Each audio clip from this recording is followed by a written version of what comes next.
Nee. Good morning, everyone. It is my great pleasure to welcome you all here in Tallinn and online. Tere tulemast, kallid külalised, koostööpartnerid ja huvilised, nii saalis kohapeal kui ka veebis. Rõõm on teid näha Fermi Energia juba 3. uue põlvkonna tuumaenergia aastakonverentsil. Minu nimi on Anu Koppel, olen osa Fermi Energia tiimist ja tänase ürituse üheks moderaatoriks.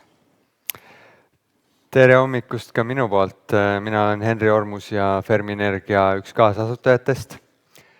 Ja mul on väga hea meel näha nii palju inimesi siin ja online'is veel rohkem. Mina koos Anuga juhatame tänast päeva, tänaseid arutelusid, anname teile informatsiooni, kõike mida vaja. Hea on näha, et 2 aastat koroonat ja lõpuks saame jälle päris konverentsi korraldada, kus on päris inimesed kohal, et ei pea ainult veebi kaudu vaatama. Meil on täna 760 pluss osalejat registreerunud. Kohal on siin 100-120, täpselt ei tea. Ja meid jälgib inimesi 49 eri riigist. Et ka teiselt poolt maakera vaatasin, et Austraaliast, Uus-Meremaalt, Aafrikast, Aasiast, igalt poolt meid jälgitakse. Järelikult väikeste moodulreaktorite ja nende arengute vastu huvi on väga suur. Ja enne kui alustame ka veidi ürituse praktilisest poolest. Konverentsi on võimalik veebi vahendusel jälgida nii Fermi Energia kodulehelt, Facebookist kui ka Delfi vahendusel. Lisaks on meil sünkroontõlge kogu üritusele, et nii eesti kui ingliskeelsed vaatajad saaksid samaväärse kogemuse. Ja kohapeal olijatele siis kõrvaklappidel kanal 1 on eesti keelele ja kanal 2 inglise keelele. For those who are using the headsets, channel 1 is for Estonian language, channel 2 is for English. Lisaks ka neile, kes ei saa otsekülakannet jälgida, on olemas ka järelvaatamise võimalus. Ja kes saavad otseülekannet kuulata, siis on võimalus esitada ka küsimusi ja seda sli.to lehel sisestades kood Fermi. Veel üks põnev asi, mida kohapeal olijad saavad teha, on kogeda virtuaaltuuri tuumajaamas ja see on see võimalik seal sissepääsu pool. Lisaks, kui keegi soovib sotsiaalmeedias midagi tänase ürituse kohta jagada, siis palume kasutada koodi või hashtagi Fermi Energia. Ja veel olulist infot siis söögi- ja kohvipauside osas lõuna on plaanitud kella 12-1 seal samas ja kella 3 on samuti 20-minutiline kohvipaus. Aga sellega on kõik. Väga hea, et ilma pikemate sissejuhatusteta alustame. Meil on hea meel alustuseks võtta mõned sissejuhatavad avasõnad. Ja esimeseks kõnelejaks on Eesti Vabariigi keskkonnaminister härra Erki Savisaar. Palun!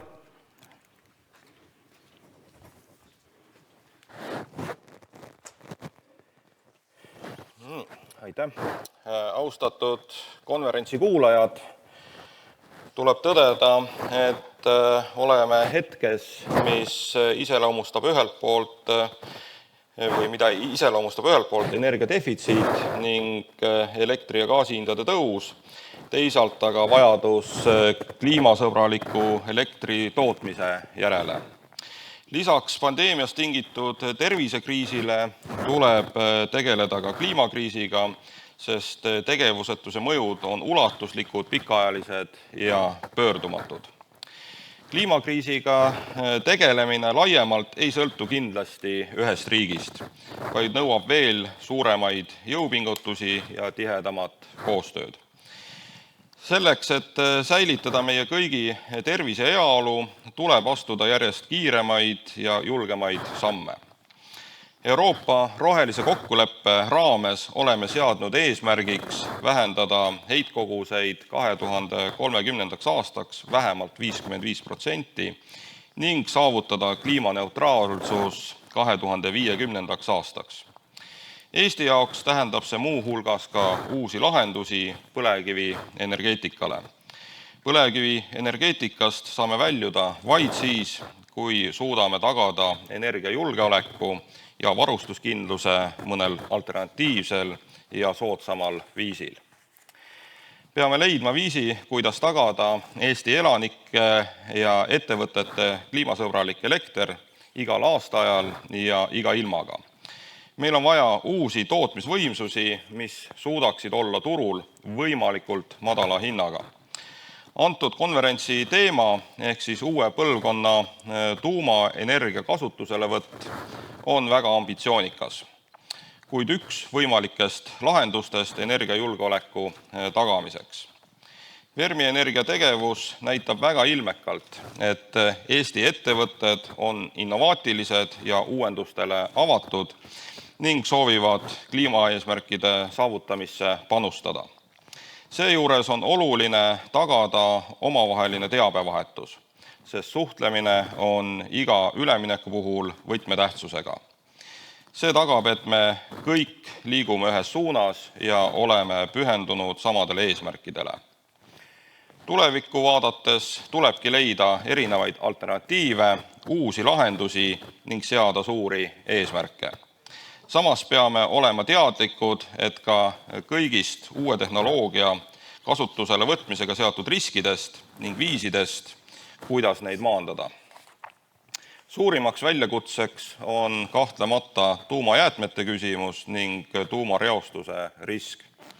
Just seetõttu tuleb tuumaenergeetika puhul kõik riskid ja väljakutsed läbi analüüsida, alustades inimlikust rumalusest kuni reaktori või jäätmehoidla tabamuseni raketiga. Ainult läbi teaduspõhise lähenemise, tuginedes põhjalikele analüüsidele ja uuringutele, saame leida Eestile parima lahenduse. Euroopa Komisjoni eelmise nädala otsus, millega lisati tuumaenergia rohetaksonoomiasse, julgustab valdkonda investeerima ning tuumaenergia tulevikule mõtlema. Nii nagu eelnevalt mainisin, on Fermi Energia siin kindlasti teerajaja. Samas ei saa kuidagi tahaplaanile jätta riiklikku vastutust. Peame mõistma, millised kulud riigile tuumaenergia kasutusele võtmisega kaasneksid, võttes arvesse fakti, et Eestil puudub selle energialiigiga varasem praktiline kogemus. Enne tuumaelektrijaama rajamist peab riik arendama tuumaenergia ja tuumaohutuse kompetentse, välja töötama õigusliku raamistiku ning tagama järelevalvemehhanismid. 2021. aasta aprillis alustas tööd tuumaenergia töörühm, kelle ülesandeks on kujundada seisukohad tuumaenergia kasutusele võtmise võimaluste kohta Eestis ning esitada oma lõplikud järeldused ja ettepanekud otsuse tegemiseks Vabariigi Valitsusele järgmise aasta teisel poolel. Töörühma juhib Keskkonnaministeeriumi kantsler Meelis Münt, kes annab teile tänase konverentsi raames töörühma tegevustest täpsema ülevaate. Tänase konverentsi päevakava ja esinejaid vaadates on mul rõõm tõdeda, et uue põlvkonna tuumaenergia vastu tuntakse lisaks Eestile suurt huvi ka paljudes teistes riikides ning me ei ole oma teekonnal üksi. Teadmine, et Eestile parima elektritootmise lahenduse leidmisel saame kasutada rahvusvahelist teadmist, kogemust ja tuge, on julgustav. Austatud korraldajad ja kuulajad, soovin teile edukat konverentsi ning huvitavaid ja edasiviivaid arutelusid.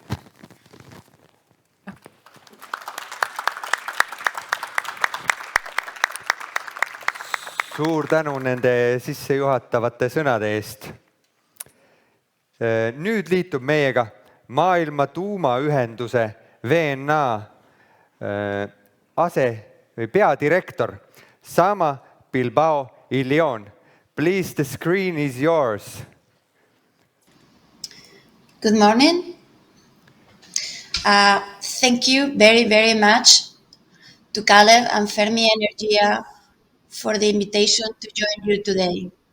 I really wish I could have been there in beautiful and snowy Dublin, but okay, I'm just remotely. So as you know, nuclear energy is currently Europe's largest source of carbon electricity, and meets 25% of the European electricity demand and accounts for 45% of Europe's low carbon electricity. Nuclear generation has provided reliable, clean electricity for decades, avoiding the emission of more than 70 billion metric tons of carbon dioxide over the last 50 years globally. This is already a very, very important contribution. But if we are going to keep the 1.5-degree target within reach in a cost-effective and socially equitable manner, we will really need much more energy, and we will need it urgently. And the great news is that nuclear energy is one of the only technologies that can produce low carbon electricity and low carbon heat at the same time, which could be a game changer to decarbonize other hard to abate sectors beyond electricity, such as industrial processes, heating and cooling for buildings, hydrogen generation, or the production of fresh water. In this sense, I want to congratulate Fermi Energia and Estonia for their thought leadership in finding realistic and pragmatic ways to address simultaneously decarbonization and economic development goals. At a time at which Europe and other countries around the world are facing significant energy uncertainty and are struggling to achieve energy independence and price stability, nuclear power plants produce 24/7 low carbon affordable energy locally and independently of geopolitical pressures, the weather, or the season. Also, at a time in which many Europeans are paying exorbitant prices for their electricity while still trying to recover from the economic hardships caused by the COVID pandemic, nuclear plants are cost competitive, particularly when the cost of and the stability of the system as a whole are considered, and bring long-term paid jobs locally, and also, of course, significant socio-economic development. In particular, small modular reactors can be a game changer for the global nuclear industry and for the world as a whole. Due to their smaller size and the fact that they are designed with modularity and factory fabrication in mind, they can become much more affordable. This means that the overall capital outlay could be smaller, and the smaller size of the project makes it less risky, thus more easily financeable. These reactors also are highly customizable to many specialized markets and applications, which opens new opportunities for nuclear energy and markets, and makes it easier to integrate dispatchable nuclear power in the increasingly distributed and highly coupled systems of the future. But again, even though small modular reactors will be more affordable than larger reactors, still the fact remains that more than 70% of the cost of nuclear electricity could be due to the cost of capital. Thus, access to affordable financing, such as that made available to these economic activities labeled as sustainable by the European Union taxonomy, will be absolutely instrumental in minimizing the total cost of nuclear projects and ultimately reduce the energy bills for European consumers. So the good news is that science is now settled, and nuclear energy has been deemed sustainable. Nuclear power plants have an incredibly small footprint in terms of land, fuel use, and raw materials use, as well as the lowest life cycle impacts of all electricity generation options. So, in this sense, the European Commission has been right to reject political pressures to keep nuclear energy excluded from the taxonomy. So, although in seeking a political acceptable compromise, it has produced some conditions that are not scientifically justifiable or applied consistently to other technologies, but it is good that nuclear is part of the taxonomy. So I want to close by highlighting that the adoption of the European taxonomy a complementary delegated act that includes nuclear energy is a hugely important milestone that the international financial community cannot afford to ignore, because nuclear energy is essential for the low carbon energy transition and will be part of the European Union future energy landscape for many, many decades to come.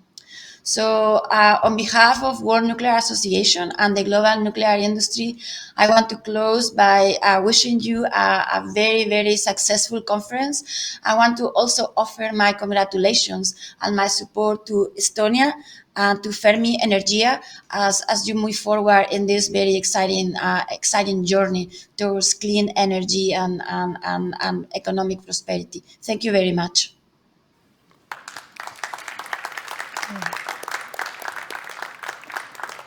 Thank you, Sama, for those kind words.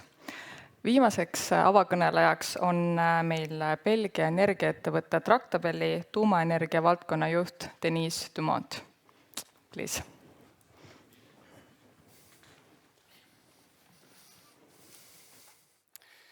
Good morning, ladies and gentlemen. It's a pleasure to be again with you 2 years after this special period, and thanks to Fermi to invite us for this introduction.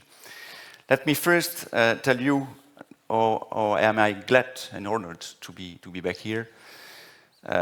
When we signed 2 years ago the first partnership, let's say, with Fermi, one of the first cooperation agreements for the deployment of SMRs in Europe. That was, at the time, a very few companies that were entering in that game, backing this emerging technology. 2 years later, several countries followed.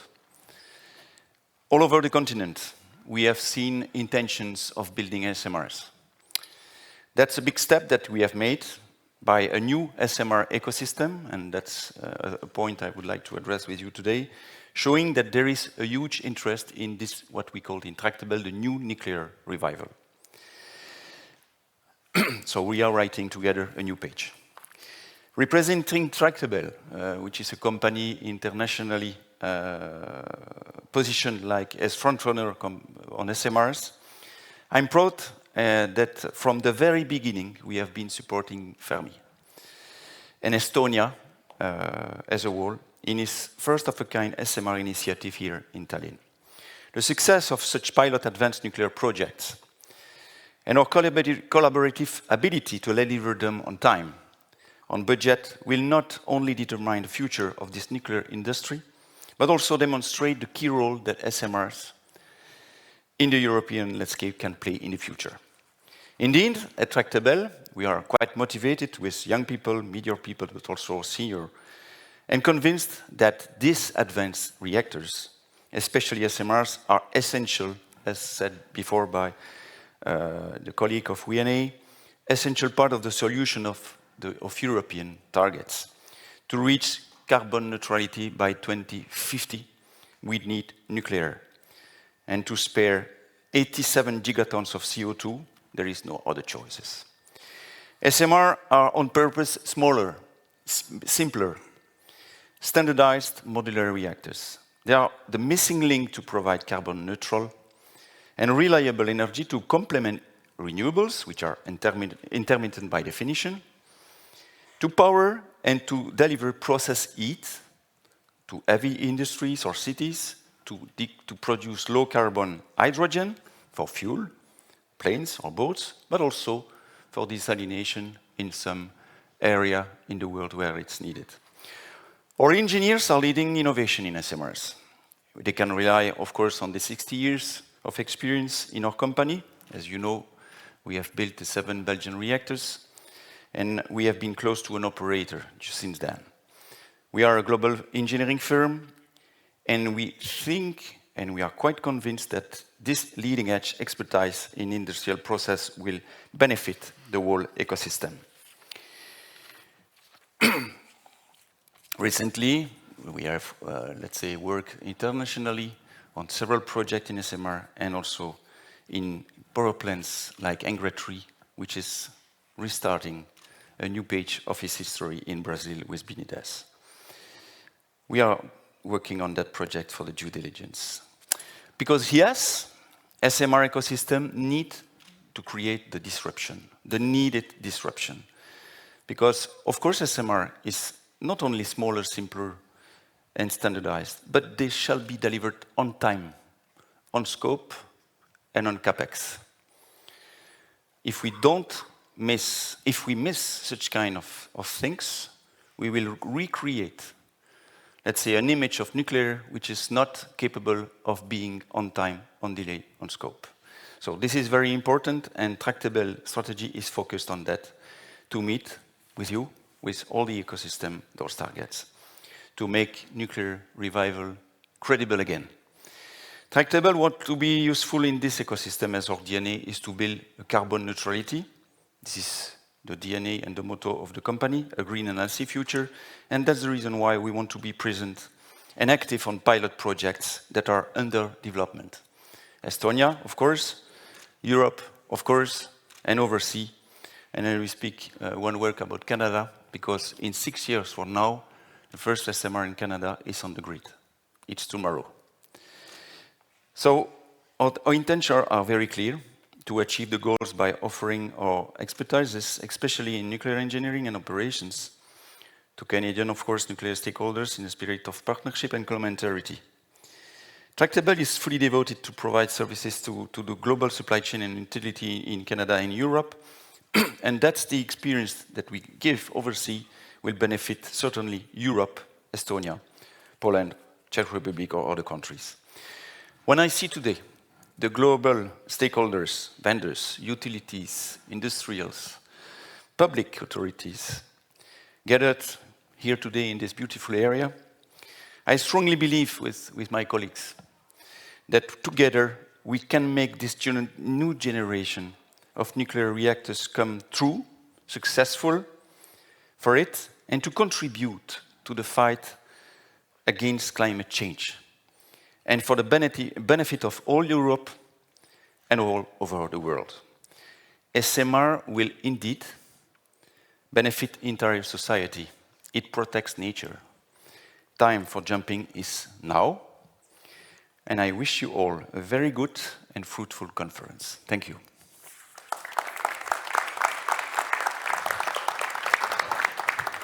Thank you for all the speakers for interesting remarks and stressing the importance of nuclear power and granting the energy supply and security, and also the work that Fermi Energia has been doing.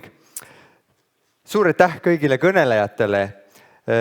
Järgmiseks räägib meile väikereaktorite arendamise olulisusest Eestile ja Euroopale Fermi Energia kaasasatuja, nõukogu esimees ja pikaaegne energeetika ettevõtja Sandor Liive.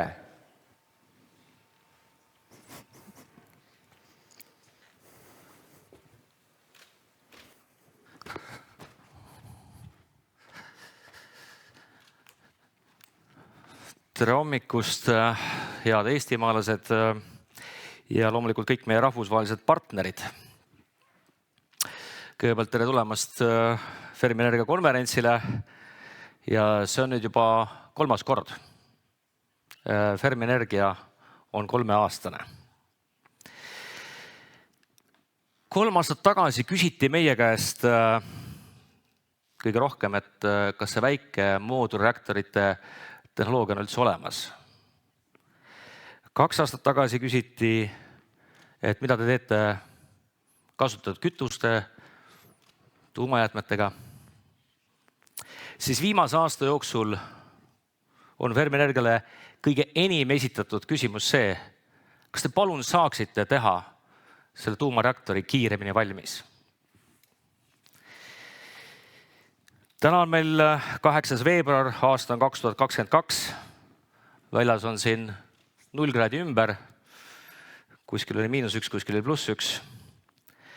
Ja elektri hetketarbimine on 1255 megavatti. Kogu Baltikumis hetkel tarbitakse 4309 megavatti elektrit tunnis ja me impordime hetkel kogu Baltimaade peale 2172 megavatti. Sealhulgas Eesti 509 megavatti.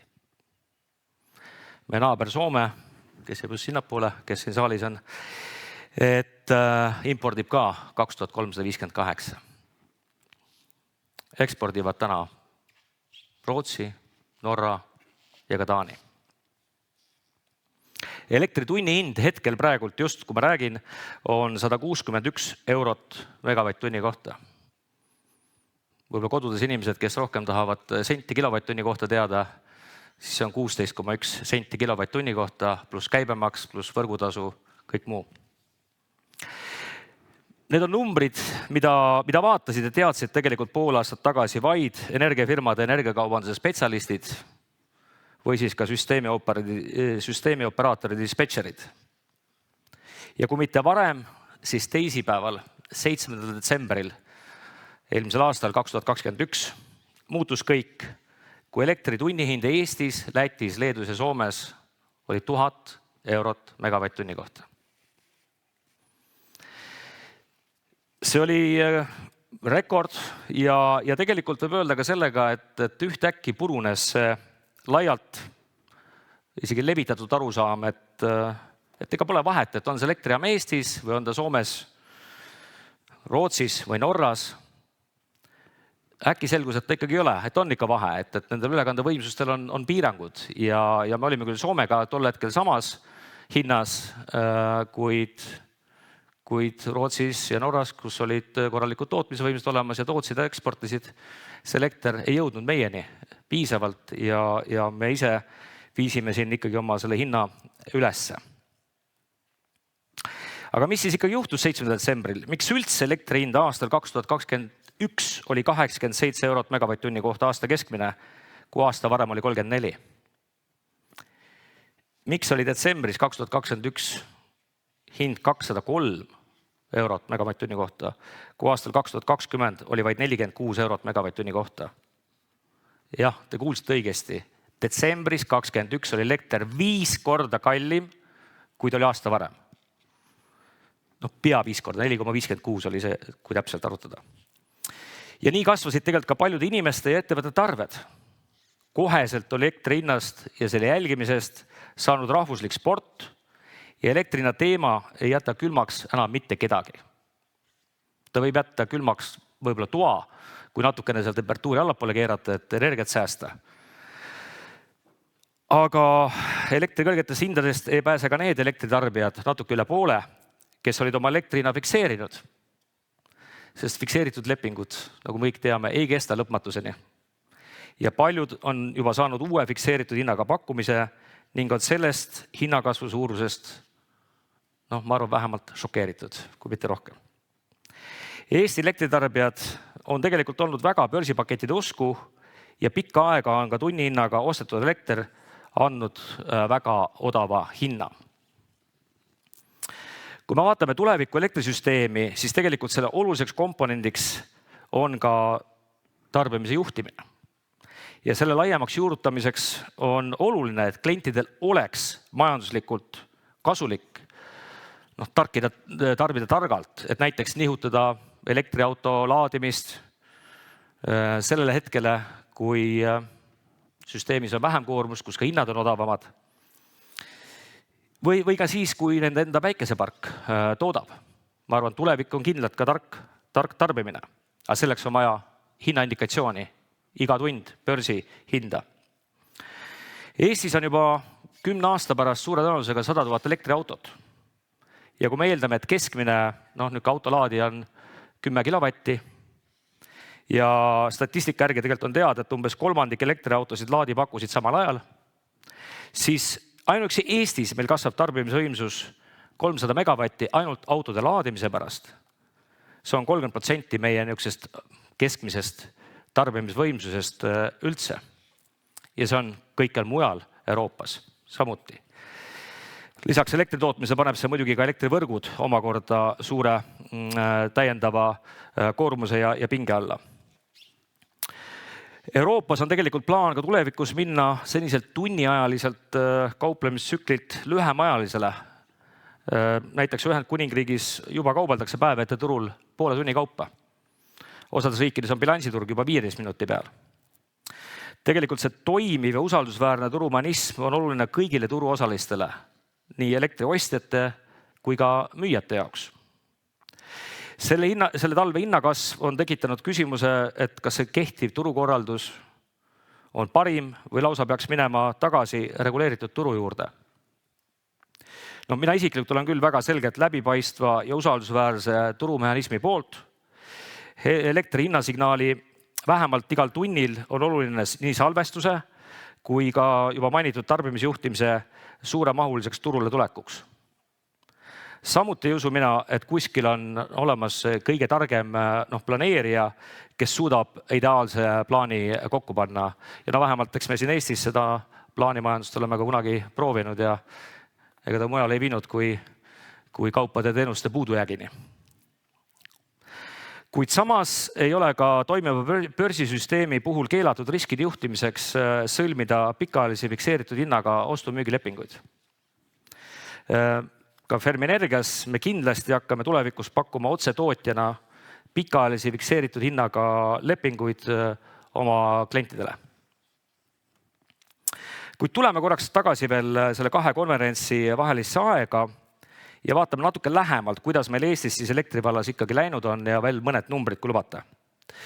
Eestis 2021 aastal tarbimisime kokku 8,4 teravatt-tundi elektrienergiat, mis on 6% rohkem kui aasta varem.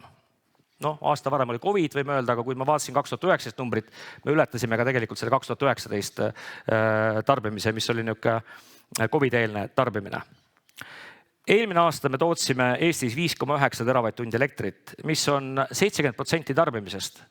Eelmisel konverentsil ma tõin ka neid numbreid, siis oli umbes me tootsime 50% tarbimisest Eestis. Me eelmisel aastal tootsime rohkem. Ja tootsime rohkem tervelt 1,5 teravatt-tundi elektrit. CO2 vabadest elektritootmisest kasvas ainukesena päikeseparkide toodang 2,5 korda, moodustades 329 gigavatt-tundi ehk 3,9% tarbimisest, peaaegu 4%. Kuid tuuleparkide toodang vähenes 10%. Tuulikud tootsid 2021. aastal 790 gigavatt-tundi ehk siis 9% tarbimisest. Eesti elektritootmise kasv 2021. aastal tuli peamiselt põlevkivielektrijaamadest. Seda vaatamata faktile, et CO2 hind tõusis aasta lõpuks 80 euroni tonn. 2021. aastal ei lisandunud Eesti elektrisüsteemi mitte ühtegi uut tuuleparki ega mitte ühtegi muud märkimisväärset elektritootmise võimsust ja seda juba 8. aastat järjest. Ainukesena jätkub päikesepaneelide paigaldamine elektri omatarbeks ja päikesepaneelid on tihtipeale ka vajalikud uutele ehitistele, et üldse saada energiaklass, et saada üldse kasutusluba. Kui sel talvel oleme saanud tunda elektri hinnašokke, siis kas tõesti peame ära ootama ka elektritarbimise drastilised piirangud või lausa elektrisüsteemi kokkukukkumise blackout'i ennem kui investeerima hakkame. Ma usun, et piisab kõrgetest elektrihindadest ja nende vastu on ainult üks rohi. Investeeringud CO2 vaba elektritootmise võimsustesse. Tuulepargid, päike ja tuumajaamad on Eesti, Euroopa ja tegelikult ka globaalne lahendus CO2 vabale elektritootmisele. Et tuumajaamade rajamist ei tohi asendada Vene gaasile lootmisega, sest kõrge gaasi hind ongi see, mis elektriturul viimasel poolel aastal elektrihinna turul üles vedanud. Gaasi hind tõusis eelmisel aastal juba nii palju, et kõige saastavamaks peetud kivisöejaamad, või siis meie põlevkivijaamad, tootsid odavamalt elektrit kui gaasijaamad. Ja gaasil ei ole mitte ainult rahas kõrge hind. Euroopa gaas pärineb 40% Venemaalt ja me teame väga hästi, et Venemaa on gaasi ja muid oma energiatarneid kasutanud relvana.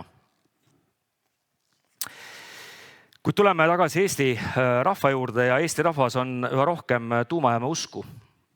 Viimase avaliku arvamuse uuringu järgi toetab 68% Eesti elanikke väikese tuumajaama kasutamise kaalumist elektrivarustuskindluse tagamiseks.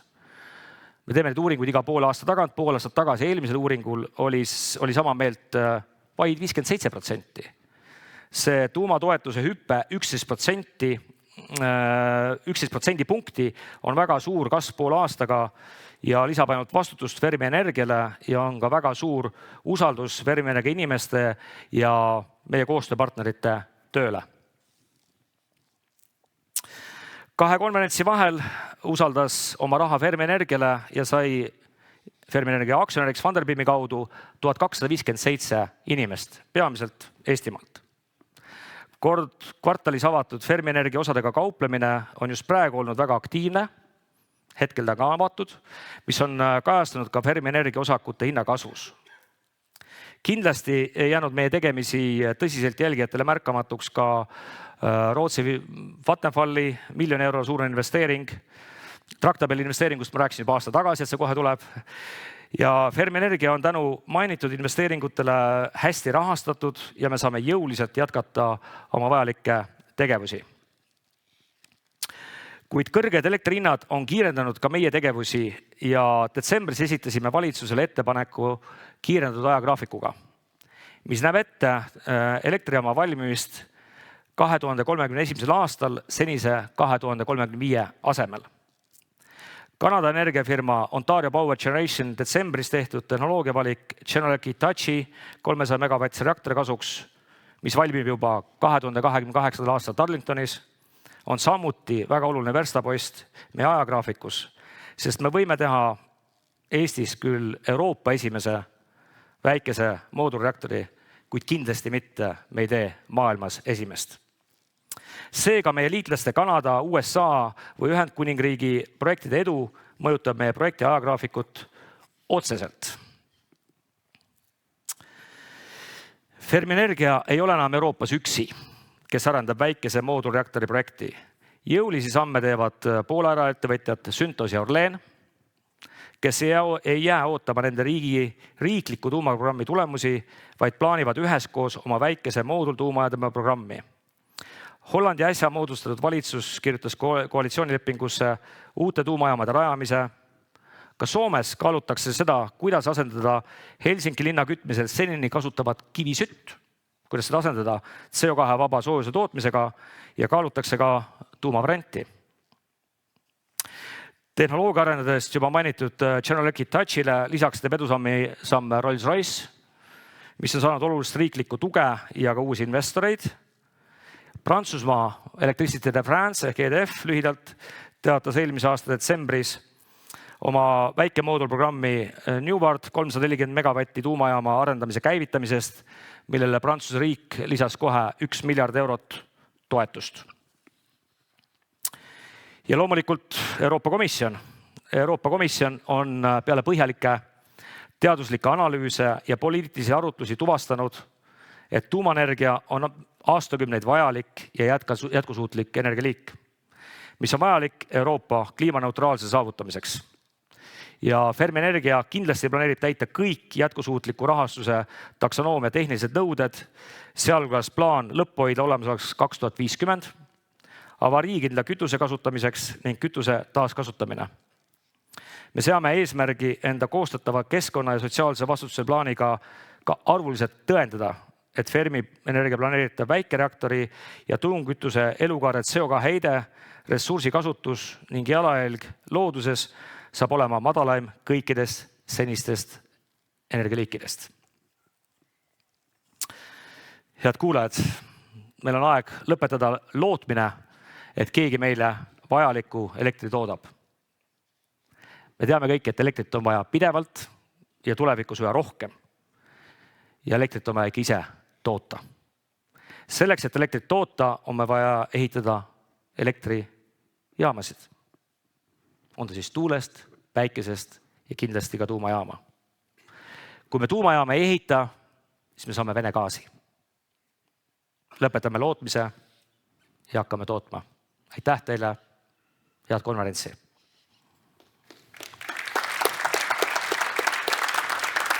Mine lavale.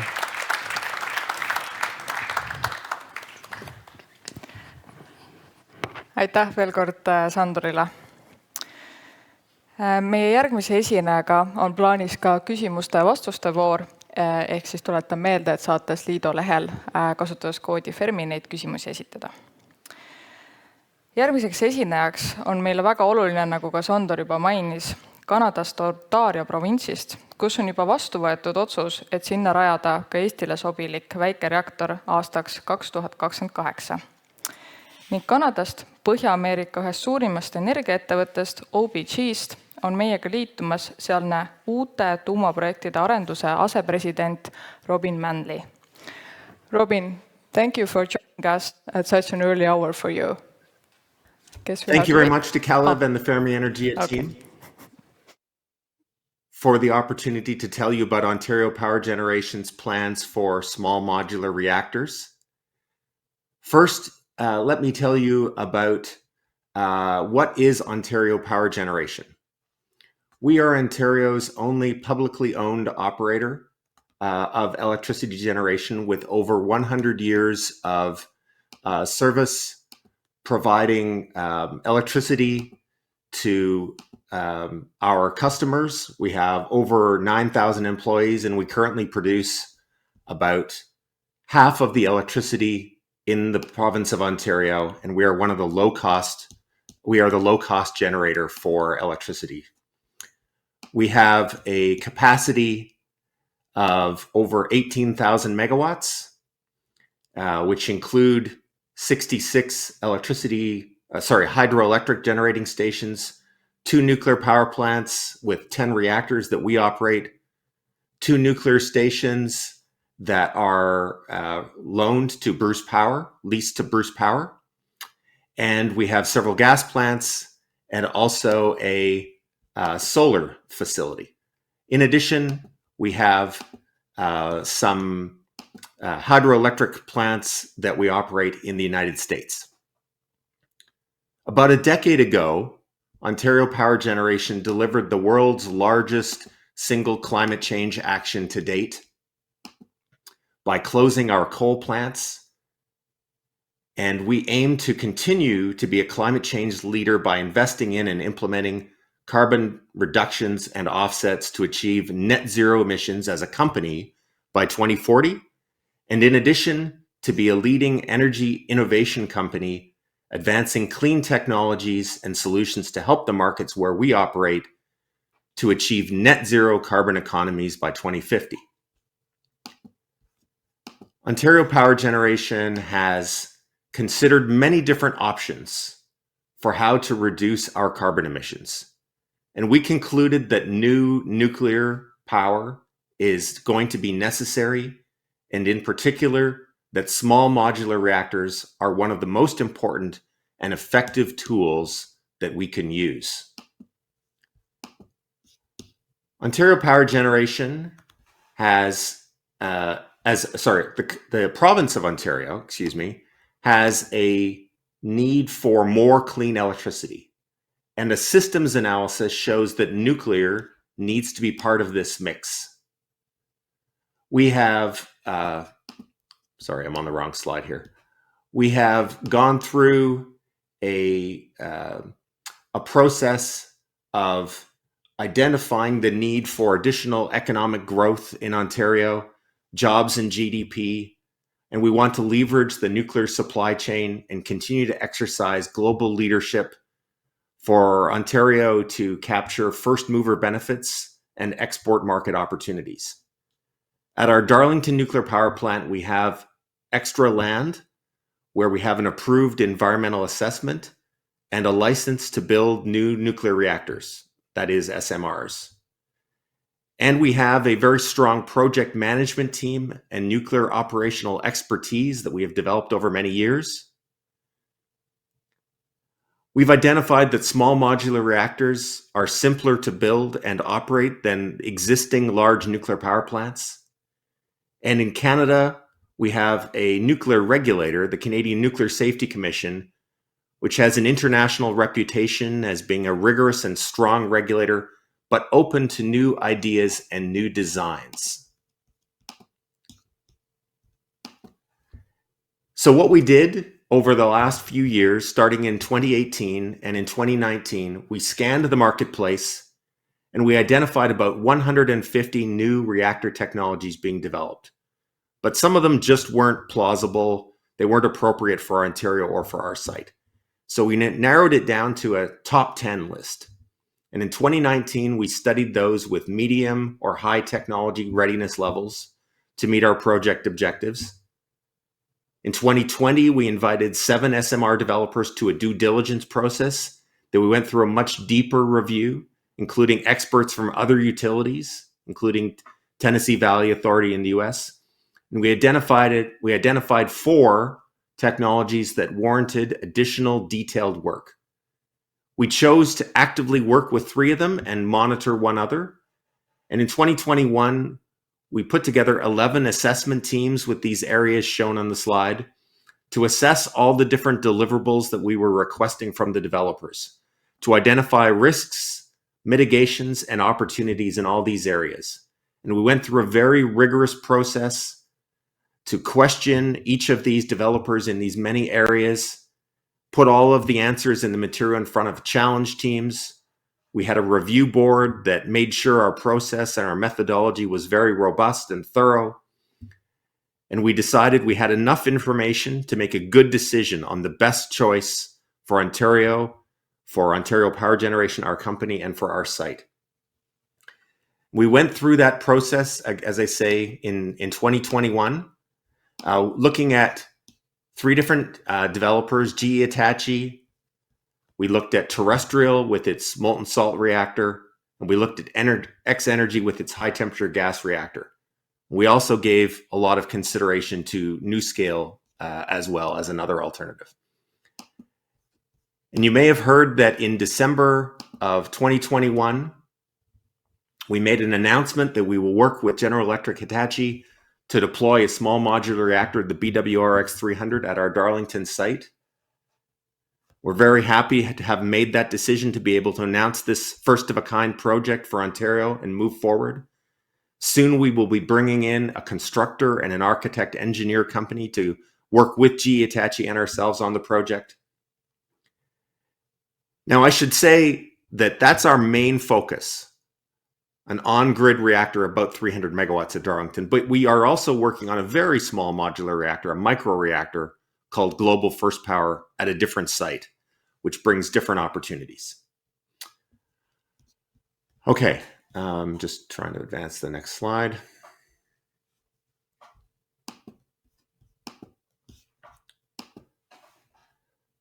So what about GE Hitachi and the BWRX-300? GE Hitachi is a world-leading company in designing nuclear reactors. This design, the BWRX-300, is designed to be cost competitive with other forms of electricity generation, and we believe it's the best fit for near-term deployment at our site and other locations where you need clean, reliable baseload generation. It's the 10th generation of GE Hitachi's proven reactor design, their simplest yet most advanced design since they began developing nuclear reactors in the 1950s. The reactor's innovative features include the use of natural circulation and passive cooling, which are designed to cool the fuel under all conditions without the need for any external power or external water supply for extended periods. We expect to get at least 60 years out of operation out of this plant, possibly more. And we expect, frankly, to build quite a few of them down the road. So moving forward, our goal is to build the first on-grid SMR on schedule and on budget as early as 2028 to leverage our experience and our people with our experience in nuclear operations, major refurbishment projects, and our existing nuclear supply chain. And over the next year, we'll be beginning our site preparation activities. We will be submitting a license to construct application to the regulator, and we will be working with GE Hitachi and the constructor and the architect engineer on all of the planning activities. Now, I should say that we haven't absolutely finalized a timeline. Our goal is to having the first reactor online by the end of 2028. But we will be firming up the schedule over the next couple of years, and we will be announcing an official schedule somewhere down the road. We're not at the point of having the official schedule at this time.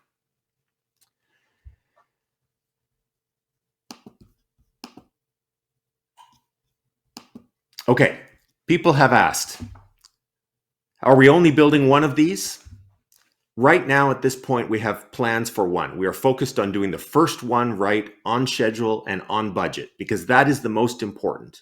Making sure that we can show people that you can do new nuclear reactors right. But it's anticipated that we are going to need a lot of additional clean electricity in Ontario. So we're imagining to be building about 4 reactors at our Darlington site and more elsewhere in Ontario in a phased process over the next decade or two. We imagine we'll be working through that schedule. And we think that there are lots of opportunities for additional reactor deployments in Canada. We are working with other provinces such as Saskatchewan. We're hopeful that they're going to announce in the next couple of months that they are going to go ahead with a small modular reactor project also. And we hope that they will pick the same design as we are and that we'll be able to work with them. We are also looking forward to working with Fermi Energia and other companies around the world to work with them and assist them in deployment of the BWRX 300 and new nuclear technology. We hope that at Ontario Power Generation and with the Canadian nuclear energy industry, we'll be able to work with you, and together we will deploy new nuclear power as a critical tool in fighting the climate change emergency. Thank you very much.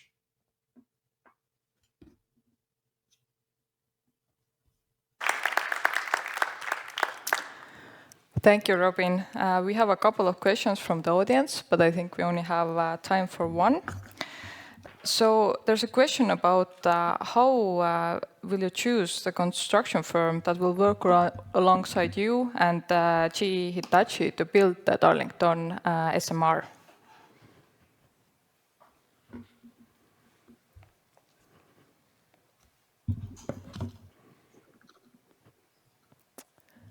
Robin, can you hear me?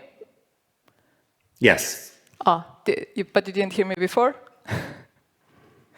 Okay, I will ask one question again then.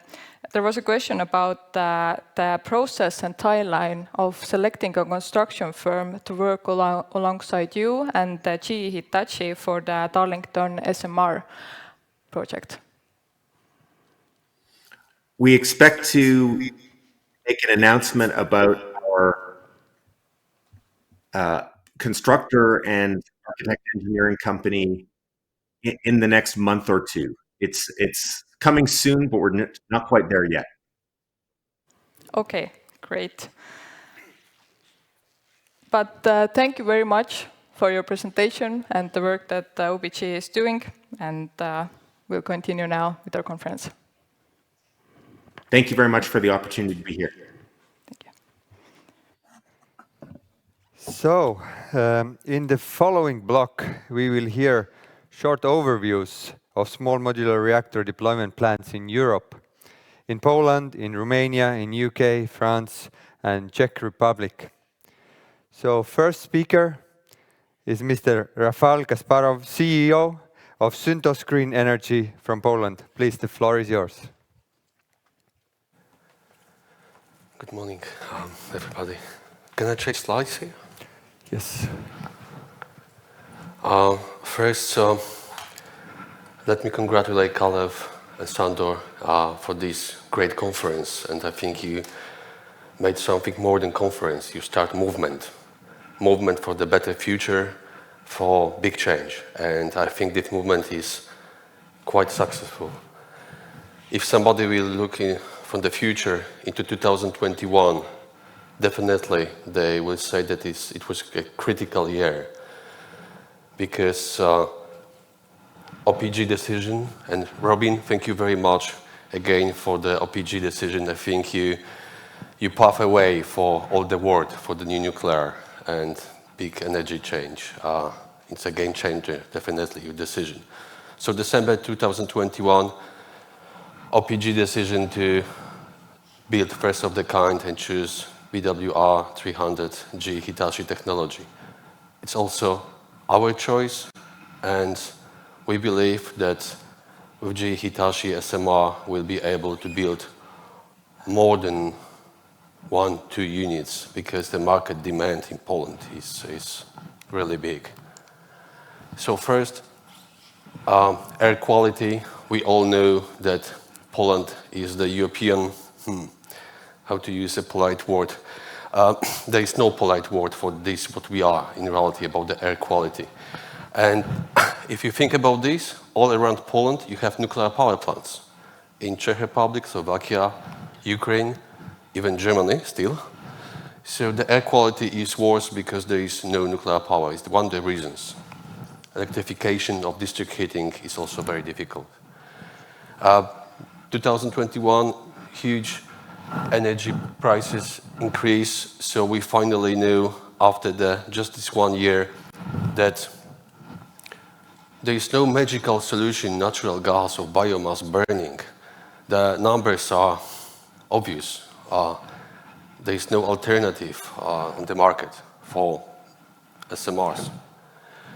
Poland is going to do decarbonization, and the Commission will be massive. We have to shut down 70% of the district heating sources and coal-fired plants.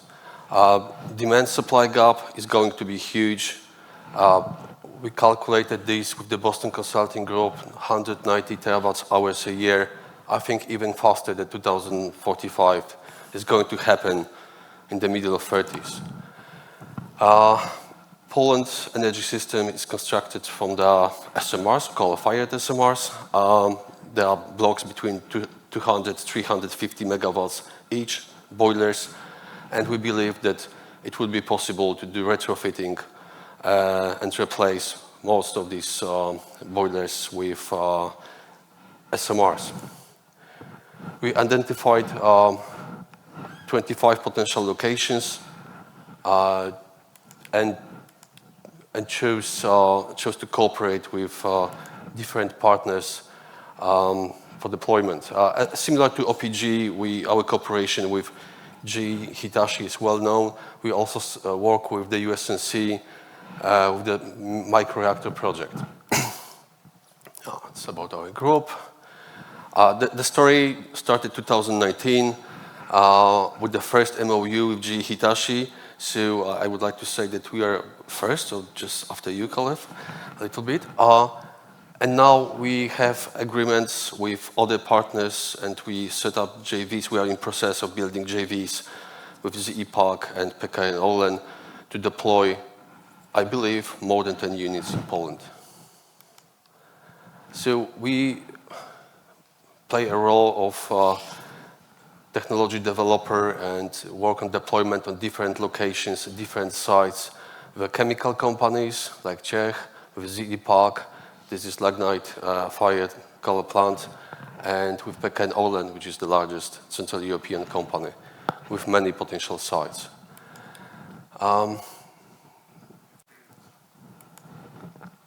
Let me finish with Canada and decision made by Ontario Power Generation. I think it starts something what would be very, very difficult to stop. So again, somebody said that when you start some important projects, people laugh at you, then they fight with you, then they join you. So we are somewhere between the end of second and beginning of the third part of this story. Still, there is a lot of questions. People create a lot of myths, but I think we are on a good path to win. Thank you.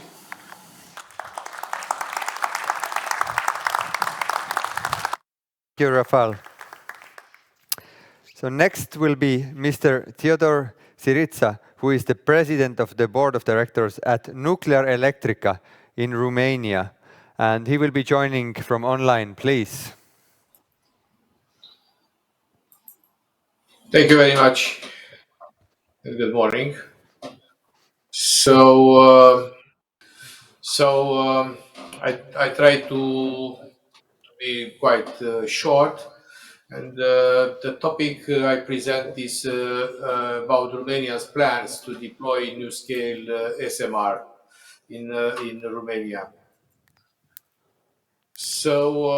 Just a brief introduction about that. I'm sure that is well known. The nuclear energy percentage over the world, and the fact is the second largest source of low carbon power in the world. What is very important that the existing fleet is operating at an average capacity factor of around 80%. In Europe, nuclear represents 25% of the electricity production and 50% of the low carbon electricity. So that is, I don't want to enter in details about the troubles the last time in the European Union regarding the Green Deal, Fit for 55 and taxonomy regulations, subsequent taxonomy delegated acts, but I'll just brief the targets. Having zero carbon emissions by 2050, and the decarbonization target by 2030 accelerated from 40% to 55%. So, however, that in reaching the environmental targets proposed by the Green Deal and the others, the Paris conference from P21 cannot be achieved without the contribution of energy along with renewable. So that we are talking on NuScale in this context. NuScale is the first small modular reactor design approved by the national regulator, in this case the U.S. Nuclear Regulation Commission. In this moment is one of the most mature technology, having an appropriate supply chain for construction, development, and deployment at commercial scale. NuScale is using well-known safe nuclear technology principle from light water reactors, which is a majority of commercial reactors all over the world, with more than 60 years experience in operation, but in this concept is more advanced, safer, and improved safety. So the advantages is that NuScale could be sited on decommissioned coal plant sites, and that is practically the overall, the general approach for all those nations they intend to implement this technology. There is a cost competitive for an equivalent installed capacity. The cost of PWR with 4 loops is about $5,500 per kilowatt installed, compared with 2,850 US dollars per kilowatt hour. The construction schedule is less than 36 months, and the target levelized cost of electricity for the first 12 module power plants is of $65 per megawatt hour. So now, because you are talking about Romania, you are aware that we operate today 2 CANDU reactors of over the 700 megawatts at the Cernavodă site, and we on the large scale projects we intend to complete the 2 more units. They are in a incipient stage at the Cernavodă site, and also now the immediate project is the life extension of Unit 1 that will double the life capacity with another 30 years. So of course that SMR is part of our energy strategy. In Romania, nuclear energy has a significant contribution to reduction of CO2. and also that we represent today 80 to 20% of the production and the 33% from the clean electricity. Now, including the supply chain, we are offering about 11,000 jobs in Romania. So next. Okay, we are coming back about deploying the first scale SMR in Europe. Small modular reactors, in general speaking, are the future of energy stability in Europe. Leading countries as France and United Kingdom are taking accelerated steps to develop and implement SMRs as soon as possible in this decade. On the other hand, the new state has signed a memorandum of understanding with different countries in Canada, Poland, Bulgaria, Ukraine, Czech Republic, UK, Kazakhstan, and is developing a six-module SMR in the United States. Romania appears to be an ideal candidate for the first deployment of NuScale in Europe, having the opportunity to prove its nuclear leading experience worldwide. I can say that with our two reactors, we are very well placed in the excellency in the nuclear business in the world. So Nuclear Electrica is considered as a preferred operator, and our company signed a teaming agreement with NuScale at the end of 2021 to deploy the first SMR in Romania at the level of 2027-2028. So now, what are the advantages regarding the emission reduction target? SMRs together with SNN existing plants for Chernobyl, the Unit 1 long-term operation and Unit 10 for completion. So in further development of renewable technology represents an important part of our energy strategy. Nuclear power is a key factor of green gases reduction with 40% by 2030 versus 2019 on the road to carbon neutrality by 2050. Enhancing the security of energy supply will be also an advantage of having more nuclear. And at the end of the day, we have to replace 4.6 gigawatts from coal capacity to be retired by 2023. So NuScale SMRs in Romania. We are considering in this moment with our partners from NuScale 6 modules for an installed capacity of 462 megawatts. That is, it offered 193 permanent jobs, 1,500 jobs during construction, and 2,300 jobs in manufacturing.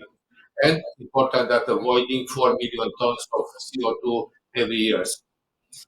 So it's quite clear that Nuclear Electrica and NuScale shall work in coordination fashion with the European Commission and also the regulatory bodies from the both countries. They have to identify synergies and efficiencies using lessons learned from NuScale previous design certification reviewed by US NRC.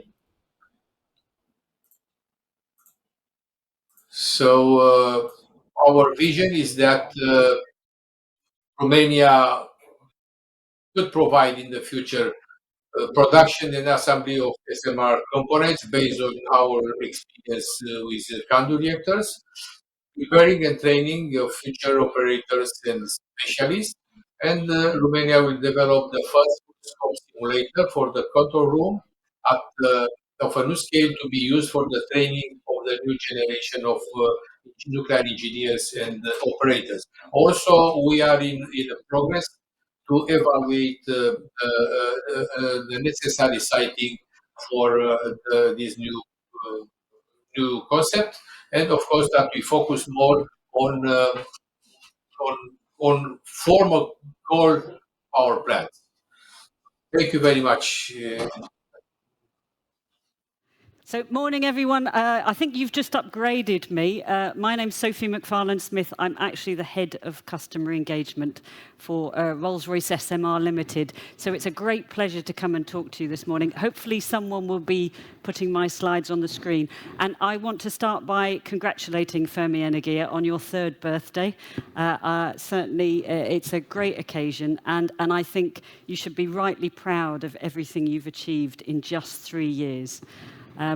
So I'm going to talk to you today about Rolls-Royce SMR Limited and also what we're doing in the UK, but not just in the UK, because the programme that we are looking at is global.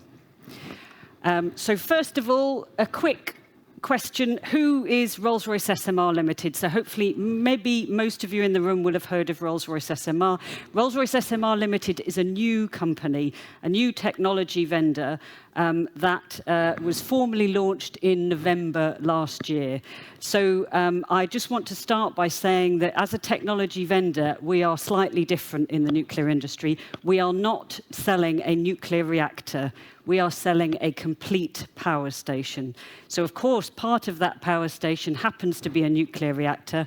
But one of the lessons we took from looking at the nuclear industry is if you really want to manage the cost and the deployment of nuclear technology, you need to look at the complete power station and not just the nuclear reactor, because the nuclear reactor only represents about 25% of the overall cost of the entire power station. So if you really want to manage costs of nuclear, you've got to look at the whole power station. And that's what we're doing. We're providing a complete power station. And who is Rolls-Royce SMR Limited? So we have 4 shareholders in the company. We have Rolls-Royce Group, who you may well have heard of. What you may not know is that Rolls-Royce have been designing, manufacturing, operating and servicing small nuclear reactors for over 60 years. So we have been building those on behalf of the UK government and the UK's operating nuclear fleet, submarine fleet, and we have facilities existing that actually manufacture those in the UK. Alongside Rolls-Royce SMR, we are very pleased to have 3 shareholders. We have Exelon Generation. Again, many of you will have heard of Exelon Generation. They are the largest private operator of nuclear fleet in the world. And they have chosen, after their due diligence, to invest in the Rolls-Royce SMR technology. We also have BNF Resources, who are a private investment firm, oil and gas firm, with extensive investments also in energy and in the uranium sector, and they have chosen to invest in Rolls-Royce SMR. And alongside them, we have the Qatar Investment Authority, who are obviously a sovereign wealth fund and invest extensively in energy transition projects. So at the back end of last year, we confirmed our investment portfolio, an overall private investment of around 280 million. And that is further supplemented by a government grant from the UK government of £210 million,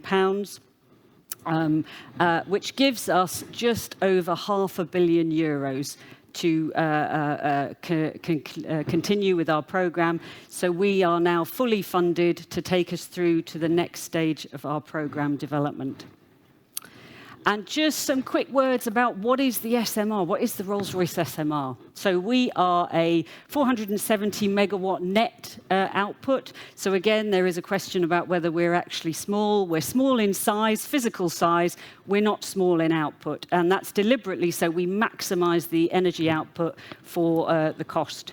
We've got a 50 hertz design ready to go, so we don't need to translate from 60 hertz to 50 hertz. The design's ready to go. And within our power station, we are using standard, understood PWR technology and fuel. Obviously, we're looking at future innovations and future designs, but if you want to reduce licensing risk, if you want to reduce deployment risk, you go for what everyone knows and understands, and that's what we've done. And as I've said already, our power station is a turnkey project, so if you want a Rolls-Royce SMR, you come to Rolls-Royce SMR Limited, and we will do everything. So you don't need to find a constructor, you don't need to find anything else. We've got the design for the complete power station, and we will come as a single company and deliver the complete power station.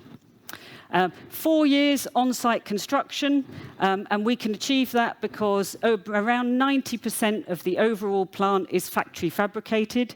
So we, in terms of our approach to modularization, we are modularizing the entire power station, not just the nuclear reactor. The entire power station is being modularized into modules, built in factories, tested in factories, and then it can be brought to site where, because we have a compact site, we will actually have a fourth factory. We construct our units or assemble our units under a site canopy, under a fourth factory, and then we manage the risk of deployment, and we can bring it down to around a 4-year on-site construction. We've got all the safety and security that you would expect and require, and we are anticipating our first unit to be on grid in the early 2030s for a capital cost of around 2 billion euros, and that is 2 billion, 2.3 for the entire power station.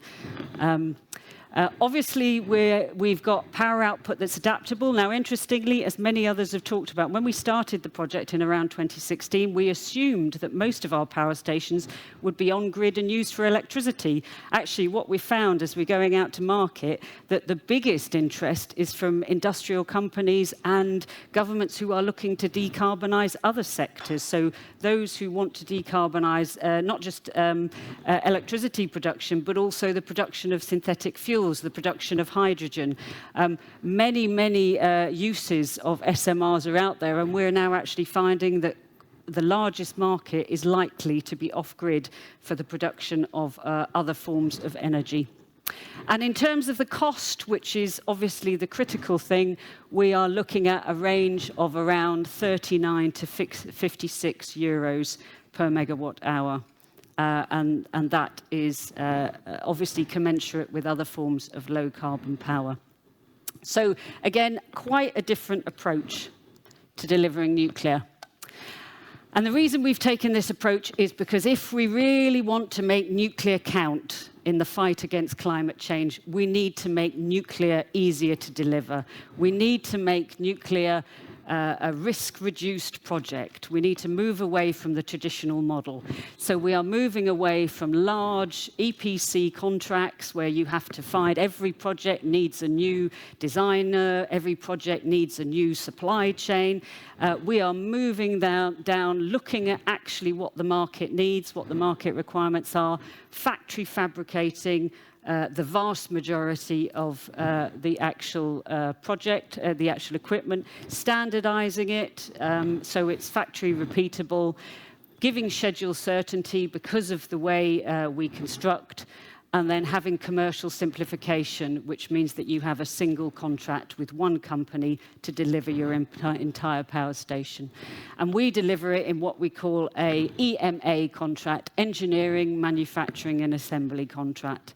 So it's moving away from the old traditional model of nuclear and moving to something much more repeatable, much more predictable, and actually it becomes a commodity product, which is what we need if we really want it to solve the problem of giving everyone lots of electricity and lots of heat for a variety of uses to decarbonize the sector.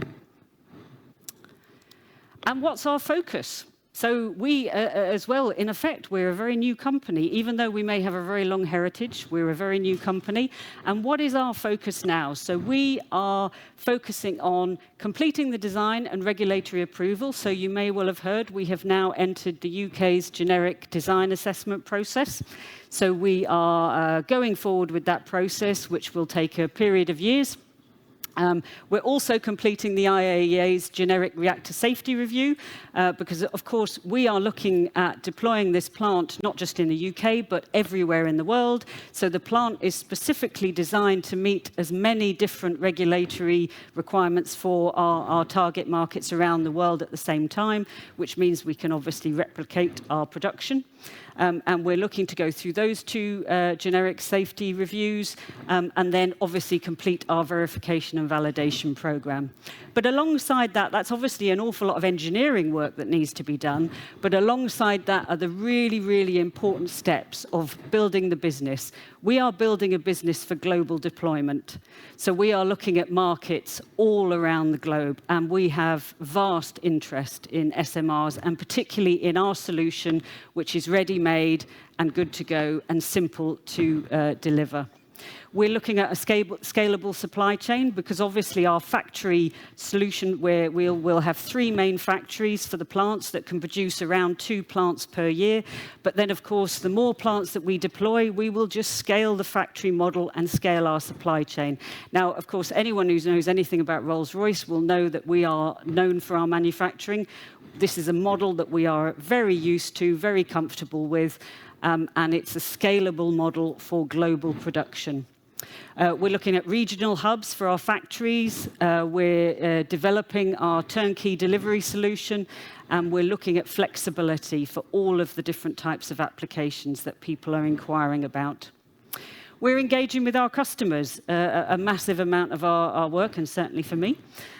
So many governments and state utilities, but also increasingly heavy industry for power and heat and hydrogen and synthetic fuels. So obviously Rolls-Royce particularly has an interest in synthetic aviation fuel, and we're doing work in that area. But there are also other types of synthetic fuels and hydrogen. So engaging with our customers, understanding exactly what they want and how we can tailor our solution to make sure that the output from their requirements is economical as it can be. We're preparing for manufacturing, so really important for us. As soon as we exit GDA, our factories will be up and ready to begin production. And we are consulting on our initial factory sites at the moment. That process has begun, and we are engaging and contracting with our suppliers for the complete power station. So that process is already underway. Some of our key suppliers are already under contract, and we are engaging with the wider supply chain to fill the supply chain requirements we need to begin manufacture. And then what's really important as well is creating a framework to realize projects quickly. So there are some locations and some territories where there is a state operator or a government who is ready to go, wants to buy the plant, and the process for deploying that plant is well understood. In many territories, including the UK, that state operator doesn't exist. There is no natural customer that you can go to. And that's also the case for many of the new industries who are coming into the market and understanding that this nuclear technology may be suitable for them. So actually what we're doing is we're doing work bringing together ourselves as the technology. We're looking at sites. We're looking at where the finance would come from.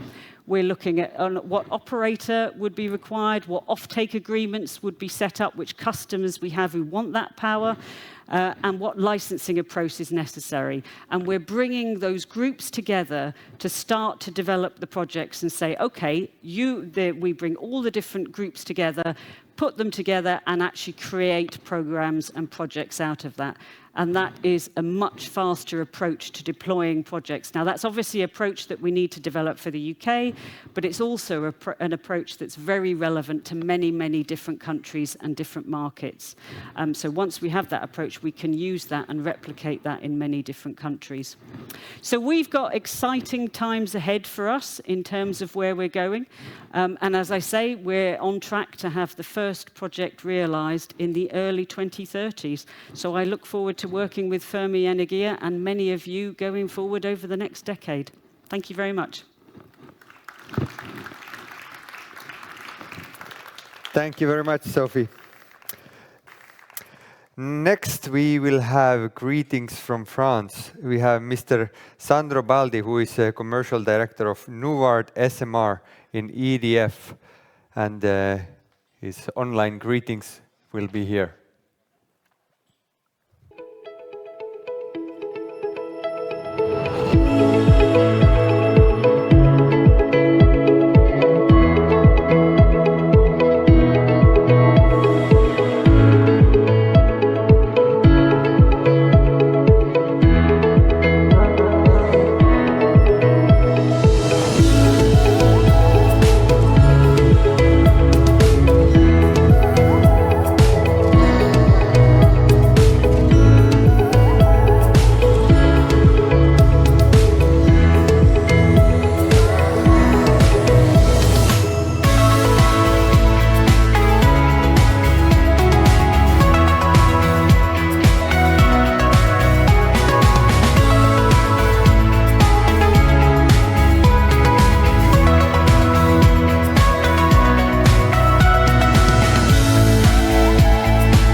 So thanks for inviting me over. Sorry for not being able to be there with you today. I will give a very brief update on where we are in terms of development of New World. You could see the video. I hope you enjoyed it, and you could see the design advances we did. We have other areas where New World has been making substantial progress. These include development of a customer-driven product, licensing, international outreach, financing, and reference plant development. In terms of the customer-driven development, our objective is to deliver a product which is fit for the market. We are listening to our prospect customers through continuous and constructive interactions. For the same reason, we have also established the International New World Advisory Board, which brings together senior representatives from industry and research community to provide extremely valuable insight on SMR market and on New World product development. In licensing, 2021, we the French Safety Authority on New World licensing. I'm now thrilled to say that you will soon be hearing from us about major achievements towards New World international licensing as well. I cannot tell you more at this stage, and you will have to wait a few more days for that. About the international approach, we are successfully moving forward in making New World a European SMR. Our aim is that what started as a French initiative will become really international, embarking the European stakeholders and the supply chain. This, we believe, is essential to bring real and tangible value to Europe and to New World.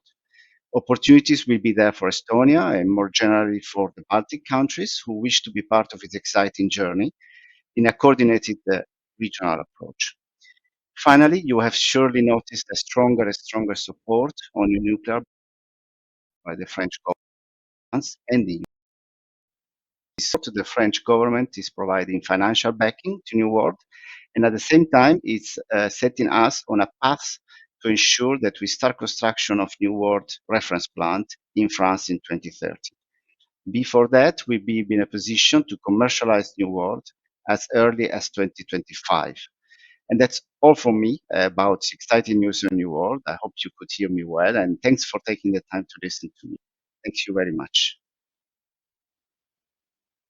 Thank you very much. Thank you very much for these updates from France. And last but not least, we have greetings from Mr. Peter Nejedli, who is Manager Design Authority in Dukovany 2 in Czech Republic. Please, the screen is yours.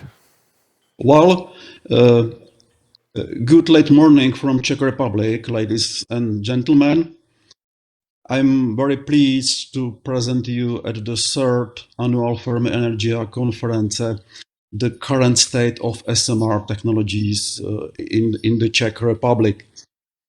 So, time is limited. I would like to start my presentation with information about our activities in recent years. So, as you can see on the display, the chess group has been active in the SMR area for a long time. Our daughter company, engineering and research company UJV Řeš, is active in research He works on energy well concept, which is molten salt reactor concept, and on the He phase 2 reactor development project, which is gas-cooled fast reactor.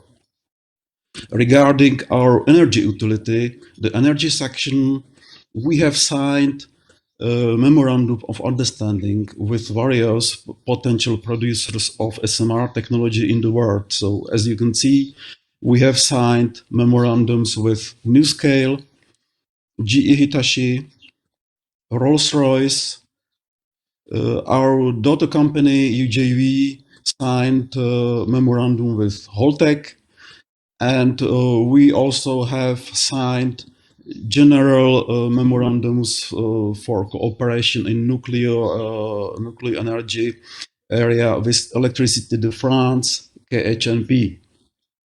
And of course, we are active at international cooperation level. We are working very hardly in European Utility Requirements Association within the framework of topical working group, which is focused on SMR technology. And we participate in Foratom in SMR task force. So regarding our activities in past year, the subsidiary company of the chess group, Pemelin 2, launched initial study for SMR technologies in last year. This study was the first information study which included initial marketing survey. We have focused mainly on light water reactors and on the short-term time range. Generally, of course, we are focused as an energy producer company on electricity production and heat production.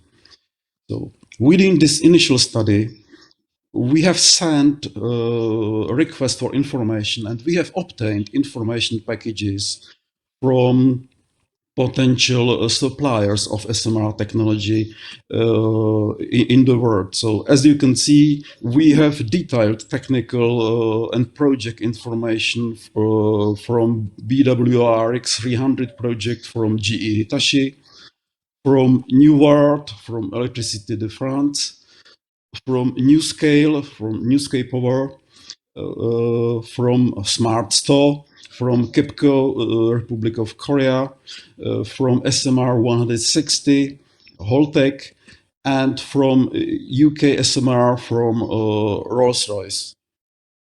Within this initial study, we have defined preliminary list of suitable localities for potential deployment, potential sitting of SMR technologies in the Czech Republic.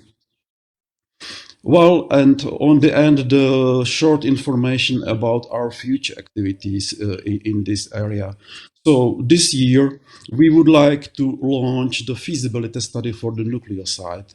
So this study should be the standard assessment of sitting SMR technologies, which were selected in the previous parts of studies, and this study should detail or should assess in more detail legislative, technical, economic, and environmental aspect of the project. This specific project in this specific nuclear locality in Temelin locality.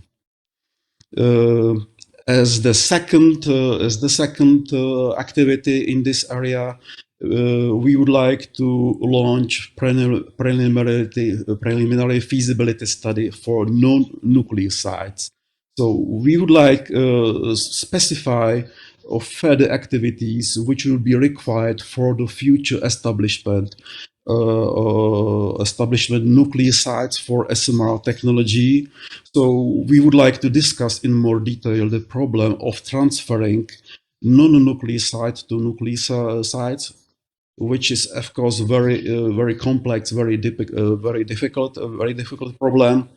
And of course, we would like to specify some legislative, technical, economic, environmental constraints, and we would like to discuss further actions in this area. So it was very brief, very short information about current activities in SMR technology in Czech Republic. I am limited by the time, so thank you very much for your attention, and I am prepared to answer your questions per email.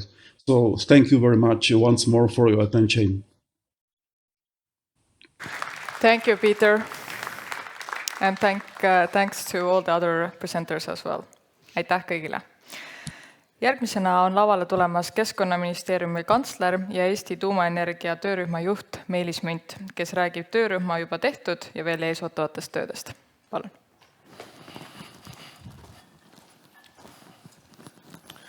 Suur tänu ja tere ennelõunat kõigile. Ma alustan võib-olla sellest, et kui ma mõtlen selle peale, et tuumaenergiast on tegelikult räägitud juba pikka aega ja kui me siit slaidi pealt näeme, et ka Eestis on ju mõlgutatud mõtted, et äkki ka Eestisse rajada üks suur tuumajaam, kindlasti Sandor Liive teab seda aega hästi, et see oli siin selline 15 aastat tagasi, kui oli ikkagi plaan ju ka Eestisse rajada suur tuumajaam, räägiti pärast seda võimalusest ühineda Leedus Visaginas projektis investoritena, aga aeg oli selline, et juhtus Fukushima tuumaõnnetus, Leedus korraldati referendum Visaginase tuumajaama rajamiseks ja need plaanid jäid mitmeteks aastateks pooleli. Või ütleme, need plaanid lõppesid, suurte tuumajaamade aeg siin Balti regioonis on lõppenud ja õnneks või kahjuks tulid pildile väikereaktorid. Ma täna hommikul tegin natukene lühema ettekande, mul oli tõesti palju slaide ja vaatasin, mul pool tundi ette nähtud aega, et rääkida sellest, millega meie Eesti tuumaenergia töörühm tegeleb. Aga ühe riigiametniku juttprotsessist on tõenäoliselt üks igavamaid osasid ühel heal konverentsil, et seetõttu ma võtsin oma ettekannet oluliselt lühemaks ja püüan meie tegevused üle käia. Aga et kui vaadata võib-olla natukene seda aja telge, et kuidas me oleme jõudnud tuumaenergia töörühmani, siis ma ise mõtlesin, et mis see alguspunkt võis olla. Ja mis siin salata, kindlasti on oma rolli siin mänginud ka Fermi Energia loomine, et hommikul kuulsime, et 2018-2019 tuli see aeg, kus tulid inimesed kokku ja mõtlesid, et võib-olla ikkagi väikereaktor on tulevik selleks, et tagada stabiilne elektritootmine ja samas täita ka erinevaid kliimaeesmärke. Sellepärast, et 2019. aastal Euroopa Komisjon tuli välja mõttega, et Euroopa Liit peab muutuma süsinikuneutraalseks selle sajandi keskpaigaks. Ja see andis võib-olla selle tõuke, et kuna vahetult enne seda olid ka Euroopa Parlamendi valimised, see näitas, et suund on muutunud. Kui varem oli veel kahtlejaid, kas kliimamuutused on tõsine väljakutse, kas kliimamuutustega tuleb tegeleda, siis see oli selline tugev signaal, et jah, vähese süsinikuga majandus, vähese heitega tehnoloogiad on tulevik. Ja ka Eesti valitsus võttis endale selge sihi, et millest me või eesmärgiks, et analüüsida, mis on need võimalused, kuidas tulevikus elektrit Eestis toota. Me oleme paljuski tuginenud põlevkivile, samuti oleme võtnud palju kasutusele biomassi, tuuleenergiat, aga nendel kõigil on omad plussid ja miinused. Ja seetõttu tuleb otseselt kõik kivid ümber pöörata, et näha, mis on veel need võimalused. Ja 2020. aasta novembris tegi valitsus otsus, et jah, tuleb moodustada tuumaenergia töörühm. Jaanuaris 2021 küll muutus valitsus, aga eesmärk jäi samaks. Moodustada tuumaenergia töörühm ja hakata tööle. Eelmise aasta maikuust on tuumaenergia töörühm käinud koos 5 korda ja oleme seadnud eesmärgi, et hiljemalt 2024. aasta esimeseks pooleks oleme me tuumaenergia töörühmaga koostanud raporti väikereaktorite kasutusele võtmise võimalustest ja võimalikkusest Eestis. Hommikul keskkonnaminister ütles, et me valmistame ette raporti juba 2023. aasta lõpuks, siis tõsi, meie eesmärk on raport valmis kirjutada järgmise aasta lõpuks, aga kuna sellele tuleb ka teha Rahvusvahelise Aatomienergia Agentuuri raport või missioon ja saada ka nendepoolne tagasiside sellele meie tööle, siis see võtab mõned kuud aega.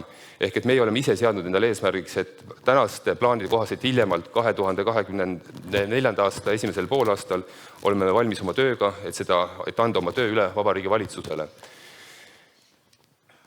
Samuti Vabariigi Valitsus seadis meil eesmärgi, et me peame juba vahearuande esitama selle aasta septembris. Nad tõid välja 6 olulist aspekti, mille osas nad soovivad tuumaenergia töörühmalt juba varem tagasisidet, et näha, et esiteks, et ametnikud ikka tööd teevad, aga teiseks ka selle osas, et saada selline vahehinnang, et kui perspektiivikas või perspektiivitu on tuumajaama rajamine Eestisse.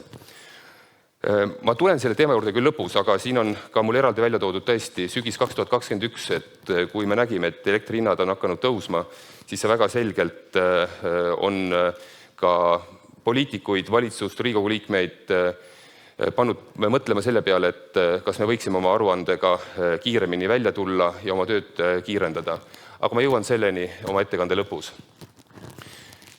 Püüdsin enda jaoks panna paika, mis on need võib-olla kõige kriitilisemad küsimused, millele me tahame anda vastuseid tuumaenergia töörühmas. Kindlasti esimene mure, kui me esimest korda tuumaenergia töörühmaga kokku tulime, oli see, et aga me ei tea ju sellest midagi. Meil puuduvad kompetentsid, meil puudub ekspertiis, pädevad inimesed avalikus sektoris selleks, et sellist tööd teha. Ja kindlasti esimene teema, millega me tegeleme, on see, et kaardistada ja leida lahendusi, kuidas me suudame tõsta avaliku sektori kompetentsi just tuumaenergia vallas. Meil on väga tugev kompetents Keskkonnaametis, mis puudutab kiirgusohutust, aga tuumaenergeetika on midagi muud kui tegelemine kiirgusohutusega. Me tahame kindlasti hinnata ja tunnetada, mis on ühiskonna vastuvõtlikkus tuumajaama osas. Meie inimesed mäletavad nii Tšernobõli tuumaõnnetust, Fukushima tuumaõnnetust ja kindlasti see psühholoogiline taju, et mida tähendab tuumajaama rajamine Eestisse, on see, mille osas küsitakse palju küsimusi. Kas see on ohutu, mida see kaasa toob, kas me peame järgmised sajandid elama hirmus ja nii edasi. Ehk et kõigile nendel, kelle küsimustel me peame suutma tuumatöörühmas vastused anda. Me oleme sellises skisofreenilises olukorras, et meil on keeruline tuuleparke rajada, keegi ei taha tuuleparke enda lähedusse. Meil on inimesed, kes räägivad, et puitu ei tohi energeetikas kasutada, põlevkivi tuleb jätta maa alla. Ehk et meil on selline nimbi ja kõigele vastu olemise efekt, mida ma ühiskonnas tajun. Et kõik sellised lahendused, mida välja pakutakse, neile tuleb hästi palju vastuargumente ja hästi keeruline on põhjendada, miks üks või teine lahendus on sobiv. Et seetõttu on kindlasti oluline ka leida need võimalikud asukohad, kuhu väikereaktorit Eestis rajada on võimalik.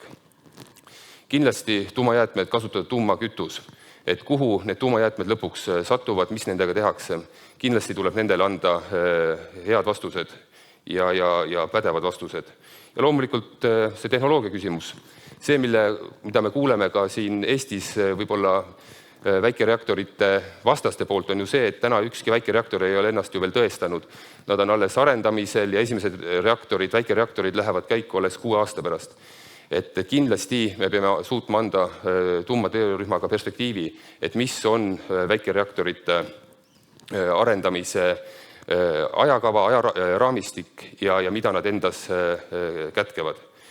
Ja alla punasena tõin välja, et me ei anna parimaid vastuseid, vaid me anname parimast teadmisest, informatsioonist lähtuvaid vastuseid. Kes on tuumaenergia töörühma liikmed? Vaadates meie avaliku sektorit, ma pigem ütlen, kes ei ole tuumaenergia töörühma liikmed. Ei ole hetkel Kultuuriministeeriumit ja Maaeluministeeriumit. Kui ühel hetkel võib-olla plaanitakse tuumajaama rajamist põllu peale, mida soovitakse kunagi muinsuskaitse alla võtta, võib-olla peame kaasama ka nemad.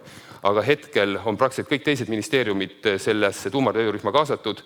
Lisaks on ka Riigikantselei, kes hoiab seda strateegilist pilti ja Keskkonnaamet, kes on meie kiirgusohutuse pädev asutus. Ma oleksin töörühma juhina väga mures, kui me peaksime kogu seda tööd tegema üksi.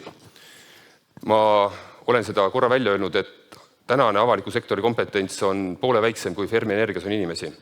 Ja see on tõsi, et inimesed, kes omavad natukene suuremat kompetentsi tuumaenergia valdkonnas avalikus sektoris saab kokku lugeda ühega sõrmedel. Et see on paraku reaalsus ja see teeb meie töö oluliselt keerulisemaks. Aga meil on hästi vedanud, meil on head partnerid. Märtsis tuleb Keskkonnaministeeriumisse nõunikuna tööle tagasi Reelika Runnel, kes on 2 aastat töötanud Rahvusvahelise Aatomienergia Agentuuri juures. Et meil on hästi tihe koostöö Rahvusvahelise Aatomienergia Agentuuriga, kes pakuvad igakülgset abi ja tänu neile me saame ka pidevalt kõige värskemat infot. Nad juhendavad ja abistavad meid meie raporti kokkupanemisel. Meie põhjanaabrid, soomlased, nende tuumaregulaator Stukiga on hea koostöö ja me väga loodame, et nad vahearuandes annavad ka enda hinnangu, et kas me liigume õigel teel. Siin 2-3 nädalat tagasi oli ka uudis, et Eesti ja Ameerika Ühendriigid on sõlminud koostööleppe FIRST programmi raames, kus siis USA pakub meile koolitusi üldise tuumaalase võimekuse ja kompetentsi tõstmiseks. Ja need koolitused on peaaegu algamas ja me kindlasti loodame, et meie avaliku sektori kompetents, pädevus ja ekspertiis sellega ainult kasvab. Ja lisaks me oleme heas koostöös prantslastega. Novembrikuus toimus ümarlaud, kus olid Prantsuse tuumavaldkonna ettevõtted kohal, jagasid oma kogemusi, vahetasime kontakte ja kindlasti on neil meile palju õpetada tuumavaldkonna teadlikkuse tõstmise osas. Ja samuti oleme küll mitte nii konkreetselt, aga üldisemalt suhelnud ka nii sakslaste, jaapanlastega kui ka Ühendkuningriigiga. Mis on töörühma eesmärk? On kujundada avalikkusega kooskõlastatud seisukohad tuumaenergia kasutusele võtmise võimalikkuse kohta Eestis ning esitada meie oma järeldused ja ettepanekud Vabariigi Valitsusele, kus nad siis edasi liiguvad Riigikogule, kes peaks olema see otsuse tegija, kas ja kuidas tuumajaamaga Eestis edasi liikuda. Meie põhimõte on see, et me tegutseme avatult, läbipaistvalt. Sellega seoses muidugi tuleb alati meelde Eesti kultusseriaal Riigimehed, kus ka taheti erakonda luua väga avatult ja lõpuks oodati, et kõik koosolekud toimuvad pressi vahendusel. Siis loomulikult nii kaugele me oma tööga ei lähe, aga me tahame ikkagi oma informatsiooni, oma tegemistest anda või ütleme oma töö avaldada nii kodulehel, kui ka meil on need töörühma kohtumised, mida meil 5 tükki on peetud, meil on tegelikult informatsioon ja protokollid ka kodulehel üleval, et kõik näevad, kellega me kohtume, mis teemadel me kohtume ja mis on hetkel päevakorral.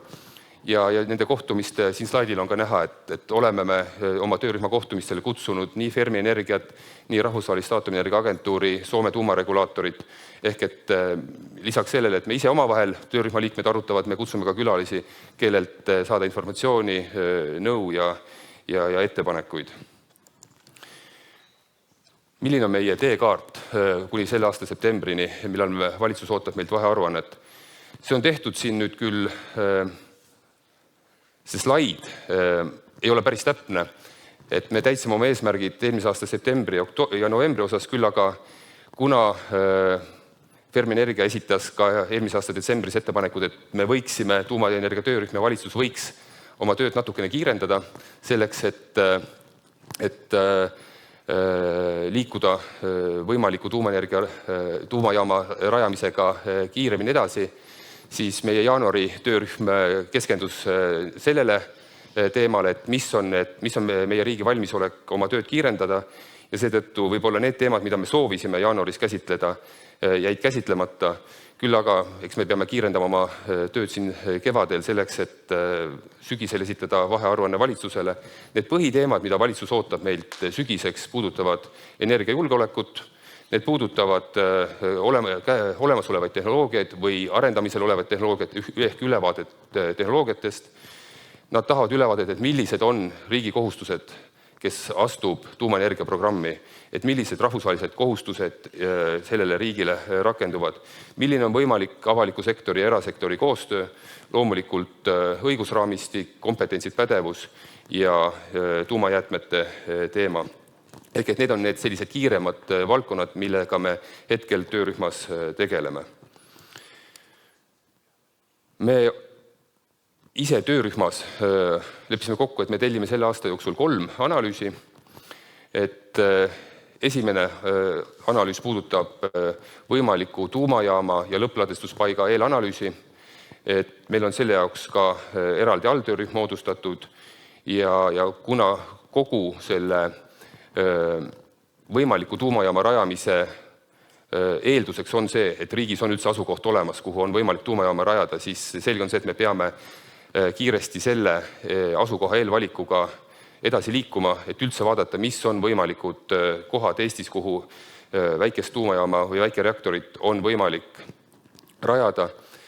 Kindlasti küsimused, mis on ühiskonnal, on see, et kuidas see mõjutab riigi julgeolekut, hädaolukordadeks valmistumist, et Rahvusvaheline Kaitseuuringute Keskus on tulnud meile appi koos Sisekaitseakadeemiaga, et me loodame saada selle aasta detsembris hinnangu selle kohta ja samuti ka tööstussektori kaardistus, et näha, kuidas saavad meie ettevõtted, tööstussektori ettevõtted panustada tuumajaama rajamisse, millised on meie ettevõtete profiilid, milline vajadus võib olla tuumajaama rajamisel, et kuidas nad saavad abiks olla ja kuidas see aitab nende tegevusele kaasa. Üks tegevus, mille osas ma ise ka tunnen, et me oleme hetkel olnud tagasihoidlikumad ja kus me mitte kuidagi Fermi Energiale vastu ei saa, on kindlasti kommunikatsioon, et me selle aasta jooksul tahame leida kommunikatsioonipartneri ja töötame välja ka kommunikatsiooniplaani oma tegevuse osas.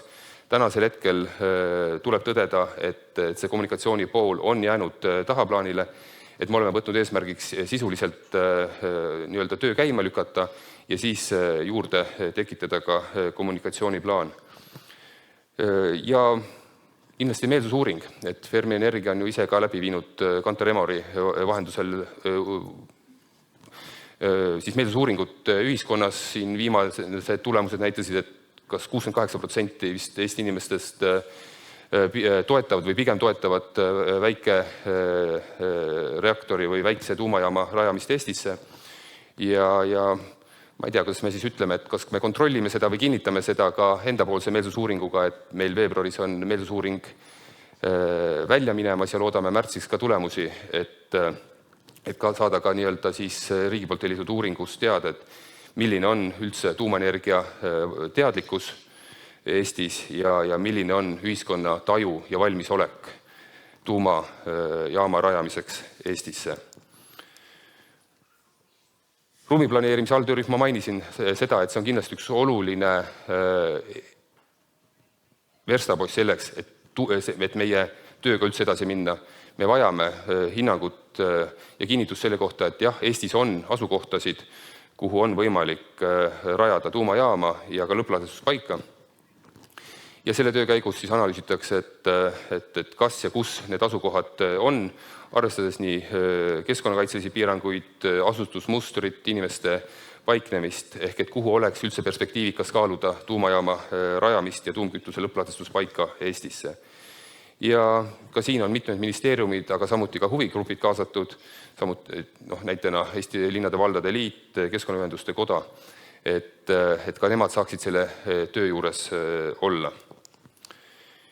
Ja 2 viimast slaidi. Töötame välja tervikliku raporti. Enne seda, kui me anname selle valitsusele üle, tellime Rahvusvahelise Aatomienergia Agentuuri missiooni, kes annaks oma hinnangu meie tööle.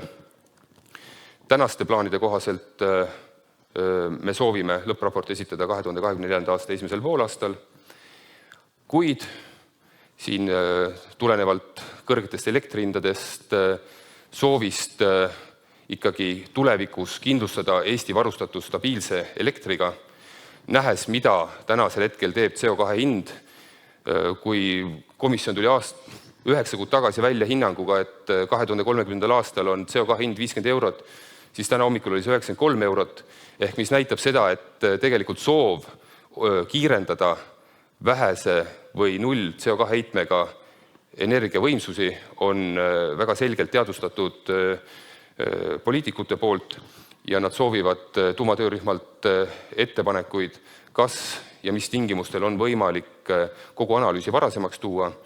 Ja meie plaan on veebruarikuus need ettepanekud valitsusse viia ja selle pealt on siis näha, et kas esialgne plaan, et lõppraport oleks valmis 2024. aasta 1. poolaastal, tuleb varasemaks või mitte.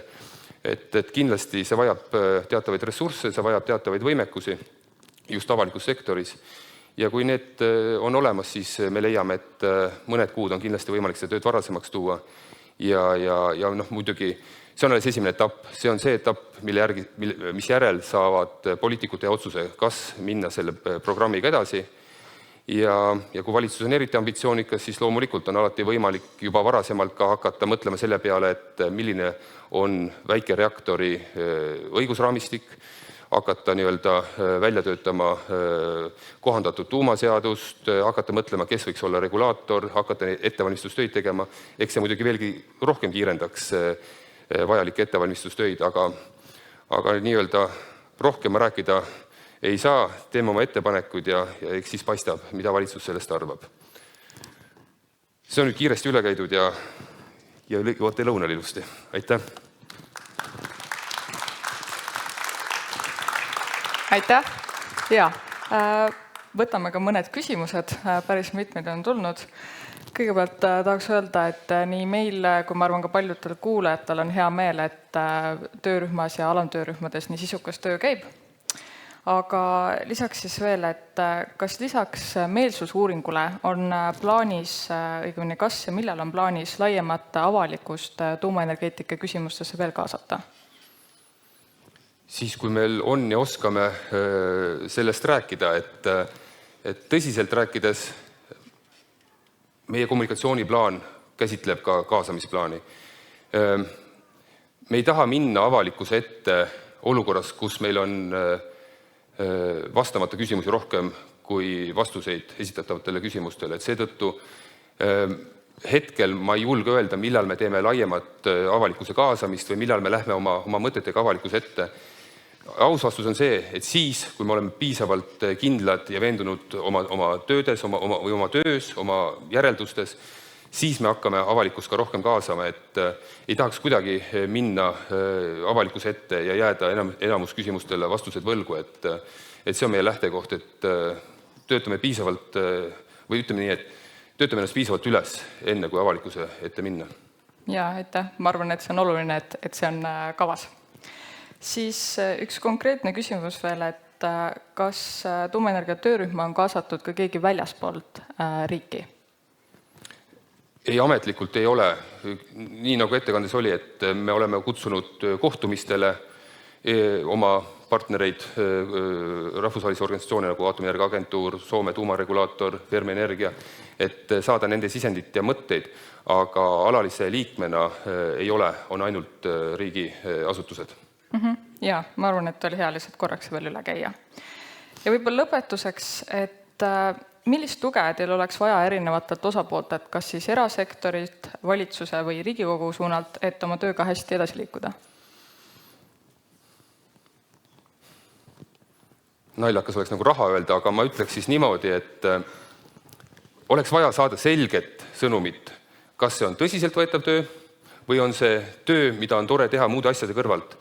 Ja kui see on tõsine töö, siis võimestada natukene avalikku sektorit, et sellise pideva riigi õhukeseks viilimisega uusi asju peale võtta on hästi keeruline, et see vajaks nagu, mida ma töörühma juhina näen, oleks kindlasti sellist selget sisendit, et jah, palun võtke seda tööd tõsiselt, kui teil on vaja lisaressurssi, tulge küsige, et see annaks palju sellist lisajõudu ja energiat.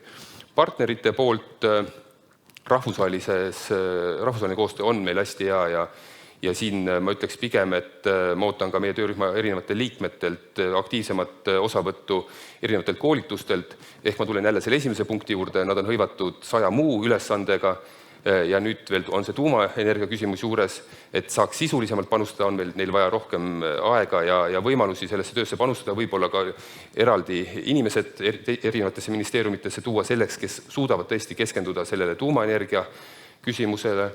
Ja näiteks Fermi Energia puhul ma ütlen, et minust on hästi hea, et me oleme saanud oma mõtteid sünkrooni viia, et võib-olla kui alguses tundus, et nad lähevad nii eest ära, et me ei saa mitte kuidagi neid kätte ja me pigem hakkame liikuma vastandumise teed, siis mul on nagu hästi hea meel hetkel, et me liigume tegelikult, me hästi niimoodi sünkroonime üksteise tegevusi, et vaatame, et meie mõlema tegevused ei hakkaks üksteise edenemist takistama, et see on minust hästi oluline, et selge on see, et aeg liigub erasektoris oluliselt kiiremini kui avalikus sektoris, et et ega seda ühtset tempot kätte saada on väga keeruline, aga oluline on jah see, et me vähemalt räägime üksteisele meie ootustest.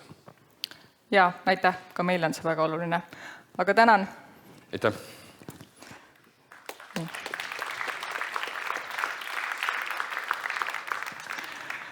Nüüd aga väike paus ja lõuna. Tuletan veel kord meelde, et kindlasti minge proovige virtuaalreaalsuse kogemust tuumajaamas ja tagasi oleme kella 1. Aitäh!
Reviens dans un style différent. Non, les mecs. Et on dit quoi? Et on y va. Baila conmigo, que yo quiero bailar contigo, baila conmigo, que yo quiero bailar contigo, baila conmigo, que yo quiero bailar contigo, baila conmigo, que yo quiero bailar contigo. Attaque de manière spéciale dans un but bien précis. 1 pour les vacances, 2 pour la danse. Rock ton pour un jet ski, et là tu vais ski. Pas le temps de plaire, je suis en manque de rayons solaires, l'air de rien. Je suis le genre de gars à qui il faut sa dose de sun et sa part de sun. Détraqué je suis avec une pointe de fun. Ay Dios mio, mais le cas devient loco. Pas de chaleur en vue, mais putain c'était frio. Je suis comme ça, j'y peux rien, pur méditerranéen. Fier de l'être, au moins y'en a un. Sur ce morceau, je prends mon pied, je me fais un kiff trop stylé. Si t'es pas down à toi de filer sur un air de salsa via Puerto Rico, Cuba, Dominicana et Las Malas. Baila conmigo, que yo quiero bailar contigo. No limit, yo, no limit, yo. Que yo quiero bailar contigo, baila conmigo. Conmigo. Que yo quiero bailar contigo, baila conmigo. Que yo quiero bailar contigo. ouragan, chaque fera. L'alliance en tournée, stop sur une job là, stop pour une reste, donc stop, on s'arrête là. Muchacha, mira, l'ombre qui vient là, petit à petit, so step by step. Plus de monde, c'est donc plus de bombes. Plus de gens sur une track qui grondent. Et puis t'es qui toi, t'es qui là? Je bois pas, je fume pas, je kiffe Cuba. Mais le cigare, je smoke pas. Révolutionnaire, reste ou appelle-moi Che. Pas de limite, la preuve écoute ça. J'ai plus de style qu'une diva au Brésil. Mon flow frappe fort comme la frappe de Ronaldo. Malgré ça, go, je kiffe Rio. Étoile 51 solo. Porto Rico, loin de Porto Vecchio. Porto Rico, directo, Santo Domingo, fiesta, gogo. Alliance kiffe ça, absorbe ça. Pro du clando, pro du style, fista fista. Que yo quiero bailar contigo, baila conmigo. No limit, yo. Quiero bailar contigo, baila conmigo. Yeah, yo. Que yo quiero bailar contigo, baila conmigo. Conmigo. Que yo quiero bailar contigo. Yeah. Ah, l'alliance no limit, yo. Et on dit quoi? Fab comeback. Yeah, yeah.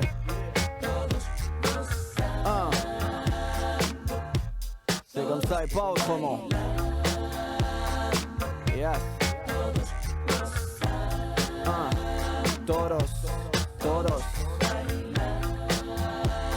Yeah, yeah. Donc c'était l'alliance une fois de plus, encore rien que pour toi.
So, welcome back. Tere tulemast tagasi.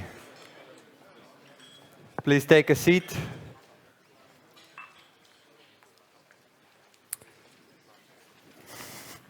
before we move on, we have received a lot of technical questions that we don't have time to answer. So we will make sure that these questions that we are not answering during those sessions, we will get back to those and post the answers to our conference website later the conference. So, nüüd lähme edasi. Meile räägib PVRX 300 väikereaktori ohutusstrateegiast. Mr. Timo Okkonen, please. Thank you, Henry. First of all, thanks, Kalev, and thanks, Sandor. So great to be here. I can't believe I'm standing here today. So we've been working with Kalev for almost a year now. So it's been really nice. But first of all, the team that has been conducting an evaluation. Project owned by Martti Jeltsov, Technical Director of Fermi. Excellent colleagues from Vattenfall, Markus Eriksson being here, leading that team. And we've been doing good stuff here for 10 workshops, also meetings with the supplier. We see some supplier representatives there, for example, lead engineer or chief engineer, Krister there from GE, and some other faces that have become familiar here. And a good team working soon, actually, for half a year to understand the plant. So I'm going to tell about it. My name is Timo Okkonen. I've done 35 years in nuclear branch, leading regulatory affairs, leading research, leading actually quite heavy, big projects technically. For example, INC modernization. I've been leading inspection businesses on component level for more than a decade, and lately also leading a power company in a very tough project, getting it going after difficult years. And what I enjoy mostly working with Fermi is that we are doing some new stuff, and we can influence things on the upstream, try to do things good from the beginning. And it's a pleasure to advise, coach Kalev's team. I'm going to take first everybody out from the nuclear scene. We're going to go to the woods. Why is that? Here is a picture from my summer cottage. We were building a hut, and we had a carpenter, and we still have Jykke. You can see on the right-hand side. Jykke really likes coffee. Some might say, why do you take a carpenter who likes coffee so much? Well, he does, and he's excellent. So coffee is so important to him, so I came with an idea that let's build a safety strategy for the coffee. It's called defense in depth in nuclear. So how do we make sure that it will absolutely never run out? Because otherwise we don't get the hut ready. So let's start with the normal operation. Jykke likes to bring his own coffee. He's pouring things, he's doing things there and so on, and he drinks it from his own thermos bottle. Perhaps once per 10 days it runs out. What do we do then? Well, we as a family, we prepare some coffee. We are mostly there, at least 9 out of 10 days during summertime we are there. So we make coffee. Of course, then we are dependent on our own coffee machine, in addition to us being there. And we are also dependent on the electric grid. So some of them might actually fail. Let's say 1 out of 10 days, Jykke runs out of coffee, and then with a factor of 10 lower, 1 out of 100 days, we are actually perhaps not there, or the grid is out. Well, grid is pretty good in Finland. Hope it stays like that. Then we need protection. That's really the safety. Well, here I propose that we buy 2 battery-driven coffee machines. So that's an example. We will decrease the probability of losing coffee with a factor, 1 more factor of 100 or even 1,000. So we are getting down to 10,000 days or 100,000 days. We are getting safer, we are getting better. Well, somebody might say these are standby systems, we don't use them normally. And it might accidentally be such a situation we try to start them up, they don't work. Even if we have actually 1 extra there to fulfill so-called single failure criteria. For that, we need a backup. We might need an aggregate to load those batteries if the grid has been gone for a long time, or we might actually have a diverse battery-driven coffee machine. Okay, everybody would like to have a passive system here. Probably X300 is not for this mission, but I call X300 easier for me to pronounce. Sorry, GE Hitachi, so I BWR X300. So that's, we bring with a factor of 10 more. In this case, we have a very good situation because even if these would actually not work, our carpenter could drive to Mikkeli, to the town, and have his coffee there. So we come down to once per million days, we lose the coffee. And if even the coffee was not available in the market, we might shift to tea, actually. Well, Jykke wouldn't like it. But this is defensive. This is the way we build safety, actually, in nuclear power plants. In reactor circumstances, we don't talk about days, we talk about years. So we're basically driving the modern reactors so that any bad situation would happen much less than even once per million years. Design is good because this even allows some human errors. We check everything very carefully all the time so that they don't really influence any of these devices, but if they do, we always have the next level of defense. How do we do our evaluation for a reactor? In the middle, you see this defense depth. We are studying different important functions of the plant and checking out, do we have these defense lines there? And are they independent of each other? So that if one fails, the other ones will be functioning. You see barriers. We are doing this because we try to protect these fuel and reactor circuit and containment so no radioactive things come out of the plant. For that, we need safety analysis and risk analysis. So we check out a little bit how those analyses are done. And on the left-hand side, you see our ultimate target of practically eliminating a situation where any radioactivity cuts out of the plant. Would be not good for the environment, not for people, not to be able to use that land in long term, as we have seen in accidents in the history. And throughout these 5-6 decades of power production, we have learned a lot, and that's why we do things in this way. The old world was more safety, non-safety. Nowadays, we have actually 5 or 4 defense lines. On the right-hand side, you see failures. Sometimes devil is in the detail, because some special failure modes in one line might affect the next one. As I said, for example, the grid or some dependency could influence both the normal coffee thing or the backup thing. That's why we study them. And on the right-hand side, of course, there are very good strategies here by GE Hitachi of quality assuring those deliveries in accordance with the importance of different parts of the plant. So this is the way we evaluate with our team. And next I'm going to run through the reactor in a simplistic manner. How do we actually study the reactor? Reactors are more simple, but often we make safety quite complex. And I believe we have to actually try to make even that quite simple, because in that way we focus on essential things. Let's start going through that. So this is a fast course from our team to everybody on X300 safety features. And first there is reactivity and shutdown. In order to handle any situation, you first have to shut down the chain reaction. Then you have to make sure that the reactor pressure doesn't go over because some heat is being generated all the time.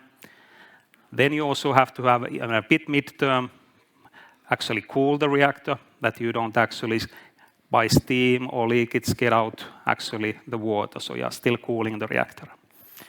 Critical break isolation means that you may have some isolation places where it's very critical to isolate, shut those places if a pipeline breaks, for example. And in this reactor, there is a very innovative solution for that. Radioactivity confinement means that then we also check out that these barriers will work. So I will run through these 5. I'm not going to go through all the details, but I try to run these things and form an architectural view of the plant. What kind of features are there to make it basically practically eliminated that we end up in a disaster? First, normal things. You can see things like rods. You are using controllers to steer the nuclear power, the reactivity. Of course, you have other control systems like feed water control as well. BOP stands for balance of plant, which means that the pressure is being taken care of by the turbine side, not the reactor in itself. Cooling also, we get the heat to the sea or to the air or to the turbine condenser.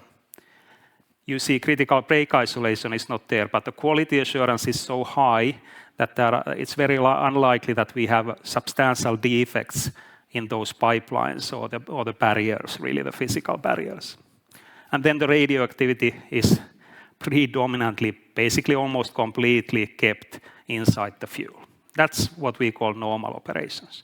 For Jykke, that was drinking coffee from the thermos bottle. Here, this is it. And very important for any team, and especially for a new company like Fermi, for the team to learn. And that's why I'm here to really coach the team, that we together learn how this really works out. You don't really learn the plant by reading regulations. Sorry to disappoint if somebody believes that. You actually read it by actually learning how it works and talking with the designers. And we have excellent designers from GE Hitachi. We've been able to ask questions. Some of these might go wrong. It might be any of them. But for example, it might be that there is something problem with the plant on the turbine side. You see, anticipatory means that, for example, you could see very early that something is going wrong on the turbine side. And that signal comes in, and you may utilize that to actually try to re-steer things. You see on the critical break isolation, before we have a break, you need to have a defect in the material, and then you need to miss it by inspecting. We are regularly inspecting the plant, and the more critical places we are inspecting more regularly, more frequently. And then we are monitoring the plant. Sometimes in a new plant, it may happen that in the first cycle, you, for example, get some fuel leakages, and you are monitoring that. And then you decide what to do about it. Whether you shut down the plant or whether you can live with that minor leakage. And even in operating plants, we sometimes have leakages from the fuel. Very minor, but still important. And of course, the plant is designed to actually filter out or clean those leakages. This is the preventive line. Then we come to something that is called really safety, some standby systems. And for that, the X300 has quite much passive features. For the reactor shutdown, it means that we actually see that we need to shut down the reactor, and we pneumatically cause a hydraulic insertion of the control rods. So we open some valves are open, and the rods go in, and they shut down the nuclear reaction. Then we have passive features, so-called isolation condenser, which nicely regulates the pressure, but also provides the cooling of the reactor. After opening valves, it passively does that. Critical break isolation, there are particular isolation solutions here, which isolate, for example, big lines directly close to the reactor vessel, so that actually you are very highly unlikely, if not completely ruled out, that you would actually have any bigger leakages from the reactor, which is a very unique feature, which is part of the reasons why this reactor is so much simplified from the predecessors. Reactor circuit, when you are cooling it by the isolation condenser, you are not getting steam or anything out from the reactor, which means that if there was some little leakage there, it would be contained inside the reactor circuit. Now we are on the protection. We use the color black there, like the black belt. This is the part of the plant that you typically try to make sure, absolutely sure, and this is where the licensing is mostly focused. And this is an area where you try to be as simple as possible, often also as passive as possible, because to really show that this is not complex. And you also make sure that this functions for a long time without any human intervention. In general, this defense in depth also prevents human errors of having a big impact. But it also makes it such that the operators are trained to do a lot for the normal operation, but they are not forced to do anything when really needed in an accident situation. They are actually often trained absolutely not to do anything, because in some accidents that we have had in the past, Kalle was asking about those in the break, it's been often so that some mistakes are done. In this black side, you actually believe very much in automation. and you try not to intervene because otherwise you might actually do a mistake. So even those things are part of this defense in-depth strategy, that how do you see the role of the operator? Then if that would work, even that black, which is the most best black belt area, would not work out, you often have some backups. For the control rods, you have a motor. After you have done the hydraulic scram, even the motors are slowly pushing the control rods in. So they are backup. You see passive with an asterisk there. It means that there are two different valve types that actually activate the passive system. Because the other part of the structure is just a structure. So there are two valves, one red valve, one blue valve, for example. Then we are studying this little bit. This is very much language that we are using here. GE doesn't use exactly this language. We try to form our view. And our team is quite experienced in the boiling water reactors because Sweden and Finland have them. Myself, for example, I've been a lead engineer on a boiling water reactors and even on a full high-NC modernization. So we know quite a lot. And one of the Swedish boiling water reactors, even the first one, had an isolation condenser. It's not working anymore, that plant, but still. There might be some manual. We are studying a little bit. Is there a manual possibility to close if the isolation doesn't work? And then we always have the containment to really close up everything if something was leaking even from the reactor circuit. I believe that things have to be basically quite simple. And it's nice if the team, especially the technical side, learns it from the top down, that how does this really work? Because then you know how important different parts of the plant are. We often forget that, and we put a lot of requirements on some single component or thing that is difficult to qualify, and we lose time, and we might lose the schedule in the project. And that's often a mistake. And in many modern projects, people don't see this big picture, and we use a lot of time on some single thing, although for the big context, it's actually not a headache, because nuclear safety is not built by relying on single components. It's actually built on a good systems architecture of the plant. What comes after this if this would fail? Even the containment couldn't sustain if the chain reaction went on going. And if there was a problem with the control rods, that they just don't go in. Not with hydraulic, not with the motor, there is a boron injection. So inject boron actually to the water of the reactor to shut down the reactor.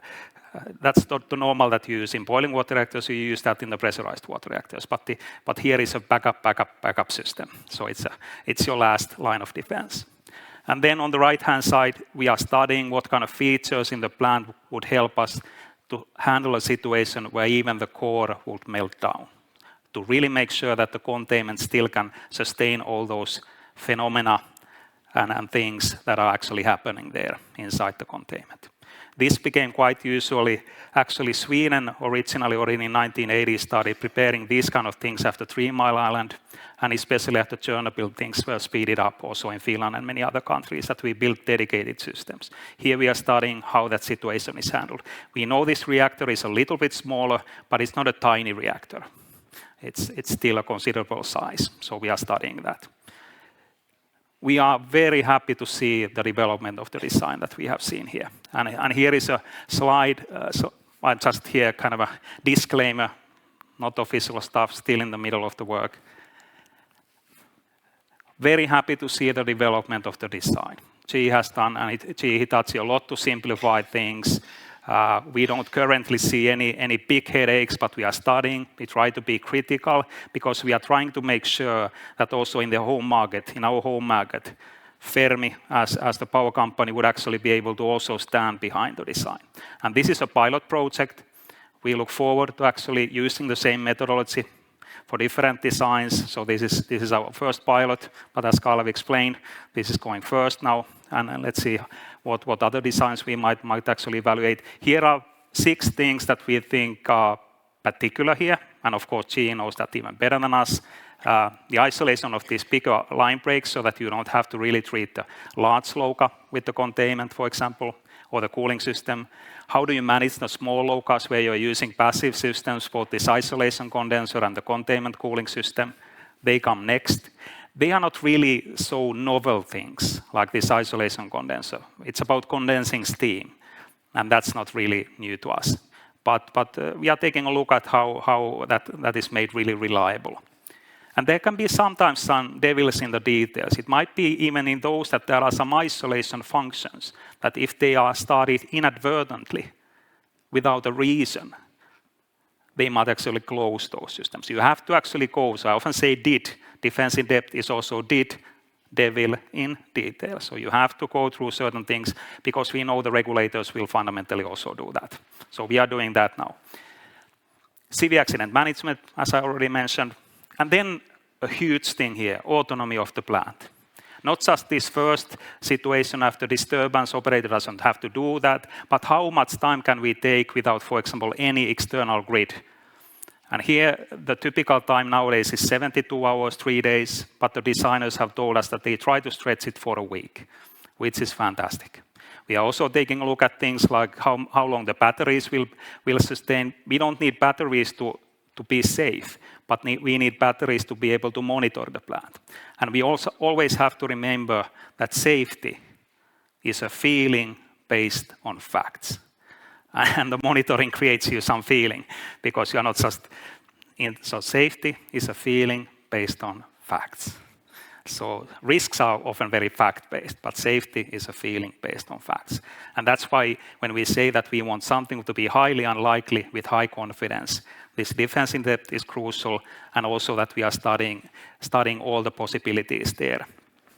And that we are also able to monitor the situation if we would end up in a difficult situation. This is what we are doing. Happy to answer any questions. Thank you. Yes, so let's take a few questions. There's one question from the public. Maybe it's more to G. Hitachi, but let's see, maybe Timo can answer also. So it's more safety means more cost. Which one is BWRX 300 prioritizing? And there's an additional comment. Coffee example sounded like the coffee will be more costly than the house. Yeah, of course, we didn't do the coffee solution that. Well, I guess we've heard so much from GE, so that is this design to cost principle. I also believe heavily having a very long safety background that these plants are still to produce energy. Safety is more that you really make sure and evaluate. First, you design something to do something good.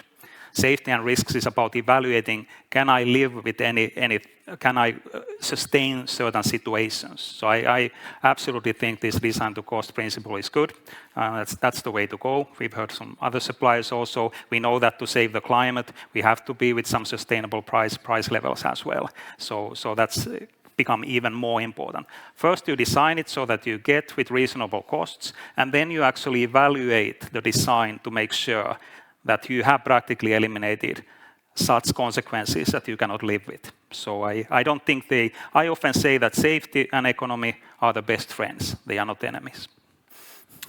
Good, thank you. Because without economical things, you don't have money for maintenance. You are losing things. So safety and economy, or economy and safety, they go together. Mm-hmm. That's sustainable. We know that nowadays sustainability means actually people, planet, profit. So they are not enemies.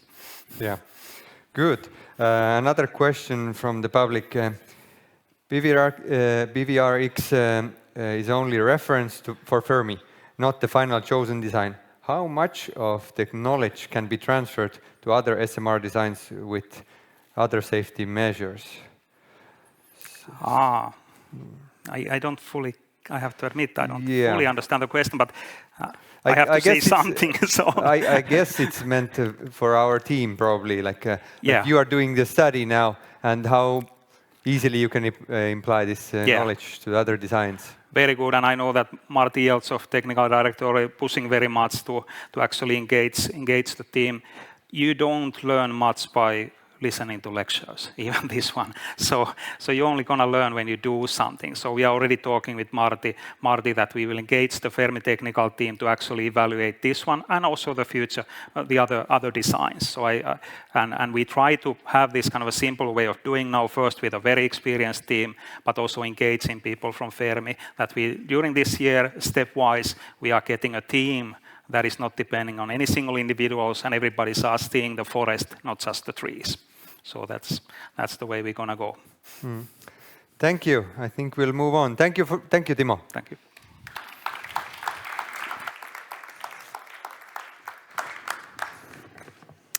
aitäh!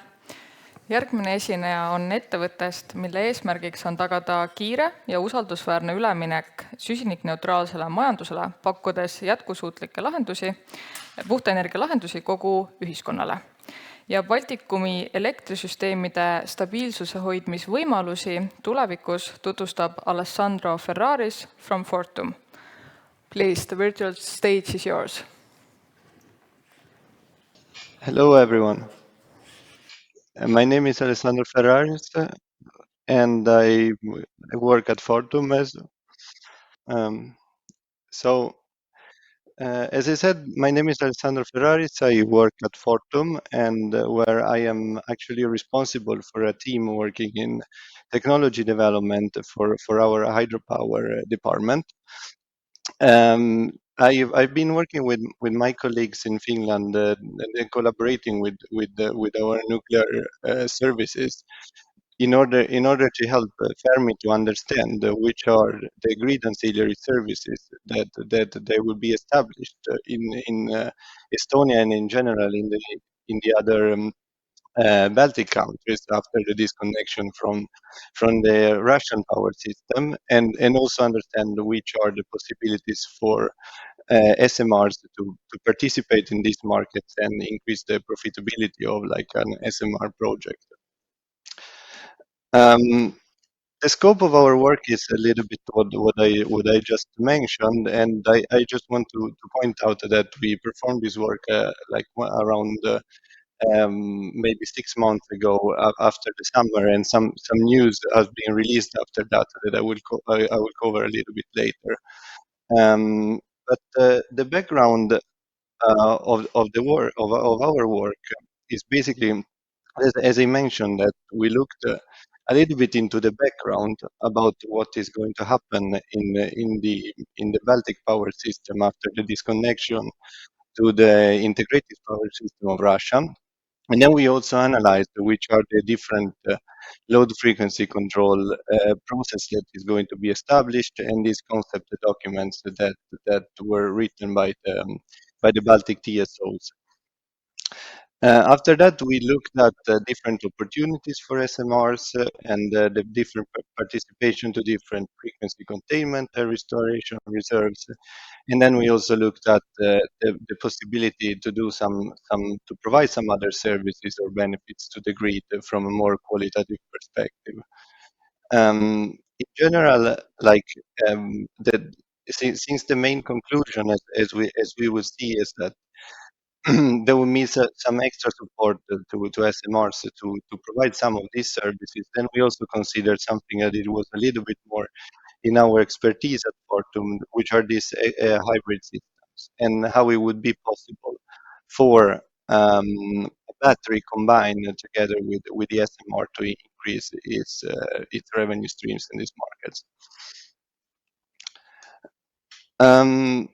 Well, the background basically is something, and I guess you will know, is that the Baltic countries are planning to disconnect from the integrated power system of Russia, which is nowadays basically providing all the system stability and these grid services that instead will need in the future to be established as own markets.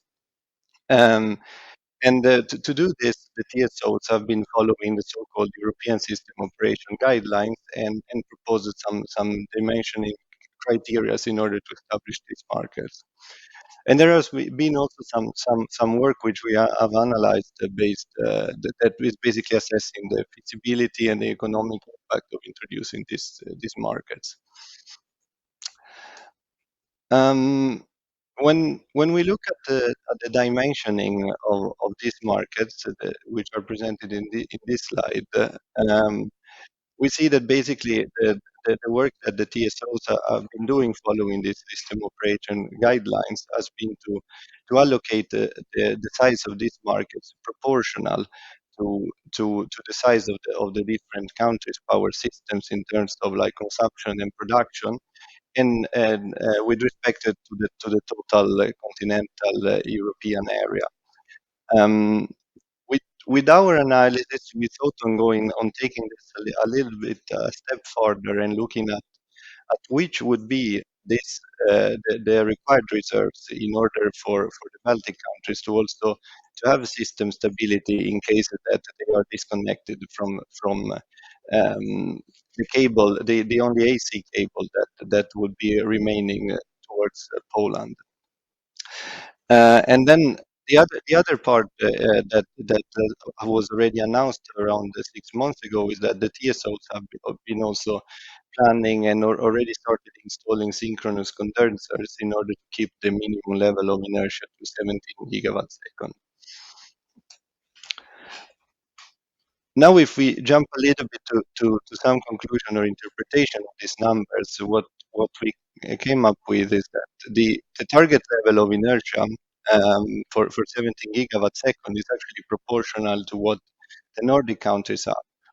The reason why we use the Nordic system as reference is, well, first of all, because of our expertise in that at Fortum, but also because they are a synchronous system which is sustaining its stability by its own. And as I mentioned before, we wanted to take a little bit this work that the TSOs have been doing to a step further and look at what would happen or what would the Baltic countries need if they wanted to sustain the stability when they are in what is called the island operation.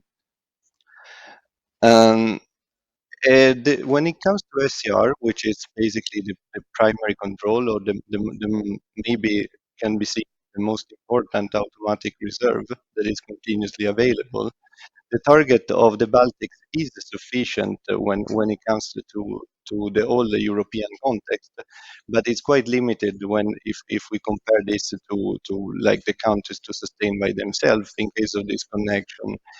And if we compare to this to the Nordics, then as you can see, it's a very different order of magnitude. So this basically means that with the increase and the big plans of installing more wind power and decreasing the inertia in the power system, the FCR will need definitely to be increased in order to guarantee the system stability. Once again, in case of disconnection. But when we look at the synchronous at the synchronous condensers and what they would provide in terms of inertia, that's also like sustainable at the levels of wind integration of today, but of course with more wind power and less conventional power connected to the grid, that's also probably not sufficient to guarantee like a level of complete stability in the system in case of like major outages. If we look at the revenues and the size of these markets, and the revenues, sorry, for a 300 megawatt electric SMR, we need to look at the parameter in order to consider how much this technology would be able to provide. And what we have assumed here, and I say it's pure assumption, as we have heard today, there are different technologies of SMRs and with different flexibility potential. But what we assume is 1.5 megawatt per minute as ramping potential, which means that one of these SMRs would be able to provide a certain amount of the different reserves, depending on how quick are their requirements for them. Meaning that basically the most challenging from a technical perspective is actually the primary reserve of FCR, while it's more simple for an SMR to provide slower reserves like secondary or tertiary reserves. And here we plotted a little bit some of the potential revenue scenarios. Basically, since these markets are not established yet, it's difficult to estimate which would be the prices. But what is presented here is sort of average of what are the average prices for similar markets in other countries, and also a little bit of assumption about different scenarios depending on how the electricity mix would be looking like. But what we can see clearly is that, as I already said, the SMRs are technically more suitable for providing slower reserves like AFRR, meaning that that's where also there would be the most of the revenue. But there, of course, in the context of what I explained before, that would be very useful also to increase this minimum level of inertia and provide some other services which are not currently contemplated to be remunerated. For example, like I'm talking about voltage control or reactive power. Are we thinking about batteries? Because as I mentioned, the main limitation for SMRs is the ramp rate, and this means that if we want to produce quicker reserves, we need to combine with some system that gives a boost to the ramp and has the capability to regulate quicker. And this is something that at Fortum we have tried with hydropower units and successful in the FCR market in Sweden. And that's why, since the technological solution would be pretty similar, that's what we are considering here in this context as well. Another example is what will happen in Olkiluoto, where batteries are used as a backup as well to reduce uh, the load loss in case of disconnection. And when it comes to the revenues for SCR markets, we need to look it in not only into the context of like what would such a technology or such a system get from the market that is established, but also in what it has been recognized as being the major challenge for establishing this market, which is the availability of units being able to provide these services.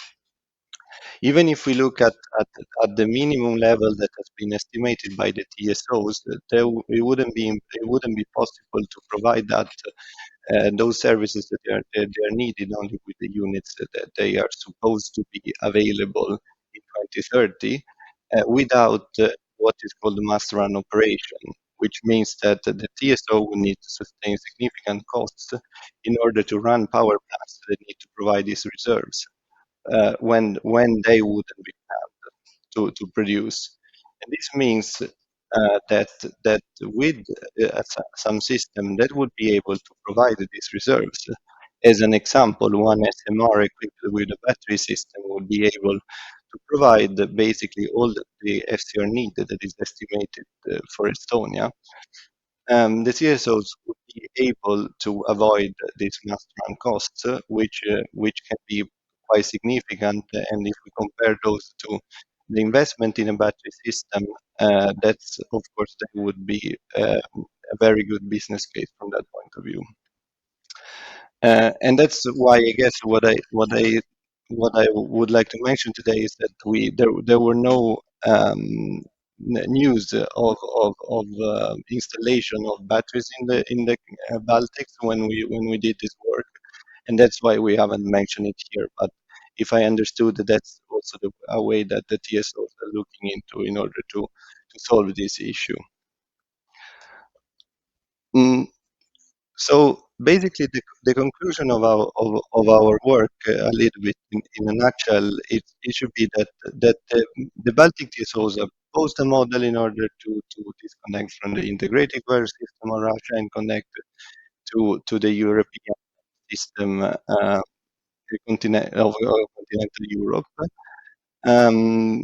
There are like some different proposal for the sizing of these FCR and FRR resources, but in all the different scenarios, the must run operation of conventional units would be necessary. And another point that was a little bit unclear at the moment when we made this report is which of these units that are now considered must run operation will actually be phased out or converted, and if there actually will be that capacity that has been estimated to be running in 2030 by then. So this need of must run operation of some other units would be even more relevant as we go forward. And as I said, the dimensioning of these resources, it makes sense definitely when it's considered from the context of the Central European system, but they would be insufficient in case that we are considering the Baltic countries as needing to operate in island operation. And the last point is that SMRs can definitely provide a part of this service, have a very good capabilities of like increasing the system inertia and giving voltage control and reactive power to the system, but they would need some backup, for example, being hybridized with a battery in order to provide the quicker reserves, for example, FCR. That was a quick run through of my presentation, but if we manage, I can take some questions. Thank you, Alessandro. We have at least one question for you. You mentioned battery storage. Have you considered thermal energy storage, something like the integrated thermal energy storage system in the Moltex design? No, we have been looking only at the electrical part. So meaning like connecting the battery at the same connection point and using the control phase of the plant in order to give the right reaction to the grid. But nothing to be integrated to the power plant design. Okay, thank you. And we have another question. Would 0.3 megawatt hour storage capacity be enough for ancillary services? I think maybe it's a little bit... Depending in which context. If we are referring what I had in my slide, for example, to thinking about a battery connected to the power plant that has 300 megawatt electric capacity and some capability for ramping, recharging continuously the battery, then yes. Okay, thank you very much. Thank you.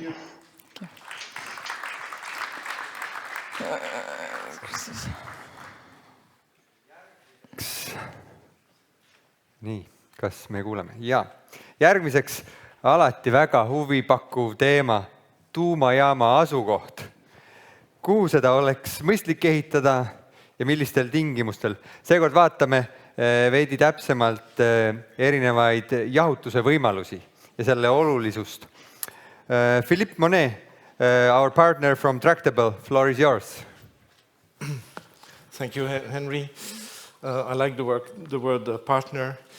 I'm very pleased to be invited again to this conference. I want to commend Fermi Energia for their ability to foster collaboration between different entities in a very open and transparent fashion, and to really establish this spirit of shared goals and very important ones. So last year, actually, at the virtual conference, so my name is Philippe Monet, I'm a consultant to Tractable now, after I retired last year from my position as a Chief Technical Officer in the nuclear business line of Tractable. And but actually, I'm a part-time consultant to Fermi Energia under an agreement between Tractable and Fermi Energia. So last year, at the virtual conference, I already reported on the site survey study which was initiated in 2020. So I'll give an update on this site survey study, as well as provide the results of some comparative analysis of cooling systems associated with what should be best for different sites. Okay. So two parts in this presentation. The first one is the update on the site survey. Site survey was initiated, as I said, in 2020. We did this together with Estonian company Steiger, present in the room here. And so since then, it was during COVID pandemic, without traveling. So this year, at least we could do some site visits to complement what we had done before. And also, we developed a computer assessment tool, which I will explain, to be able to provide more fact-based and transparent assessment of different site options. Okay, that's what I will be doing now. So, not repeating what I said last year, but a quick recap is that we are actually performing such a study in order to identify suitable sites over the territory of Estonia. And we follow a process which is very well defined in the IEA Safety Guide SSG 35. So we make sure that all the safety aspects are fully covered, but not only that, all the environmental restrictions and so forth. So the site we are looking for, or the sites, candidate sites which we are looking for, must be able to accommodate an SMR plant of at least 600 megawatt electric or more. As mandated by IEA, there's a data management process which is very strict in terms of validating data sources, different data, and then uploading them into an ArcGIS, a GIS database, meaning that you're going to have data accumulating and improving over time in terms of development of a database which has, sorry, not this one, it doesn't work, okay, which has several layers of information that is organized by different disciplines. So there are many technical disciplines involved, all the environmental restrictions, cultural heritage, and so forth. I'm not going to go through the full list, but there are very diverse technical disciplines which need to be combined in a way in order to establish suitability of a particular site. It's really the first part of the process of site evaluation. So before site characterization and before the site selection, which requires involvement of the authorities, right? And therefore, passage of milestone 1. We have heard this morning about this objective to reach milestone 1 at the end of 2023 or beginning of 2024. But before that, there's a lot of work that can be done to apply the process and identify candidate sites, all right? So this is actually the subject that the person from the Ministry of Environment, Mr. Munt, I think, earlier on was talking about, and that's a process that is going to be officially repeated by Estonia formally to lead to the site selection, which is, of course, a very important step for the development of a project. The process being applied is a screening process of applying successively exclusion criteria in 2 steps, first at a very macro scale and second at a more local scale, using screening criteria which are either exclusionary, meaning places where we cannot site a reactor, or discretionary, meaning that we choose not to go there for economic reasons or for inconvenience. Then the third step is new, is from last year. It is based on the development of this evaluation tool, Insight, we called it. And I will illustrate that, which is a more objective way to come to the identification of candidate sites, which is the end product of this study.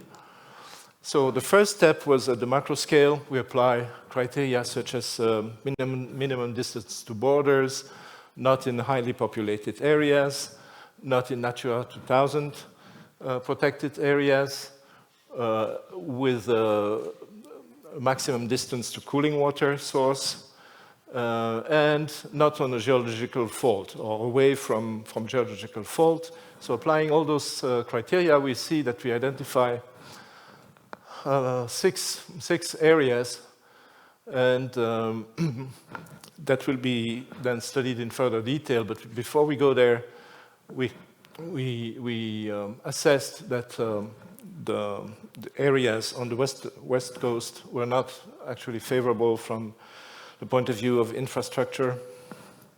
meaning the grid is not developed or transportation means are not developed, and there's no real demand for electricity in those regions.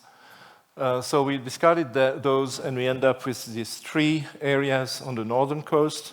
We'll call them ABC, from west to east.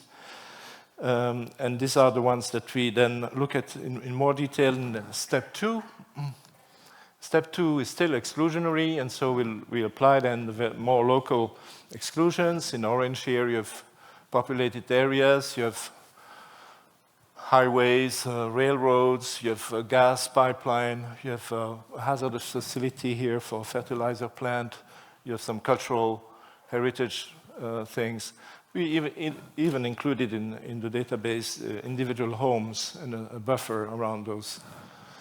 So we have the complete picture of those areas where we don't want to go, and the gray areas are the ones which are then going to be evaluated, okay, as potential sites. Flooding doesn't show up here, but in other places, we want to have a safety elevation margin against flooding.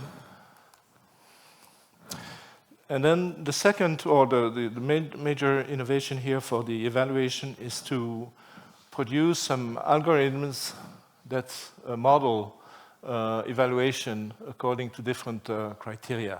The distance to cooling water is the one that is shown here. So if you are very close to the shore, you will be able to do direct cooling and you get the maximum score. Then after some distance, it's better to switch to closed loop. And the more you go away from the cooling water source, the lower the score you get because of the extent of piping and properties to be crossed and so forth. So there is the sea, but we also have a source of water at a former quarry that is then filled into a reservoir which has been assessed to be sufficient for cooling of reactors, SMRs. So we already get to the results here. We'll have those 3 areas. This is area A, where you can see in the center there that there is room in the gray area that can be potential sites, but not the other ones which are colored by different reasons. This is the region B, which is the Kunda Bay, and there also you can see what is more or less the available land, and area C in the eastern part, which you already saw on the previous slide. So this is the output from step 2 exclusionary phase. And now I showed these evaluation criteria, by which the algorithm computes a score for each point on the map according to the criteria that has been defined.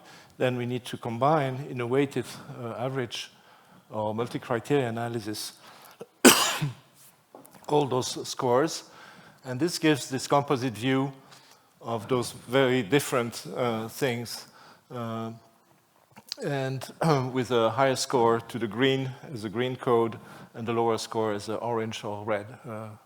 So here in this area, you see that there is room for locating an SMR. There is enough space there. In the Kunda Bay, we see that the eastern part of the bay is best suited and has high scores. And in the third area, there are several possibilities actually, and we considered these different possibilities. So this tool was used to actually refine and confirm what we had already announced last time, of having those 5 candidate sites. Now it's all labeled preliminary because the Estonian government is going to initiate a formal official procedure to come to the final result of site selection, right? Okay, that's so much as I wanted to say about the updating of the site survey. In the cooling studies, the purpose was really to compare different cooling options which are associated with the sites. You know, a site away from the sea can only be closed loop cooling. And so from this, also the extent of the piping lines that need to be installed to connect to the water intake, to the plant and the outfall. That all has some impact on the plant performances, and the main features of the cooling system will have an associated capex and opex. And so we all compare all those different cases through an NPV analysis. So we only have one site which has direct cooling, Kunda. Direct cooling is having a large flow of water that takes up the heat at the condenser and has the best efficiency, thermohydraulically speaking. And then closed-loop cooling with mechanical draft wet cooling towers. These are low-rise cooling towers in a battery, several of them. And that's the best-suited solution when there's a limited quantity of water available, but it's also lower cost. Now, it still requires, of course, to have a source of cooling water, but the flow, the makeup flow is like 30 to 40 times less than a direct cooling. So it also has a lesser impact on the environment or on the water source. This is an example for the Kunda side. The layout is absolutely conceptual. The plant could be moved up a little bit. But so it shows that in direct cooling configuration, we do need to have very long lines, large piping, going out to the sea to reach sufficient depth for water intake, and then returning the water to the bay. So it's quite expensive from the capex point of view. So we did also apply the closed-loop system in this case, in which case we don't need this line going to the sea. We can remain with the bay as a cooling source and evacuation. This is a site inland, close to this reservoir I was mentioning, for which we would take in one branch water as a makeup flow and return it to another branch to ensure that there's no recirculation. So we ended up, of course, doing some thermodynamic modeling of the secondary circuit to calculate efficiency factors. And this is the comparison. Actually, for two cases, Kunda direct cooling and Kunda closed loop cooling, where we see that the net power has a difference of 6 megawatt, which is about 2% of the power output. That's the penalty of applying a closed loop cooling. So it's not a huge difference in plant efficiency, all right? 6 megawatt for 300 megawatt. And from an economic perspective, actually the direct cooling would be more expensive initially than the closed loop cooling. We also compare here with other sites that have closed loop cooling, and we compute here in this table the NPV difference between the different cases. And what we see when it's positive, that means that Kunda direct cooling is better than closed loop cooling in Aidu, for instance, but it depends on the interest rates that is used for the WACC, the cost of money. So with high interest rates, actually it's the reverse. The closed loop cooling is more economical, but all in all, there are relatively small differences in terms of money between these cases. Differential NPV is very low compared to the total investment. So economics is not a decisive factor for the cooling system selection. We'll have other things like environment, extent of disturbance to properties, and so forth. I think that's it. I'm ready to take questions. Great. Thank you, Philip. That was a good overview. Yeah, we have received several questions from the audience.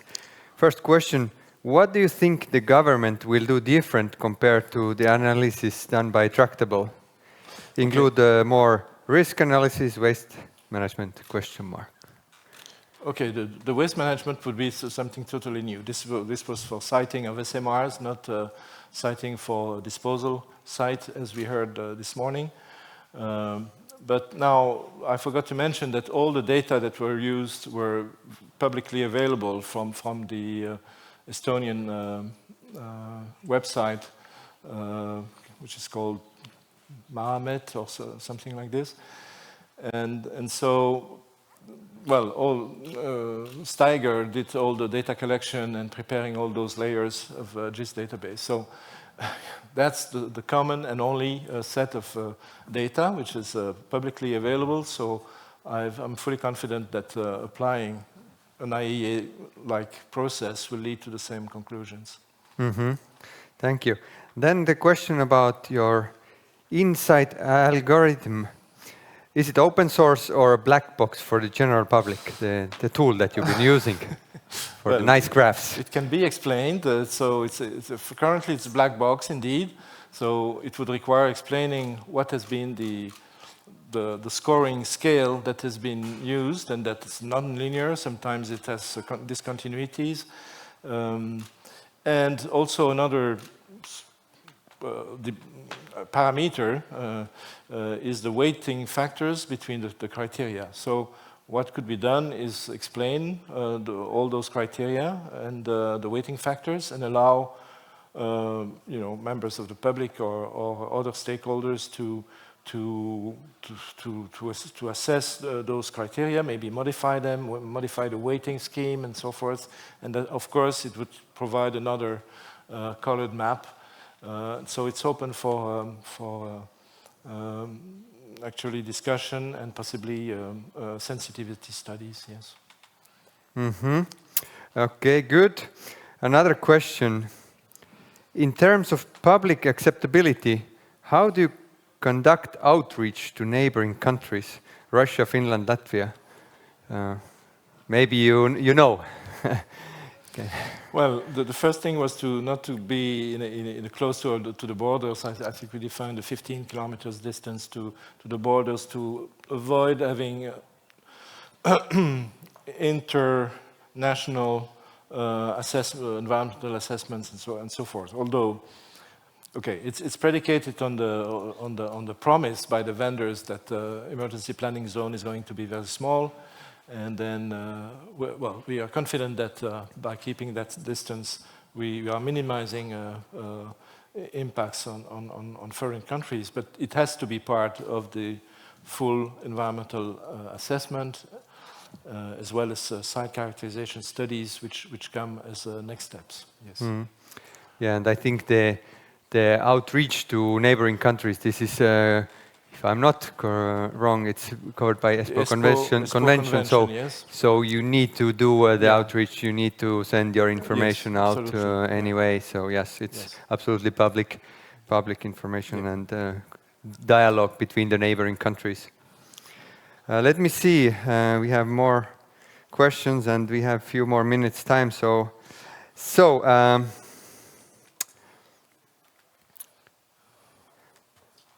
Well, there's a question. Are you planning public discussion with local inhabitants or on construction of SMR? Well, you can answer, but this is probably a question to Fermi, actually. Yeah, well, it will be part of the process. What I didn't insist too much is that the site survey provides the basic data. Then the site selection has to be a very open and transparent step where the stakeholders are invited.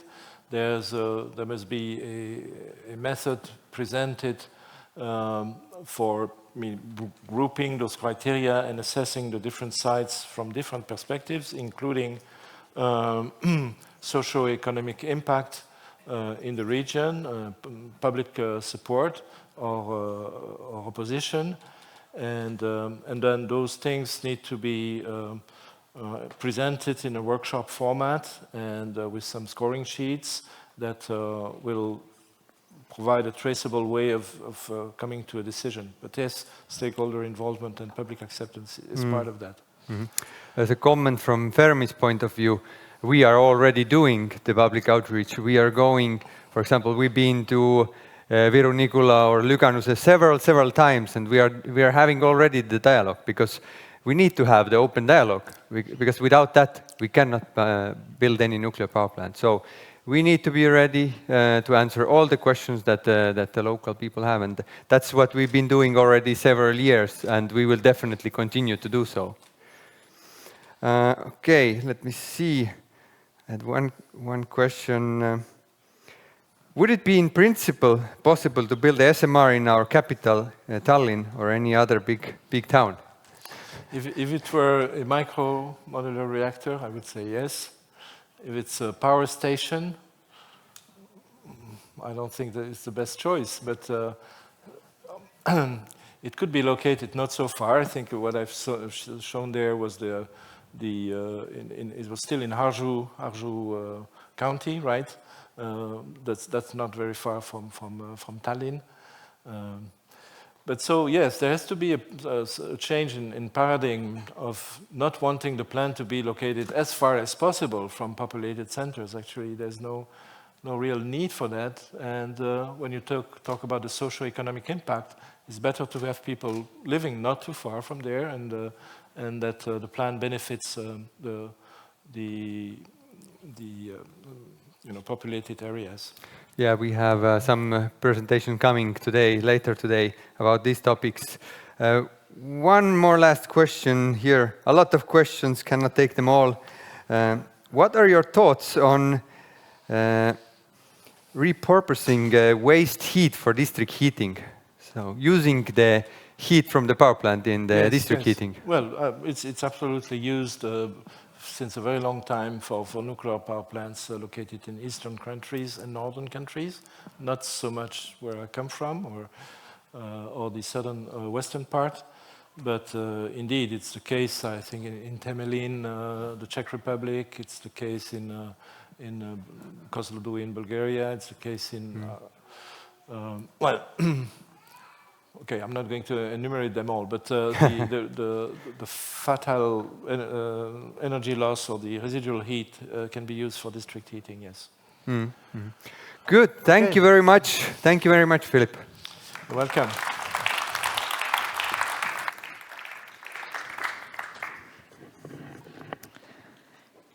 Nii, meie järgmine esineja videosalvestuse vahendusel on pikaaegse kogemusega kiirguskaitse ning tuumajäätmete käitlemistehnoloogia alal. Hetkel töötamas vanemnõunikuna Rootsi tuumajaamade radioaktiivsete jäätmete ohutu käitluse ja lõppladustuse eest vastutavas ettevõttes SKBs. Hans Forsström ja tema esitlus madala ja keskmise radioaktiivsusega jäätmete käitlemisest. Good afternoon. I'm Hans Forsström, and I'm a senior advisor at SKB International. I have for many years been involved in the development of the Swedish radioactive waste management system. And I've also been a director at the IAEA for radioactive waste management. Today I will talk to you about a study on low and intermediate level radioactive waste management in Estonia, which has been performed by SKB International.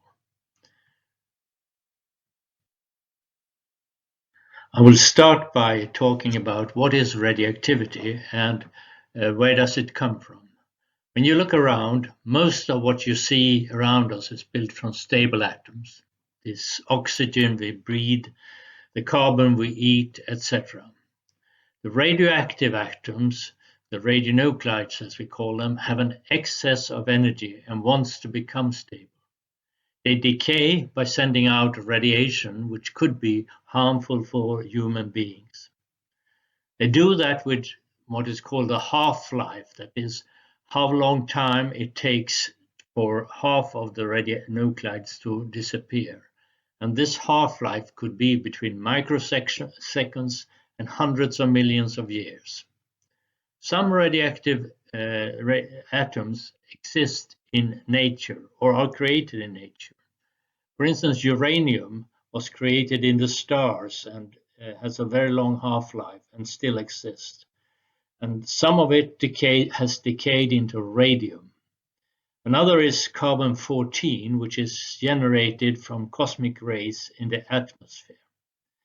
What I'm going to talk about mainly is those radionuclides which are created in the nuclear reactors. For instance, cesium-137, cobalt-60, or plutonium-239. Most of the radioactivity in a nuclear reactor is generated in the nuclear fuel. It's more than 99%. It's created by the fission process and by activation, and it stays in the fuel. The fission process, which you see on the left-hand side of this slide, is the process which generates the energy.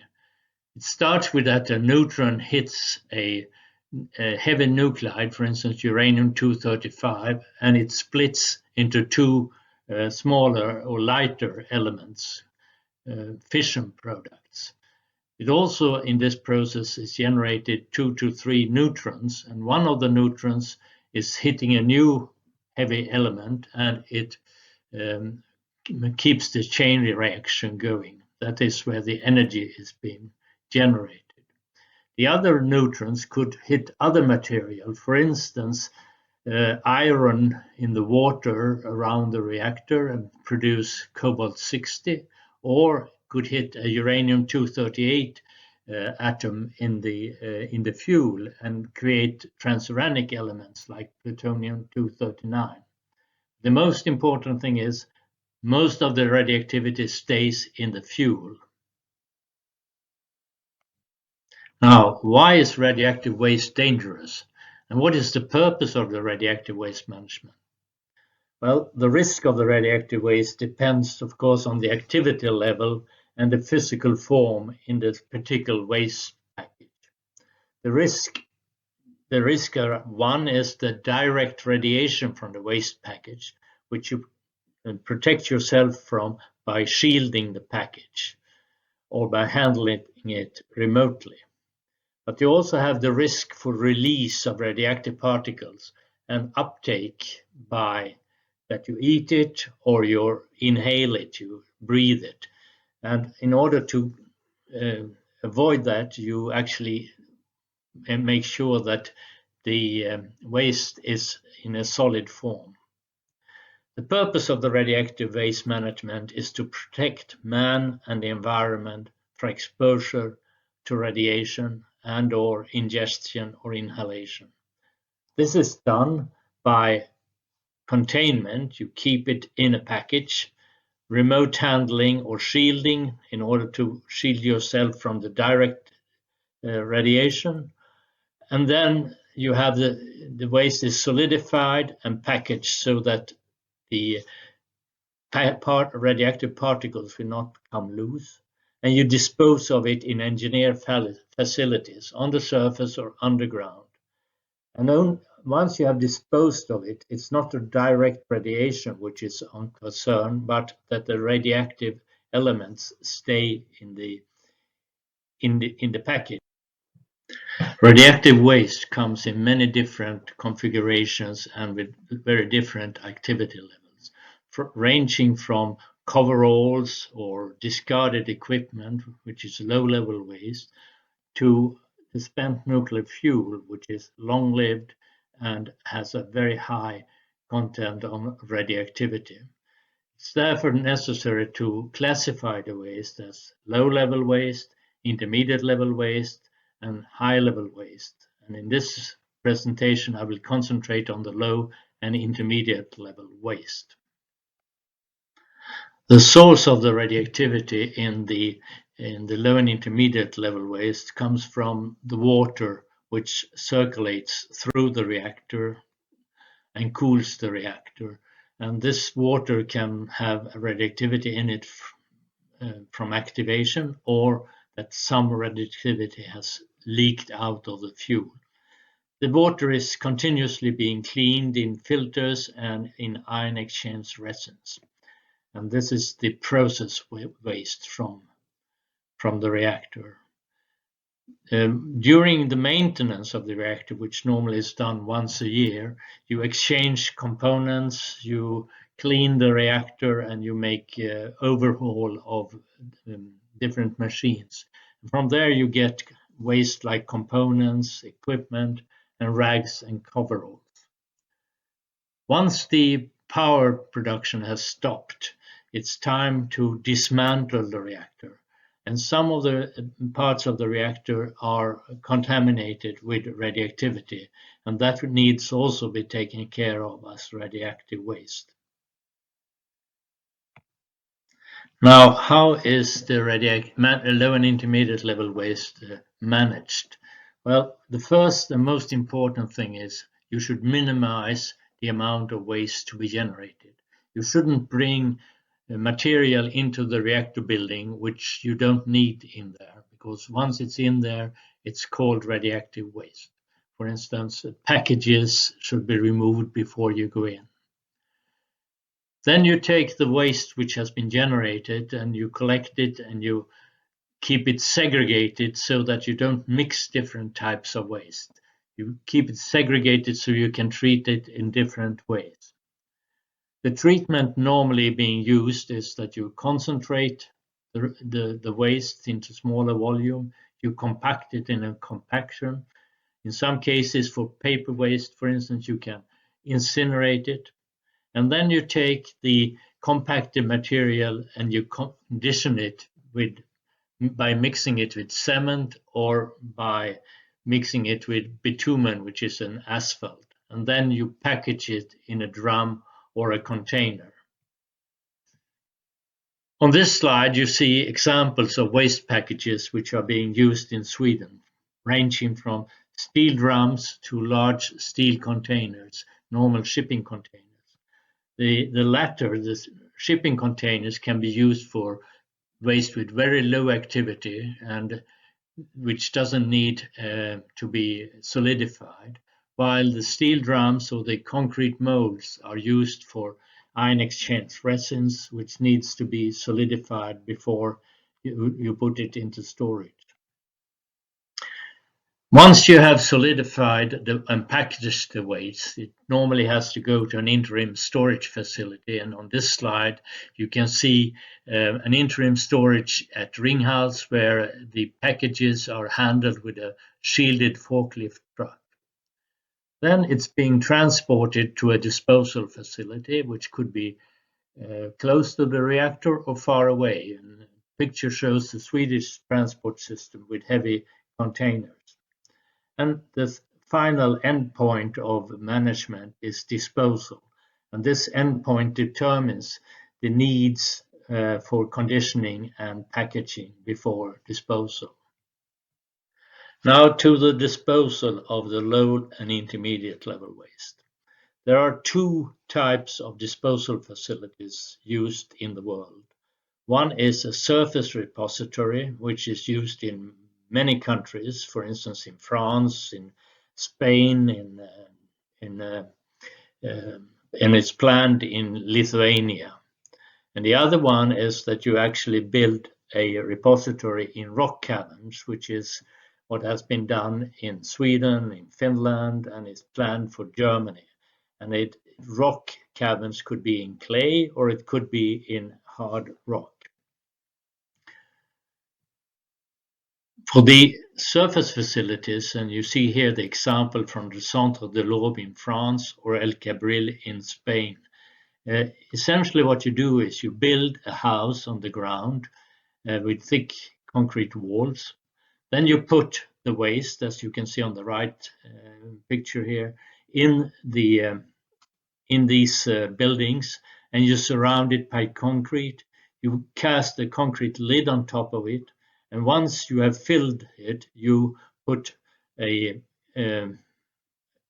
impermeable material on top of it, and you cover it with grass, as can be seen on the bottom slide here. If you instead are using a rock repository like the SFR at Forsmark in Sweden or the VLG at Olkiluoto in Finland, you build rock chambers, and in the rock chambers you build concrete structures where you put the waste in a similar way as you do for a surface repository. And you also then cast concrete, grout concrete around it to make it stable. Both the surface repository and the rock chamber repositories can fulfill the safety requirements, and they are licensed in France and in Sweden or Finland. The difference is that in the surface repository, you have a period of about 300 years where you control the drainage water and repair the facility if it's needed. In the rock cavern repository, you essentially close the tunnels and then you let the low water flow in the rock make sure that the radioactivity stays. An important point both for the surface repository and the let's say shallow rock cavern repositories are that it's a limited quantity of radioactivity in the waste, especially long-lived waste. If there is more long-lived waste, which is the case for some of the intermediate level waste, there is a need to build the repositories at greater depth, more similar to what is needed for the spent nuclear fuel. For Estonia, with 4 SMRs, a total volume of low and intermediate level waste will be about 20,000 cubic meters. 60% of this will come from operation and 40% will come from the dismantling of the reactors. Most of it is really low-level waste and only a small part is intermediate level waste and needs deep disposal. For this, there are two possibilities for building a repository. You either make the surface repository like in France, or you make a rock cavern repository like in Sweden and Finland. Where this can be done, should be done, depends on the geological conditions. And there are advantages if you could locate it close to the reactor site, which normally in Estonia would mean that you would have a surface repository. When you should build a repository is depends on the politics, but early start is to be preferred so that you don't need to build extra storage capacity, but also from the point of view of public acceptance, that you actually show that you're taking care of the waste. The size of a surface repository is shown as the red ring on this slide. It's about 2 to 3 football fields size, 10 to 15,000 square meters. Or it could be in 2 tunnels in a rock repository. Now comes to the question, how should the waste management be organized? Well, first of all, international regulations says that each country should be prepared to take care of its own waste. And each country should have an independent regulator. Then you have on the triangle on the right, also the waste producer, which is the utilities, and the waste disposer, which is often called a waste management organization. The waste management organization could be independent, or it could be connected to the waste producer. In France and Germany, the waste management organization is an independent organization owned by the state. In Finland and Sweden, the responsibility has been put on the reactor owners to take care of and dispose of all the waste they are generating. And the waste management organization is thus jointly owned by the utilities. In Sweden, SKB is owned by the 4 utilities operating nuclear power plants. In Finland, Posiva is owned by the 2 utilities operating nuclear power plants. For the low-level waste in Finland, disposal facilities have been built at the reactor sites, and that means that it's operated directly by the reactor operator. In Sweden, it's built at the reactor site, but it's a common facility for the 4 utilities. How should it be in Estonia? Should it be utility-owned or state-owned? Well, that's a political decision. based on the experiences in Sweden and Finland, we see a lot of advantages of putting it, making the utility own it. It's important to ensure that there is money available for taking care of the radioactive waste. Many of the activities and costs appear after power production has been stopped. Nevertheless, the costs of spent fuel and radioactive waste management, including the costs for dismantling, should be seen as an operational cost. And for that reason, it's important to build a funding system based on a fee on electricity produced to take care of the late cost, for instance, the spent fuel management and reactor dismantling. This is done in practically all countries, and the fee is typically a few tenths of a eurocent per kilowatt hour. For the low-level waste disposal, which takes place almost at the same time as the reactor is operated, it could be financed directly without funding. It should be clear also that the cost for low-level waste disposal is an order of magnitude lower than for spent fuel disposal. Now, just a few conclusions. Low and intermediate level waste from modern SMRs is similar to the waste from the existing light water reactors. There is thus experience. The low-level waste will contain less than 1% of all radioactivity which is produced in a reactor. Most of the radioactivity will stay in the fuel. Well-developed methods for treating and conditioning the low-level waste is routinely applied in the reactors today. Licensed facilities for disposal, either on the surface or in rock caverns, are in operation since many years around the world. Estonia will have to develop its own disposal facility for low-level waste. The siting of this facility will depend on the existing geology, but there are advantages if the facility can be built at the reactor site. A waste management organization should be established, and it could belong to the power company, but it could also be a state organization. Irrespective of which the financing must be assured, and it should be collected from the electricity revenues.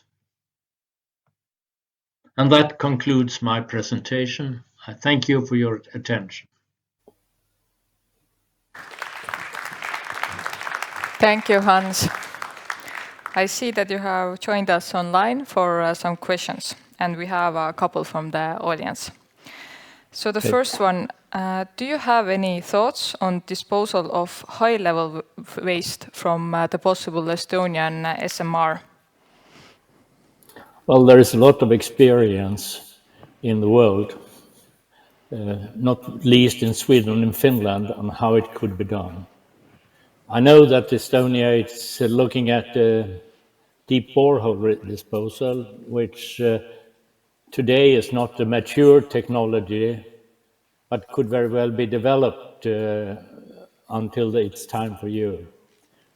But it all depends on what geological conditions you have in the country. Okay, great. Thank you. Then one interesting question. How is it made sure that nuclear waste is not used as a weapon? That's a much more difficult question. I mean, the only thing which could be of interest for weapons is the spent nuclear fuel. And it's well controlled under IAEA safeguards. It's also, if you want to extract the material, you need to reprocess the fuel. And that means building a big facility. But the most important control of that the material is not being used for weapons is the international IAEA safeguards. Okay, thanks a lot for that answer as well. Then, what would you say are the benefits of the closed fuel cycle, or in other words, reprocessing of nuclear fuel? Well, you go outside of what I have studied, but I can give you an answer anyhow. It's very clear. The recycling, the reprocessing and recycling means that you can utilize the uranium and plutonium which is left in the spent nuclear fuel. The cost of doing that is at present very high, and that means that, the present thinking in the world is for light water reactor not to recycle. The interesting question is if you come to using fast reactors where you can actually utilize the material, the plutonium, better, and you can utilize the uranium which remains from enrichment in a good way. That is the advantages of a closed cycle. There is also a discussion about the waste.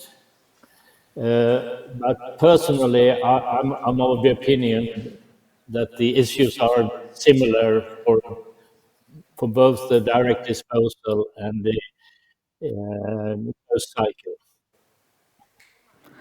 Okay, thank you very much for that. We have many more questions, but we try to get the answers to them later. So thank you, Hans. Thank you.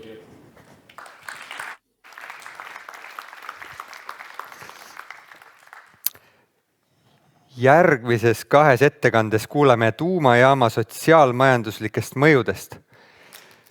Mis on juhtunud nende piirkondadega, kuhu on tuumajaamad ehitatud? Vaatame Rootsi kogemust ja hindame potentsiaalseid mõjusid Eestile. First we have a licensing and rad waste engineer at Vattenfall, Miss Paraskevi-Tanaki. Hello to Sweden. Hello. Thank you very much, Henry. Today I'm going to present to you a socioeconomic analysis of the nuclear power development in Sweden. And I'm going to present you the results based on a work by myself and my colleague Kerstin Hemmingsson. We will firstly have an overview of the sites on the map of Sweden. Then we will move on to the socioeconomic analysis itself, and at last we will briefly touch upon public trust on nuclear power in Sweden.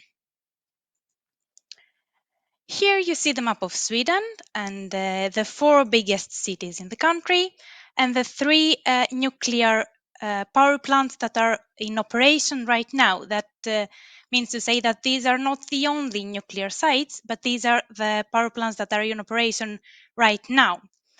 Today we will focus on the power plants that are on the east side, namely Forsmark and Oskarshamn. And that is because these sites are more similar to the ones considered in Estonia.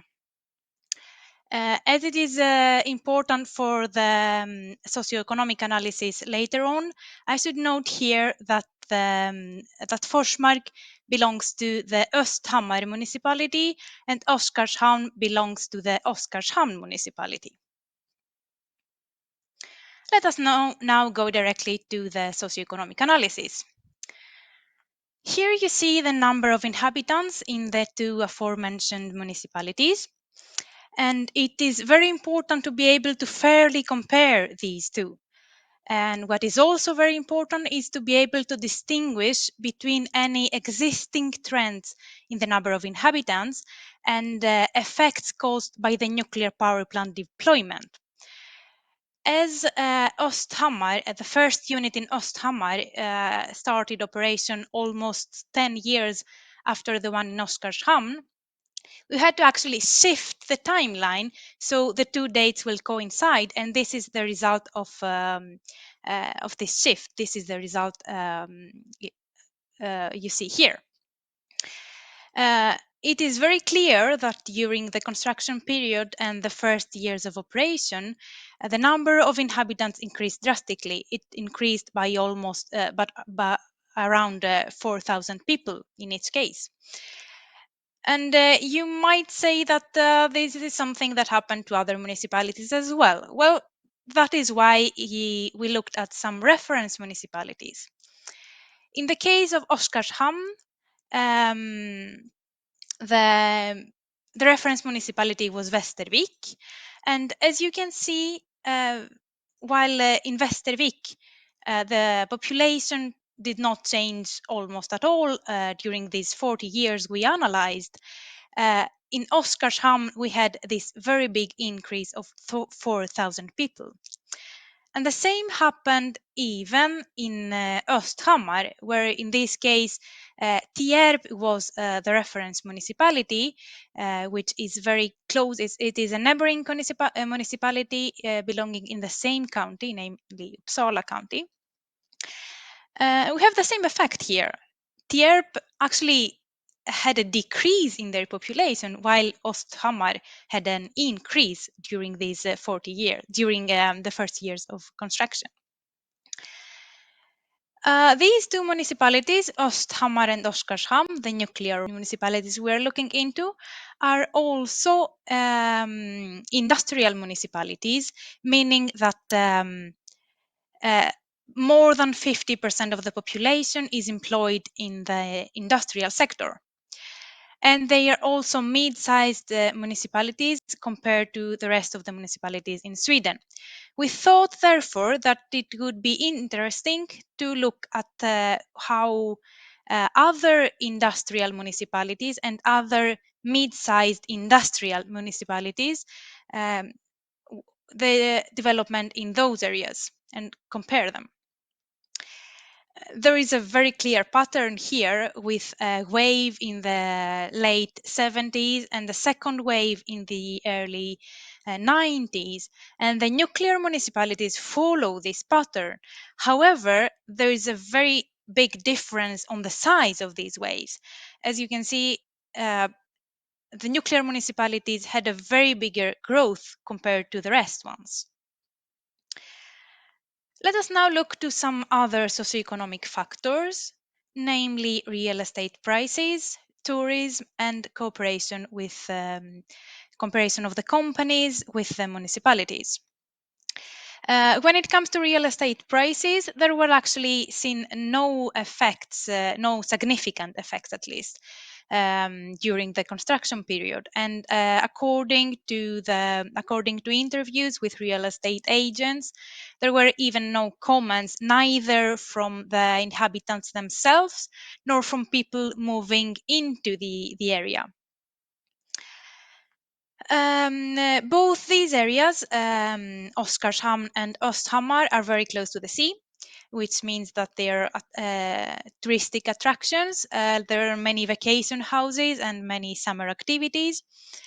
But to the power plants themselves, there are around 15,000 people visiting every year. And that includes managers, construction workers, workers during the yearly outage, but even general public, as the power plants are open to study visits. They have visit-on centers. We are proud of our power plants. We want to show them to everyone who is interested. When it comes to cooperation, it is noted that from the time of construction up to now, it has generally been very good. There is a neutral safety committee of around 10 local politicians in its municipality, and they collaborate with the companies and the authorities, and they inform the general public. Moreover, in Sweden, there is what is called Nuclear Municipalities Organization, an organization by all municipalities with nuclear sites, where they have the possibility to discuss local aspects, various effects, exchange information, and of course, plan preparedness. let us close with the view of the Östhammar residents towards the nuclear power plant in Forsmark.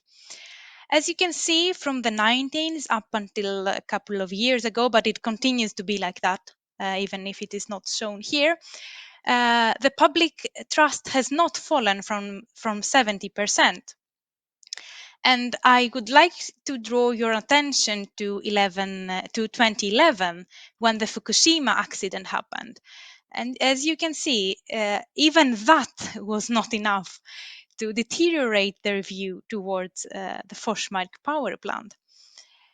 People in the area trust the workers, trust the work done there, and trust the authorities. They know that the power plant is safe. To conclude, it seems that the nuclear power provides a stable ground for growth in the area that they are, and that people have a high degree of trust towards the work done there. Thank you very much. I'm open to questions, if any. Thank you. Thank you. Let's see. Hello? Do you hear me? Do you hear me okay? Sorry, I cannot hear you if you're... Okay. Do you hear me now? Yes. Okay, good. Good. So there is a question. How would the local demographics and the economy change in case of theoretical serious accident? I'm sorry, can you repeat the question? How would the local demographics and the economy change in case of the theoretical serious accident? Well, that is very hard to predict. That is something general with... I'm sorry, I can still hear myself, and it's a bit... let me try again. I'm still hearing myself, but anyway. Well, serious accidents are very hard to predict, but they are... there are preparedness plan when it comes both to fire accidents and nuclear accidents in the area, and people are have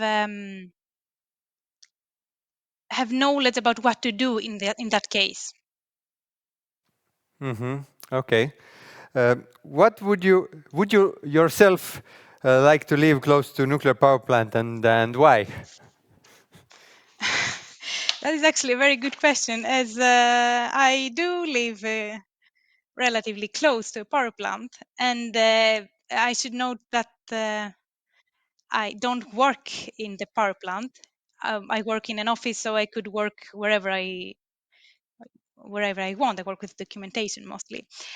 But I do live close to a power plant, and to me the question is a bit like asking me if I would live close to a textile factory. Why not? Sure. I don't feel I feel safe to do that. Thank you very much. The time is running and we need to move forward. So thank you very much and have a nice rest of the day. Thank you as well. Järgmiseks räägib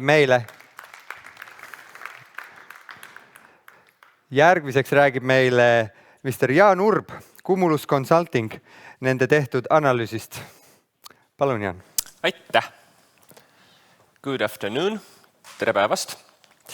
Ja enne kohvipausi rohkem slaide kui aega, aga teeme oma parima. Niisiis,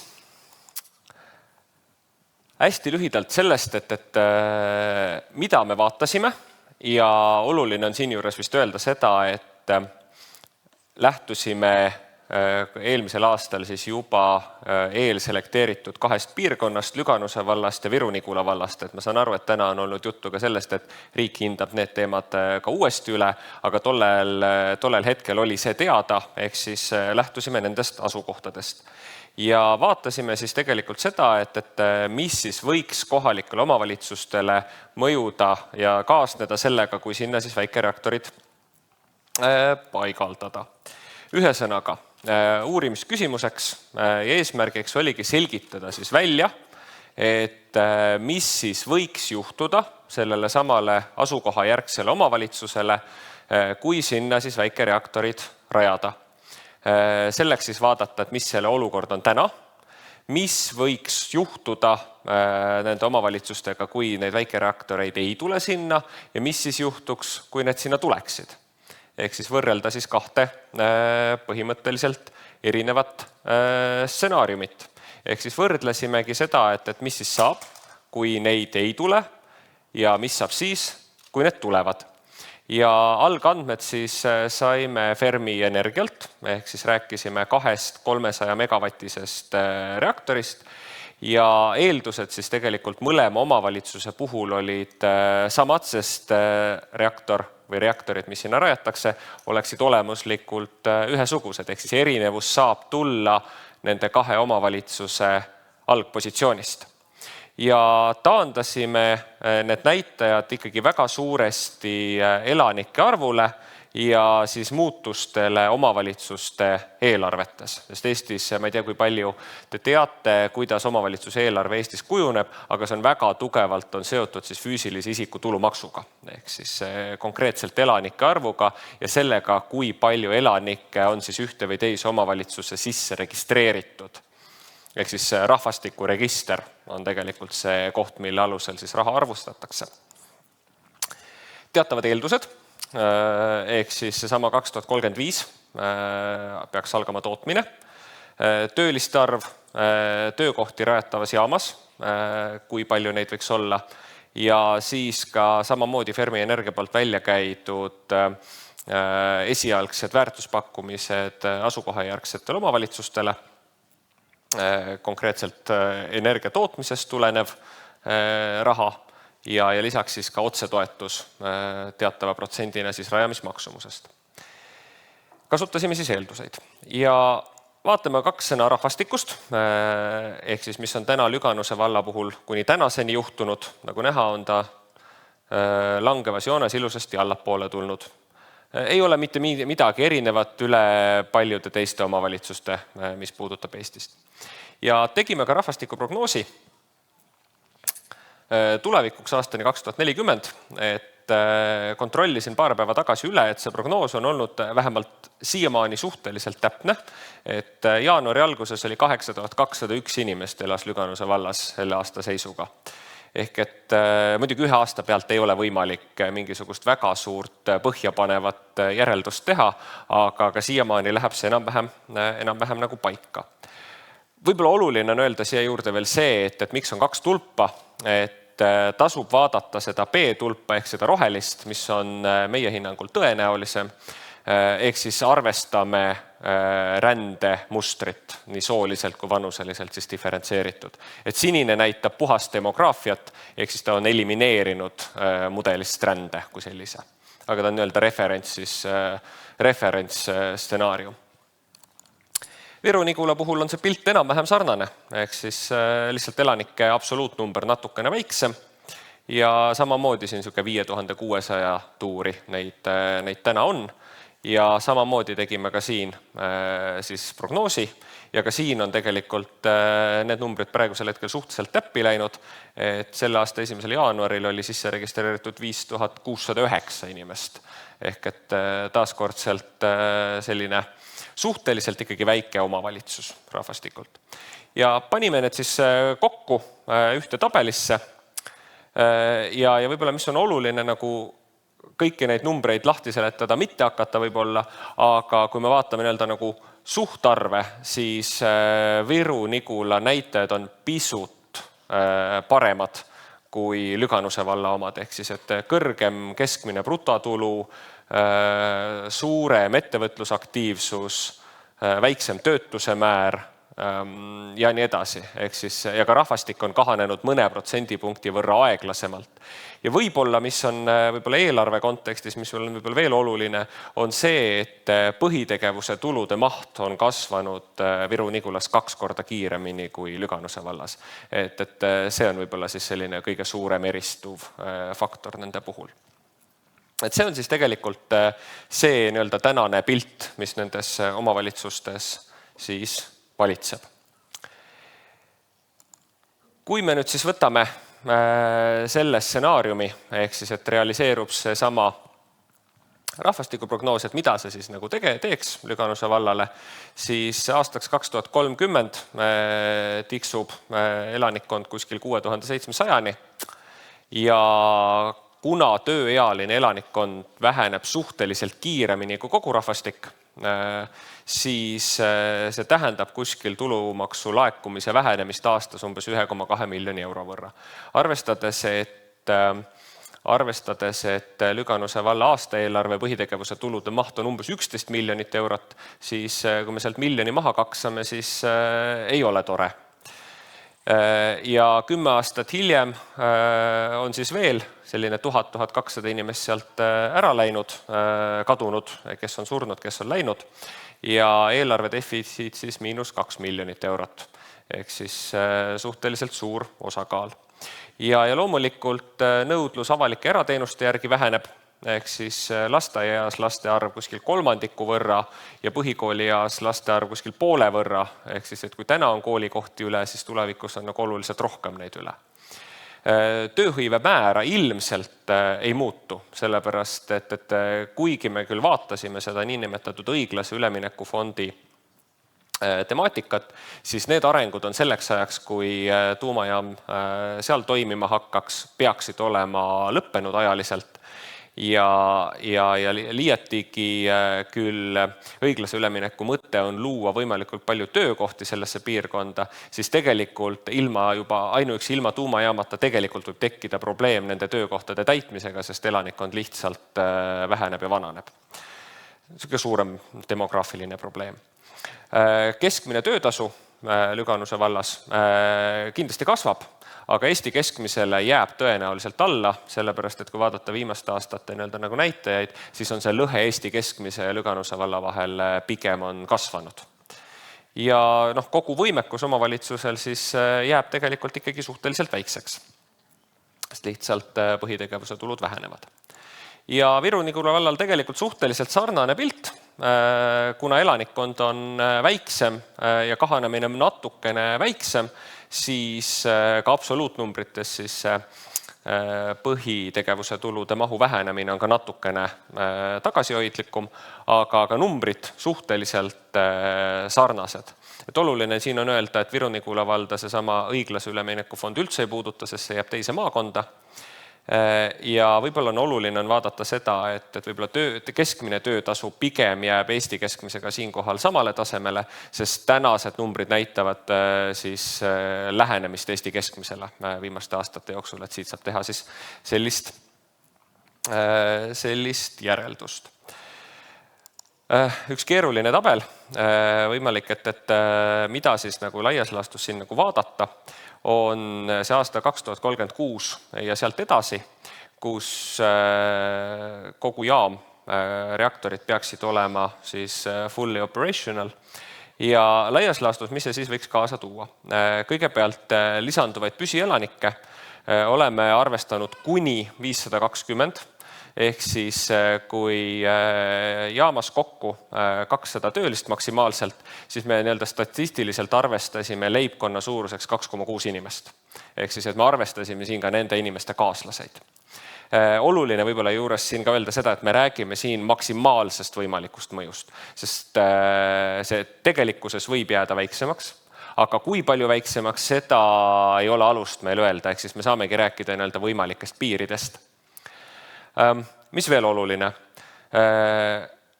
Omavalitsuse tulud kokku maksimaalselt aastas võiksid siis olla 2,63 miljonit eurot. Ehk siis sealhulgas siis füüsilise isiku tulumaks, lisaks maamaks ja siis see talumistasu omavalitsusele, mida makstakse siis megavatt-tunni pealt.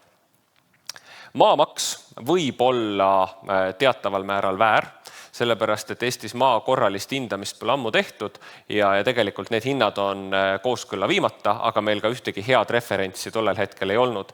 Võtsime aluseks äri tootmismaa müügitehingud, mis kunagi on selles piirkonnas tegelikult tehtud, et interpoleerisime lihtsalt. Ja samamoodi tõime välja sellise tulu riigieelarvele, jällegi maksimaalse võimaliku. Ja võib-olla, mis regiooni puudutab võib-olla kõige rohkem, on see sama tarbitud teenused ja kaubad, mida siis kogu see seltskond seal koha peal kulutab. Et tegime eelduse, et sellega kaasnevad teataval määral kaudsed töökohad ja ühesõnaga nende 520 inimese liitumine nendesse omavalitsustesse ühte või teise siis võiks kaasa tuua kuskil 60 ligi kaudseid töökohti täiendavalt sinna piirkonda. Aga see on puhtalt nagu käibearvutus.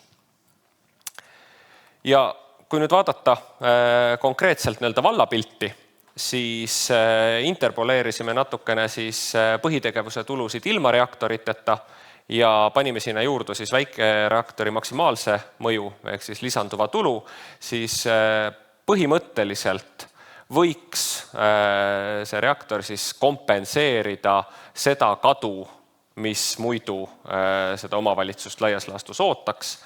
Ja samamoodi seesama 520 elanikku laias laastus on 10% Lüganuse valla elanikkonnast tollel aastal 2024.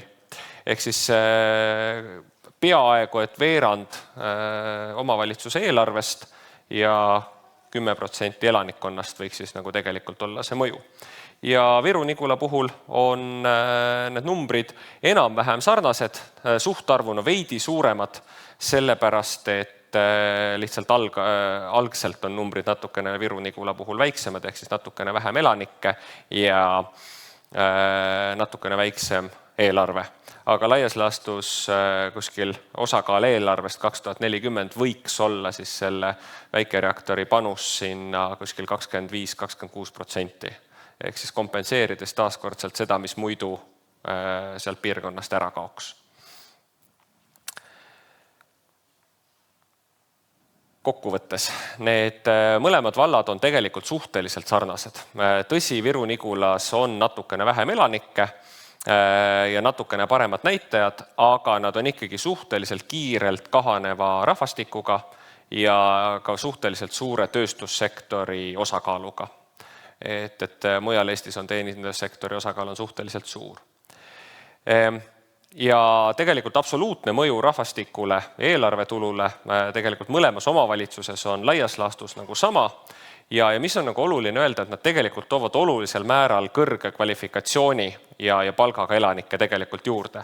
Et kui põlevkivisektoris keskmine palk on 1700 eurot viimase Praxise uuringu järgi, siis keskmistades see väikereaktori palk võiks olla 3300 keskmine kõikide tippspetsialistide ja väiksema kvalifikatsiooniga spetsialistide peale. Suhteliselt märkimisväärselt kõrgem. Ja see otsapidi kompenseerib natukene siis sellist elanikkonna kahanemist. Ehk et see kahanemine toimub niikuinii, sest demograafiline olukord on selline ja sündide arv lihtsalt väheneb, midagi ei ole teha. Aga see lisanduv pool võiks siis tegelikult seda mõnevõrra kompenseerida. Omavalitsuste tulubaasi on panus ligi veerand, ehk siis suurusjärgus 2,4-2,5 miljonit. Ja oluline on ka võib-olla märkida veel seda otsetoetusena makstavat panust omavalitsuse eelarvesse, mis on praktiliselt ühe aasta eelarvetulud. Ehk siis, et arvestades seda, et muidu peaks omavalitsus kulutama päris palju aega, et mingisuguseid olulisi investeeringuid teha, siis selle ühekordse panusega saaks päris mitu asja ühe korraga iseenesest korda. Aga selles mõttes, et siin ei ole võimalik täna öelda seda, et ta sinna või teise omavalitsusse sobib paremini, et tegelikult on kaalumise kohal, on tõenäoliselt tulevad mängu kõiksugused muud faktorid. Aga mida ta siis omavalitsusele konkreetselt nendele kahele võiks kaasa tuua, siis need on sellised. Aitäh, mahtusin ka aega. Aitäh. täpselt ajas, seda juhtub harva. Nii, meil on vähemalt üks küsimus, isegi kaks vist vaatame. Kas jaama ehitamine võiks kaasa tuua ka midagi negatiivset või teie analüüs ei leidnud selles osas midagi? Selles mõttes, et me niimoodi nii laialt seda skoopi ei võtnud ette, et on loomulikult on iga asja puhul on plusse ja miinuseid, aga me selliselt seda nagu ei analüüsinud, et nii palju, kui me ka vestlesime seal kohalike omavalitsuste esindajatega, siis ikkagi peamised hirmud tulevad sellistest natukene nagu emotsionaalsetest aspektidest, mida on, ütleme siis, rahas ja elanikes on nagu esialgu keeruline kuidagi kvantifitseerida. Aitäh! Nii, siin on järgmine küsimus. Natukene segane, vaatame, kas me sellest saame aru. Püüame. Kuidas KOV elanikke ja raha juurde saab? VKG ja EE, Eesti Energia, näitel elavad ju enamus kõrgepalgalisi siiski Tallinnas ja Harjumaal. See on rohkem kui 1 miljoni euro küsimus, et kuidas elanikke juurde saada. Kuigi tegelikult on päris mitmeid analüüse, mis, kui me nüüd räägime konkreetselt Ida-Virumaast, siis kõige klassikalisem lähenemine on, eks ole, see, et me loome kõrgepalgalisi töökohti, inimesed ei taha pendeldada, nad kolivad piirkonda, inimesed, kes kolivad piirkonda, tahavad saada normaalseid eluasemeid, kui nad seal elavad, sünnivad, neil lapsed tahavad nad saada normaalseid avalikke teenuseid. Ehk siis tegelikult klassikaliselt, kui me vaatame aastakümneid tagasi, kuidas Eesti asustus on tegelikult kuhugi tekkinud, siis on tekkinud töökohad ja sinna on liikunud inimesed järgi, et see on tegelikult klassika. Aitäh, Jaan! Aplaus! Nii. Now we have a break again. So please go and enjoy some coffee. And if you haven't tried yet, go to the VR experience. It's pretty cool. You can go inside the reactor and experience. How does it look like?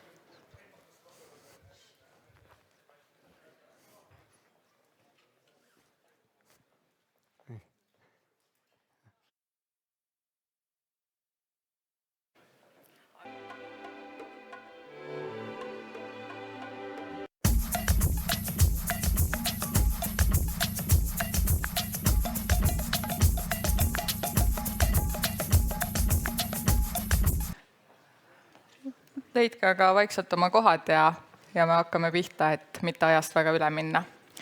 Tere tulemast tagasi kõigile, welcome back. Järgmiseks on meil kavas 2 ettekannet inimressursi vajaduste ja oskuste teemal väikeste moodulreaktorite programmis. Ja panuks lavale tänase modelleerimiskaaslase Henri Armuse.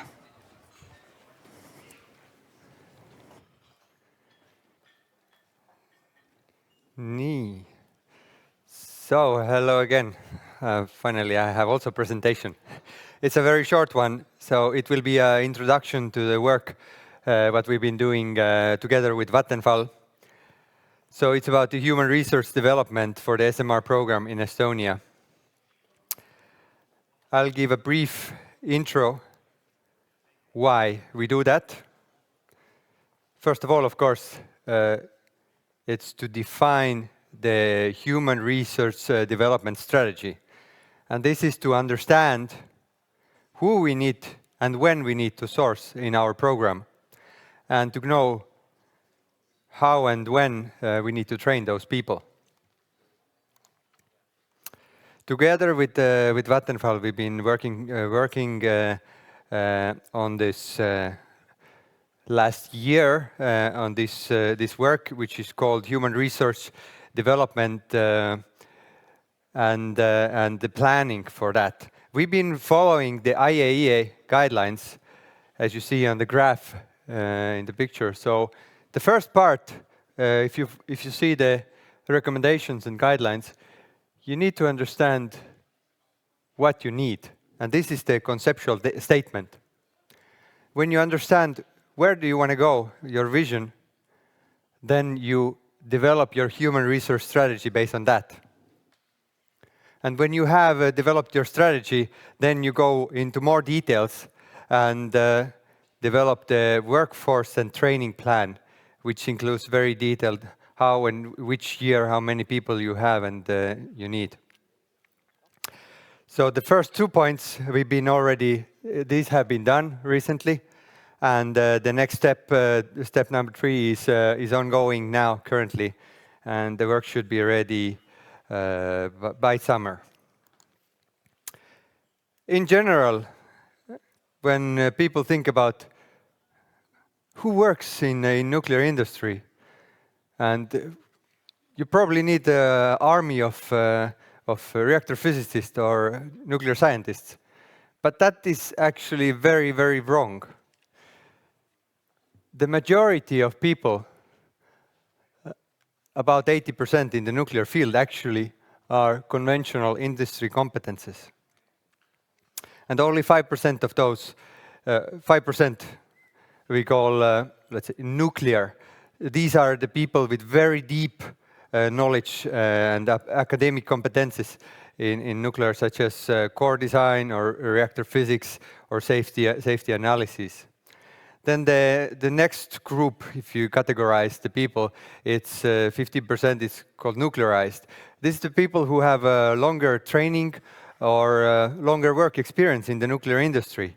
These are, for example, the operation staff, maintenance personnel, process engineers working for the design. And yeah, and the rest is people who need only some shorter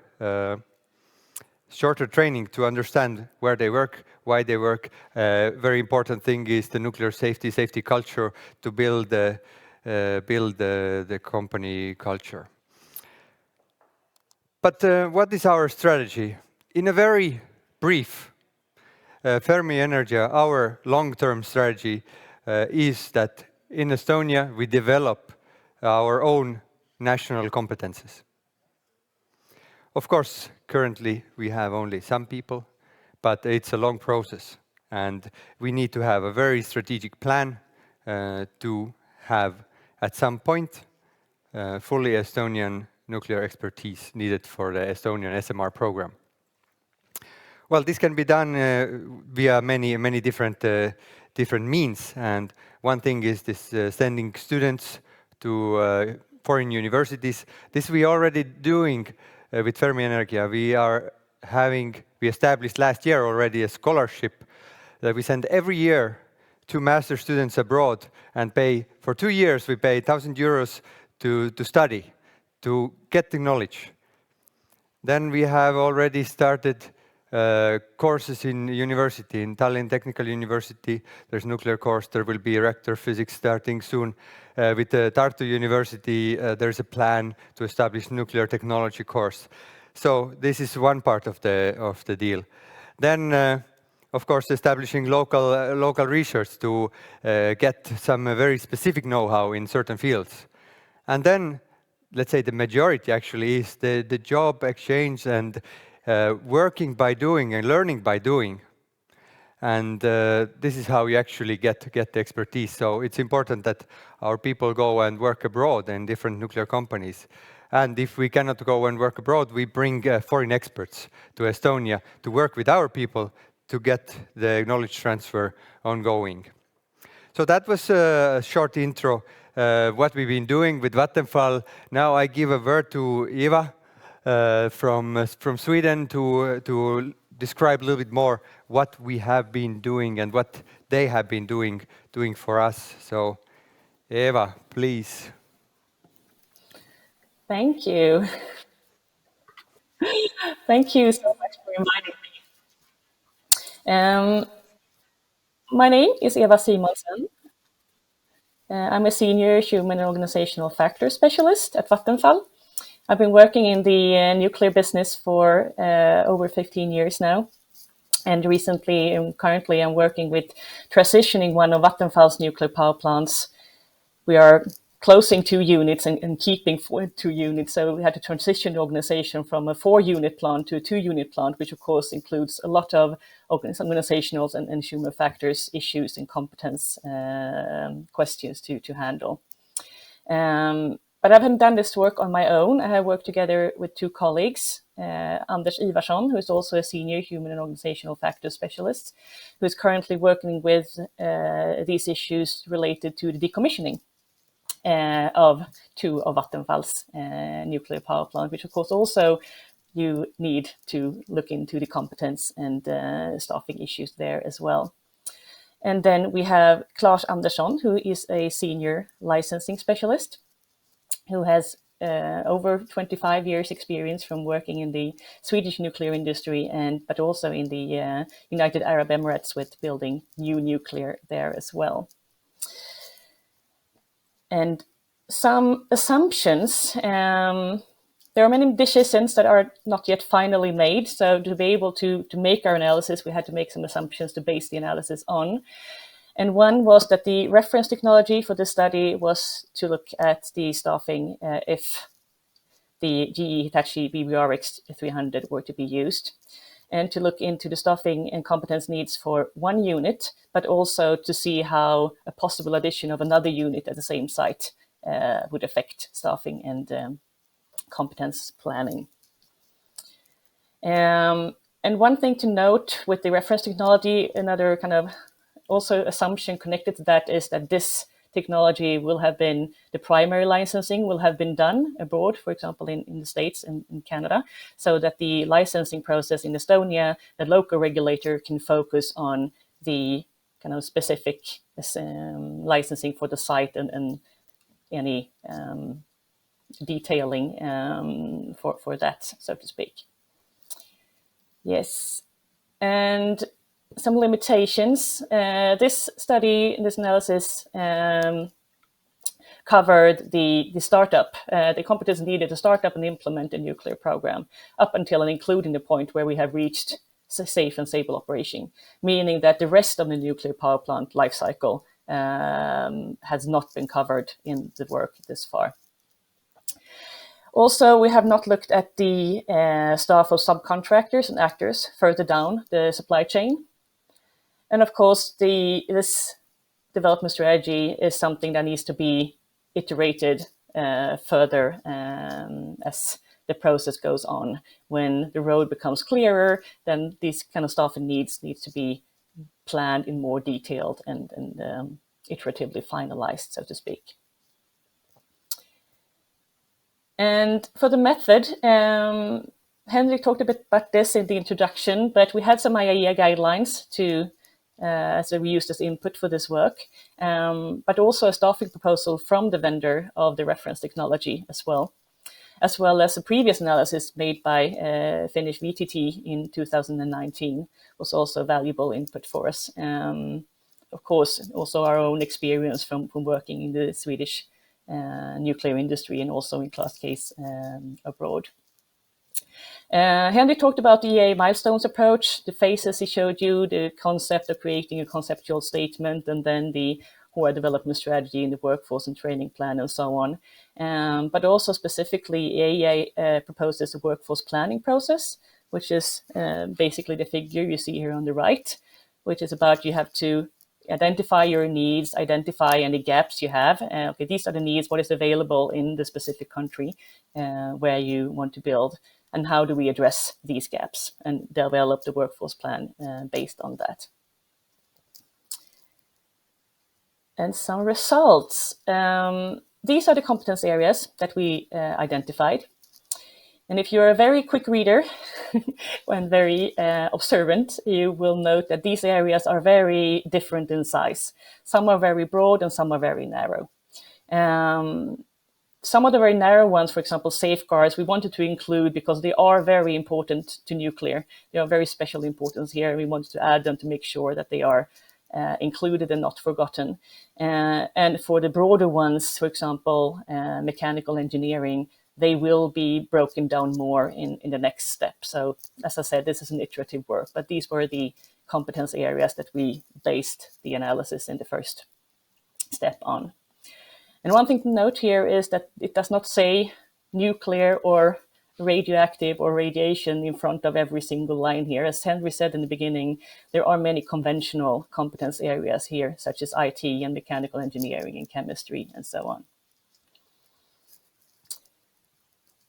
We also, when we had the competence areas and identified the gap between what is available in Estonia, we defined high-level sourcing strategies, which are A to D, that you see here on the left-hand side. A is where the required number FTE, that is, FTE is full-time equivalent, if you're not familiar with that acronym, that the required number of FTEs in the competence area are currently and will continue to be available in Estonia. So there's no need for a long-term strategy, sourcing strategy here. Then there are some competence areas where there are people with the relevant base training education available in Estonia, but they will need a shorter, under a year, more nuclear-specific training or education to fulfill the competence requirements. This is the B category. And then we have C and D, where we see that there is a gap, or a larger gap, perhaps I should say, that needs to be filled. Where C is competence areas where you need a longer nuclear-specific training or education. For example, the operational personnel of nuclear power plant will need that. Or as Henry was talking about, the mere nuclear engineering or nuclear physics specific training, for example. But also some competences are better learning than not learning by doing rather than sitting in a classroom, for example. You have to learn on the job. And the sourcing of experienced personnel, or I should say creating experienced personnel, as Henry said, is another sourcing strategy. Either you can maybe source one or two foreign experts, and then they can train Estonian personnel on the job. But that needs to be planned for, since it will take time to get there. And also the pyramid that Henry showed in the beginning shows the kind of level of nuclear specific knowledge needed. And these are not exactly the same as the sourcing strategies, but there is a connection, as I've tried to indicate on this slide, where the A and B mostly correspond to the nuclear aware category. This is where the bulk lies. Most of C and D will be in the nuclearized category, and some of C and D will be in the nuclear category. So it's at least it's somewhat pyramid shaped, as you can see. The bulk is in the nuclear aware category here. And we started on the workforce plan. I'm trying to switch slides here, sorry.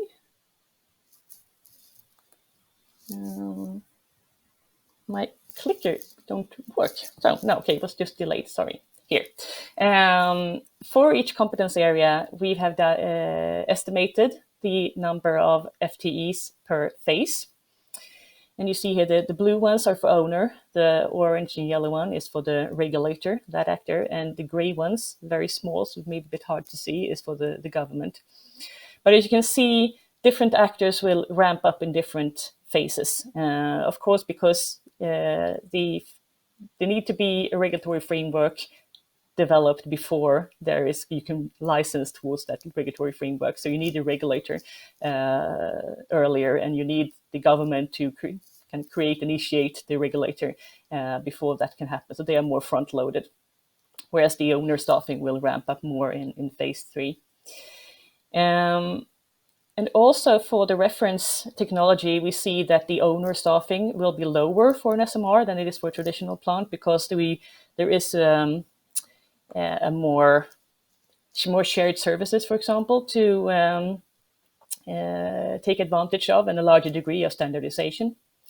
And we also have anticipated, as you all might recognize the feeling that it's difficult doing something the first time, when you kind of learn something. And to balance this initial period of operation, we have increased the staffing here to kind of get things running and get all the work routines and so on working properly in the beginning. So that's also kind of included in the FTE estimate here. And that is the extent of it. We have estimated what are the competence areas that are needed and the gaps and so on. What are the number of FSTs needed here? And again, what can be noted is that the need for highly specialized nuclear knowledge is limited, and that we can utilize the existing experience in Estonia to a high degree. And that's all. Thank you. Thank you, Eva. We now have a couple of questions, some for you and some for Henry. So perhaps first for you. Was there an environmental specialist on this long list, what you showed? If not, then why? It's kind of divided in different competence areas now. It can be viewed as part of the licensing reference category, for example, or some environmental issues regards to chemistry and so on. So I suspect this is something that will fall out more clearly in the next step when we detail the broader areas more. Okay, that's great. And another one for you. We saw from your presentation that the regulator had approximately 30 people. Why is that? Isn't that too low? Well, as we said, the estimate here for the reference technology is that primary licensing for the reactor type has been previously done, so the focus can be on the specific site and therefore lower. Okay, great. Thank you very much. And Henry, has Fermi offered any internship programs to work in nuclear power? If you're saying something, I can't hear you. No, I'm asking a question from Henry now, if you can hear me.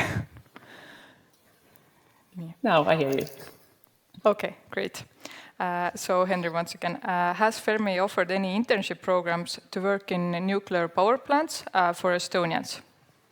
Yes, that's a good question. So currently not yet, but actually we are already working with that because this is very important for us to assure that we have a competent workforce. For example, you saw Robin Manley today earlier from Canadian first BVR X300 development program. So we have discussions with them that if their program will go forward, then at some point it would be possible to send Estonian people to work in that project. So. Okay, I agree that it's definitely very important. And perhaps another question. Would it be possible for current oil shale industry workers to get employed in a nuclear power plant in Estonia? Why not? As I told before, there's a lot of very conventional expertise needed. There is electricians, automation, there is INC, there is mechanical engineering. There's a lot of things. But of course, the people, they need to have certain English knowledge. Certain knowledge is needed, but I see no problem. And of course, the age, maybe if you think that if we start operating in 10, 15 years, then the people should not be retiring in the following 2-3 years, you know. So people under 50 currently, definitely they have a chance. Okay, great. Thank you both for your presentations and answers. Thank you. Nii.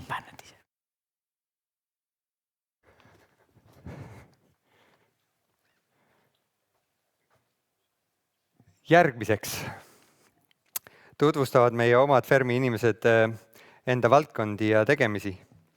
Ja kõigepealt kutsun lavale meie tarneahela eksperdi ja kaasmoderaatori tänasest päevast Anu Koppeli. Palun tule ja räägi.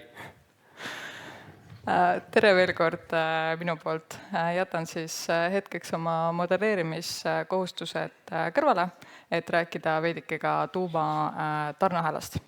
Ja tänane eesmärk on rääkida siis tarneahela olulisusest, ka selle erinevusest võrreldes tavatarneahelatega, mis on need väljakutsed, mis tuumatarneahelates esinevad ja ka Eesti tööstuse võimalikust panusest tuumatarneahelas.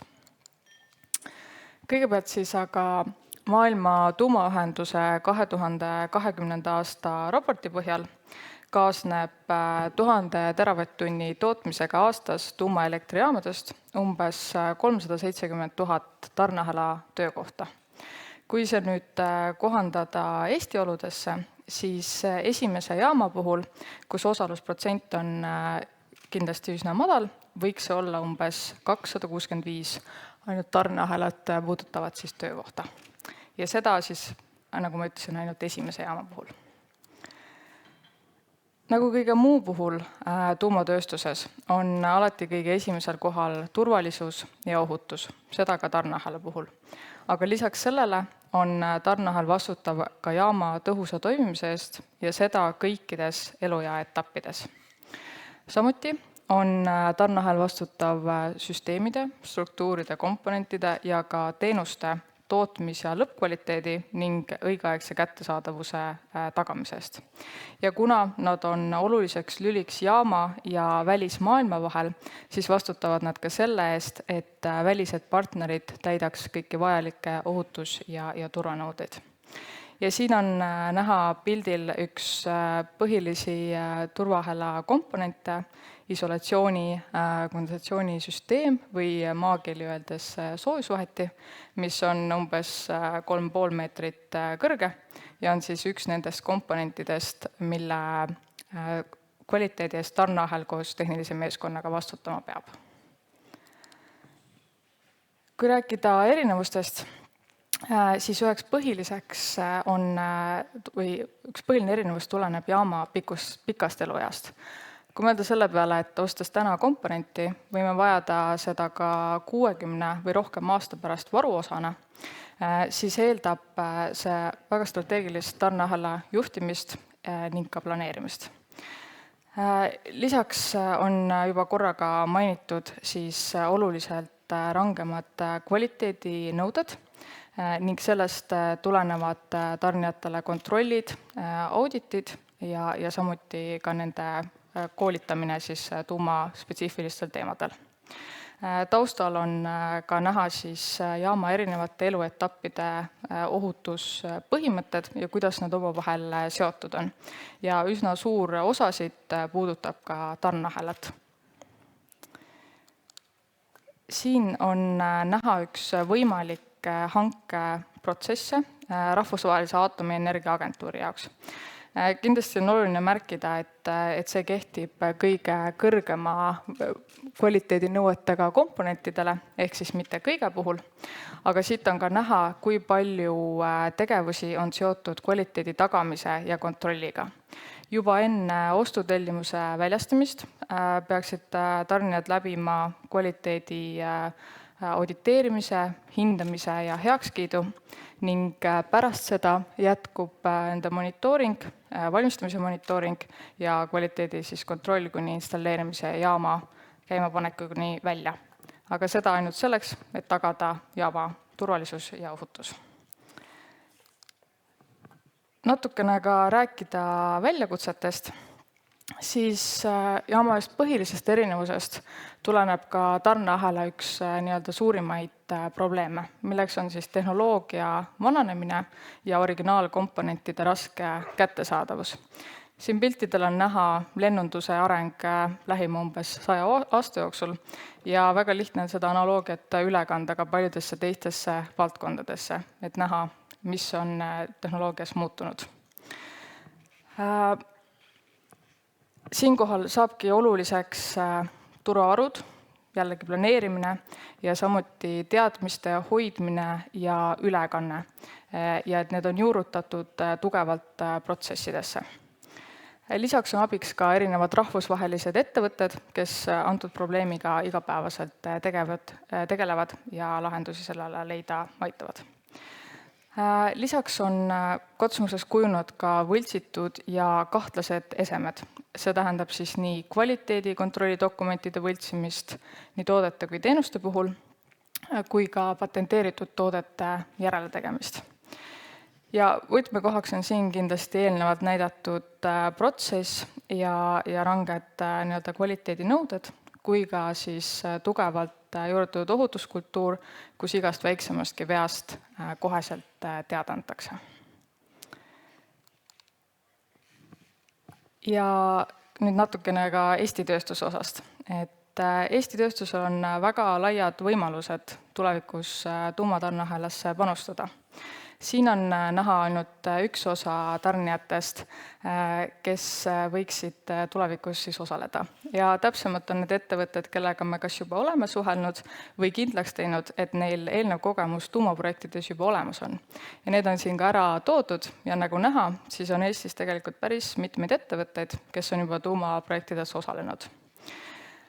Kui siis nimetada täpsemalt, siis tuumajaam vajab nii soojusvaheteid, mahuteid, filtreid, erinevaid pumpi, ventiile, elektrimootoreid ja kaableid, erinevaid elektrisaadeldisi, väga palju torustikku, selle kinnitusi ja hulgaliselt ka keevitustöid. Lisaks veel ventilaatorid, kliima- ja ventilatsiooniseadmeid, instrumentatsiooni- ja kontrolliseadmed ning ka tarkvara, üldehitustööd, kus suurem osa ei ole tegelikult seotud tuumaspetsiifikaga, ka näiteks geodeetilist mõõdistamist, samuti terast ja terastruktuure ning testimis- ja sertifitseerimise ettevõtete tuge. Ja teenustest on näiteks vajalik veel valve või ka seadmete hooldusteenused. Ja meie eesmärk ongi üles leida kõik võimekad Eesti tegijad, kes tulevikus tarneahelasse panustada saaksid. Aitäh teile!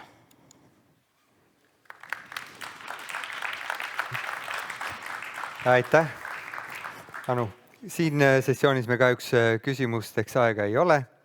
Lähme edasi. Keskkonna, sotsiaal- ja juhtimismeetmetest räägib meile Fermi Energia keskkonnajuht Diana Revjako, kes kahjuks on online, kuna on COVIDiga kodus. Ja, tere! Hästi kahju on, et ma ei saa teiega täna siin koos olla, aga lähme siis kohe asja kallale, et räägin teile siis lühidalt, et mis on teoksil Fermi Energias siis keskkonna ja sotsiaalse vastutuse poole pealt. Ja kui nüüd vaadata, vabandust, nüüd töötab, et Fermi Energia on enda jaoks siis välja valinud sellised 7 tuumikvaldkonda, mis siis toetavad ÜRO jätkusuutliku arengu põhimõtteid ja vastavalt nendele oleme siis ehitanud ka enda keskkonna ja sotsiaalse vastutuse põhimõtted. Ja mida siis Fermi Energia on enda jaoks selliseks kohustuseks või südameseks võtnud, et sotsiaalse poole pealt, nagu on siin ka eelnevad ettekandjad korduvalt maininud, on meie eesmärk siis toetada ja ergutada valdkonna teadus- ja arendustegevust, tõsta Eesti konkurentsivõimet läbi stabiilse ja taskukohase elektri, panustada kohaliku omavalitsuse arengusse läbi infrastruktuuri, investeeringute tööhõive ja kohaliku turismi ergutamise. Ettevõttes sees me oleme kokku leppinud, et me ei tolereeri palgalõhet, sama ametikoha ja oskusega töötajad saavad sarnast palka. Meie juhtkond ja asutajad tegelevad pidevalt järjepideva jätkusuutlikkus seirega, et me vaatame, millised on küsimused, kus me oleme ja kas on vaja midagi muuta. Ning me panustame töötajate rahulolu ja erialaste teadmiste tõusu. Ning keskkonna poole pealt oleme nendele eesmärgiks võtnud, et me aitame kaasa kliimamuutustega võitlemisel läbi CO2 vaba elektri. Meie tegevuse tagajärjel tekivad jäätmed, jäägid läbi kogu tarneahela ei kujuta ohtu ühiskonnale ja meie suur eesmärk on see, et me ehitame Euroopa kõige keskkonnasõbralikuma väikese tuumaelektrijaama. Ja mida me siis selle jaoks teeme? Kõigepealt me oleme andnud ja anname edasi välja erinevaid stipendiumeid siis füüsika-energeetika tudengitele. Me käime koolides loenguid andmas ja ülikoolides loenguid andmas ning korraldame mitmeid üritusi ühiskonna arendamiseks ja teadlikkuse tõstmiseks just tuuma- ja energeetika valdkonnas. Eriti suure tähelepanu all on meil nüüd see aasta järgmine aasta naised ja Virumaa noored.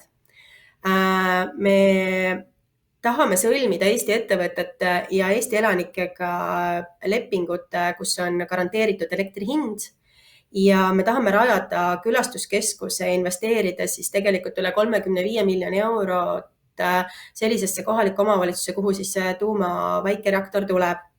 Ehk me tahame olla head partnerid ja me saame aru oma kohustusest informeerida ja tõsta teadlikkust. Ettevõttes sees loomulikult meie enda töötajad peavad ennast pidevalt arendama, ehk me käime väga mitmetel koolitustel, nii USA tehnoloogiatarni juures kui ka mitmete teistes õppeasutustes.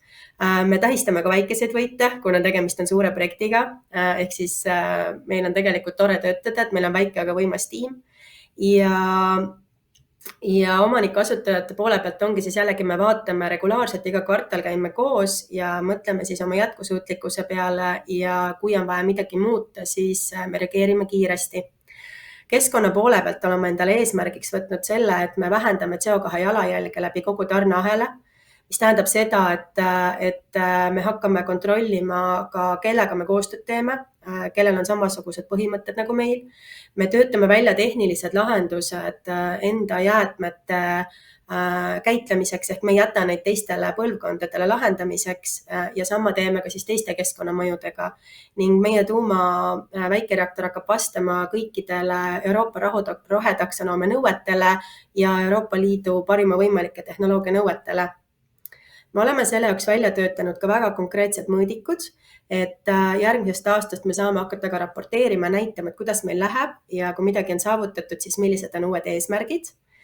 Ning lõpetuseks tahan öelda, et kui vaadata, kui väike on tegelikult tuumaenergia CO2 jalajälg ja kui võimsa kütusega on tegu, ehk kui palju sa saad sellest kätte energiat ja kui vähe jääke selle käigus tekib, siis on tuumaenergia kindlasti üks väga hea täiendus taastuvale energiale, et meie Eesti energiakindlus oleks tagatud jätkusuutlikul ja keskkonnasõbralikul moel.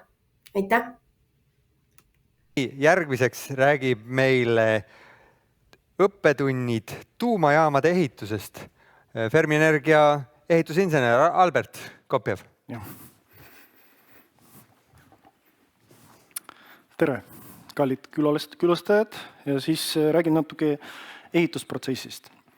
Endal on 20 aastat töökogemus ehituses, nendest on 10 aastat mul on tootmisehituskogemus ja nendest 3 aastat on tuumajaama ehitusel, Hanhikivi üks objektil. Et kõigepealt Fermi Energia uurib ka, kuidas oli, millised probleemid olid teistel objektidel ja uurib juba praegu enne ehitusprotsessi alustamist, sellest, et vältida kõik võimalikud probleemid tulevikus ja kiirendada ehitusprotsessi. Oleme uurinud, mis on toimunud nagu Ameerikas tuumajaama ehitusplatsil nimega Vogeltel 3 ja 4, mis valmistub alles see aasta, järgmine aasta. Kolmas blokk see aasta tuleb ja järgmine aasta tuleb 4. blokk. Oleme ka nagu uurinud, mis probleemid oli Olkiluoto 3 reaktoris, mis just hiljuti sai valmis ja nüüd hakkab tootma elektri Soomes. Oleme ka uurinud Flamanville 3 tuumajaama Prantsusmaal, mis ehitakse järgmisel aastal. Ja kindlasti uurime paralleelselt, mis toimub Hanhikivel, kuna ma olen selle objektiga seotud ja olen 3 aastat juba seal olemas ja ma näen oma silmaga, mis toimub reaalsuses. Kui teooria läheb praktikale, siis ma näen kõik probleemid, mis tulevad juba algusest peale. Siis ma saan sellest ka nagu edaspidi rääkida. Aga mis on see tuumajaama reaalsus, tuumaehituse reaalsus? Et kui me vaatame, et ikkagi siin on väike selline diagramm, sellest diagrammist te näete, et meil on näiteks esialgne projektimaht, esialgne aeg ja maksumus, meil on teatud rakenduse kiirus planeeritud ja meil on kindlad nõuded, kvaliteedi ja ohutuse nõuded, mida tuleb täita. Ja mis toimub protsessis? Tavaliselt ehitusprotsessilt meil tekivad erinevad mittevastavused. Kindlasti inimesed on seotud protsessiga ja need mittevastavud tulevad nagunii, et mittevastavud võib-olla erinevad, nad võib-olla projekteerimisega seotud mittevastavud, tarnikettiga seotud mittevastavus, ehitusprotsessiga, ehitustehnoloogiaga. On palju asju nagu sõltub sellest, et meil on muudatused tekivad ja muudatused tekivad seda mittevastavuste laine. Üks probleem tassib teist probleemi enda taga. Aga kuidas see mõjub protsessile? Mõjub sellele, et nii palju kui mittevastavus tekib, et meil on väga ranged ohutus- ja kvaliteedinõuded tuumaehitusel. Ja selleks, et need elimineerida, meil automaatselt maksab rohkem raha, see protsessi ja võtab rohkem aega. Et selles diagrammis on lihtsalt näituslikult on näidatud, kuidas see protsess mõjub kokkuvõttes ja rakenduse kiirus langeb. Ja kui te vaadate kõik teised projektid, tuumaprojektid, nad lähevad, nende aeg on väga, nende ehitamise aeg planeeritud, erineb sellest, mis on reaalsus ja eelarve ka. Ja meie eesmärk Fermi Energial on ikkagi kõik need riskid maandada, et ikkagi planeerida niimoodi, et meil on täpselt planeeritud eelarve ja see ehitamise aeg. Et vaatame, et millised näited võib olla selles Soome projektis. Ma võin teile näidata, et miks see teed nii keeruliseks seda protsessi, ehitusprotsessi. Kui te vaadate, see on muudatus on toimunud meil objektil, Hanhikivil objektil, kus ma olen osalenud. Ja selleks, et see muudatus implementeerida, oli vaja võtta 15 kooskõlastamise allkirja. See oli ajutine ehitus, mis oli ehitud armatuuri tsehh, mis ei ole pidev ehitus. See ehitaks ainult selleks, et ehitada põhihooned. Et väga lihtne näide, et 15 allkirja, et 15 erinevat isikut on kaasatud selle protsessiga. Ja kui on põhiehitus, siis on 21 allkirja peab olema. See on erinevad steegijad, projekteerijad, see stuk on ka kaasatud. Aga lihtsalt arvestage niimoodi, et kui meil Eestis tuleb nii jäik protsess, siis meil on ka on risk, et see protsess läheb kehtima liiga kaua. Et me peame ikkagi arvestama, et protsess peab võimalikult paindlik, mitte ainult ehitusplatsil, aga peab olema ka ametivõimudega paindlik, et vältida nii pikad kooskõlastused, kuna muudatus on vältimatu sellest tuumaehitusprotsessis. Ja vaatame edasi, et millised on olulised momendid. Kui me praegu valmistame ette esituseks, me peame ikkagi aega eelarve hästi planeerida. Et see on väga oluline moment, et pigem me võtame rohkem aega planeerimiseks, et mitte me pärast jooksu peale, ütleme niimoodi, proovime kõik lahendada. Siis on väga oluline ka moment, et kvalifitseeritud spetsialistide otsing. Et sellest juba räägiti varem, aga ma ütlen oma kogemusest, inimesed, kes tulevad platsile konkreetselt, tööd teha, mingid keskastmejuhid, mingid töölised, isegi projekteerijad, sisuliselt inimesed, kellest sõltub see operatiiv tegutsemine. Nad umbes 1 aasta võtab selleks, et aru saada, mis toimub üldse. Et reeglid on täitsa teised, see ei ole pigem ehitus, see on tootmine.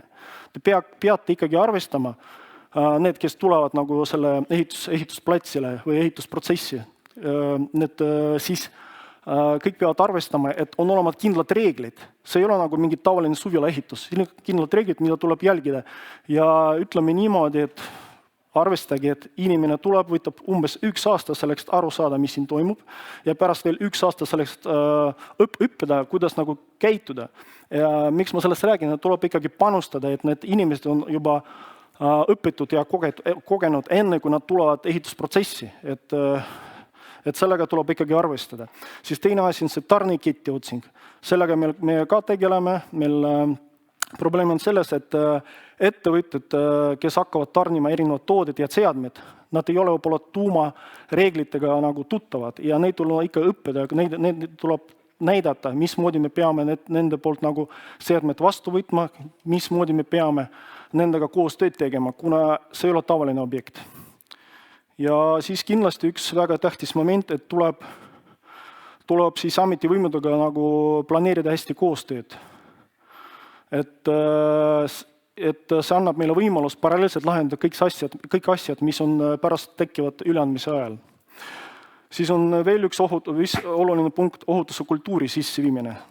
Tuleb ikkagi inimestele selgitada, et iga samm peab olema tulevikus iga samm, iga töötaja, iga spetsialisti samm toob kaasa ohutus lõplikus projektis. Siis on väga oluline kvaliteedi tagamise kontrollsüsteem, väljatöötamine kogu projektile ja ikkagi on ka tähtis dokumentatsioonihaldussüsteemi loomine, et see on ühine kõikidele osalejatele. Et siis dokumentatsioon läheb kiiremini. Teine väga tähtis moment, see on siis projekteerimine. Peab olema ikkagi projekteerimismeeskonna kompetentsus peab olema tagatud, projekteerimismeeskonna reserv peab olema, see on ka oluline, kui inimene kaob või läheb kuskile, ma ei tea, puhkusele, siis peab olema ka tagatud pidev koostöö. Projekti täpsus, et ikkagi kõik uuringud vajalikud ehitustöö tegemiseks ja projekteerimiseks peab olema tehtud detailselt. Projekti lahendusse rakendatavus ehk materjalide ja toodete olemasolu, sobivus tehnoloogiale. Projekti muudatuste efektiivse protseduuri väljatöötamine. See on väga oluline moment, et kõik muudatused tuumaprojektidel on väga raske implementeerida, sellega tuleb arvestada. Projekteerimistähtaegade pidev jälgimine, et BIM-mudeli kasutamine, ehk sisuliselt me ikkagi peame kasutama see tarkvara, mis praegu võimaldab 3D-st meil nagu kõik asjad kontrollida ja siis seda jälgida, on ikkagi peab olema kasutusel. Siis peab olema korraldatud hea autorjärelevalve ehitusplatsil. Et projekteerija peab olema kasutus kogu perioodil, mitte ainult ehitusloo saamiseks. Ehitamise käigus peab olema tagatud projekti kontroll, ehituskorralduse planeerimine, inspektsioonide planeerimine, platsi geodeline süsteem peab olema paika pandud hästi, kuna sealt sõltub väga palju asju. Kõik hooned, paigutus ja pärast üleandmine ka. Peab olema tihe koostöö projekteerijaga, peab olema tagatud oluliste toodete valmistamine pidev jälgimine tehastel. Et tehased tihti nagu annavad sellised arvanud, et kõik on hästi, kui me reaalselt tuleme platsile või mitte platsile tehasele ja vaatame, mis seal toimub. See ikkagi reaalsus on kaugelt sellest, mis tuleb raportis, siis tuleb jälgida kindlasti. Ja kiirreaktsioon platsi olukorrale peab olema. Kui midagi toimub platsil, see peab olema mingid süsteem, mingid reeglid, kuidas reageerida, kellega ja kuidas. Ja meeskonna koostöö valmidus peab olema, see on nagu ühine töö. Ja mida veel saab nagu kasutada, võib rakendada või kasutada spetsialiseeritud ülesannete juhtimine, et rakendada või kas palgata või nagu kasutada meeskonna, kes vaatab ainult, kuidas ülesanne täidetakse ja kuidas graafik täidetakse. Kuna tihti ehitusel see on lihtsalt jagatud nagu meeskonna liikmetel, aga ei ole mingit spetsialiseeritud nagu gruppi, kes seda jälgib. See annab efekti. Veel mida ma soovitaks, et ikkagi vaadata seda BIM 4D. See tähendab niimoodi, et mitte ainult 3D joonis peab olema tehtud, aga peab olema tehtud näidatud järjestus, nagu mingi animatsioon, mille käigus jälgitakse iga samm, kõigepealt planeerimine ja pärast jälgimine. Ja kui kõik need asjad on nagu ikka võtnud arvesse, siis meil on suur lootus, et me ehitame seda VRX 300 eelarves ja ikkagi graafiku järgi. Ja ma eeldan, et me isegi võime ehitada meie nagu elektrijaama kiiremini kui soomlased oma hankikivi objekti. Ja siis tänan teid, kui küsimust on. Ootan. Aitäh, Albert. Küsimusteks kahjuks meil hetkel aega ei ole ja me jätkame teavitustöö ja avalik arvamus. Ja sellest räägib meile Fermi Energia kommunikatsioonijuht Mihkel Loide. Palun. Aitäh. Tere, mina olen Mihkel.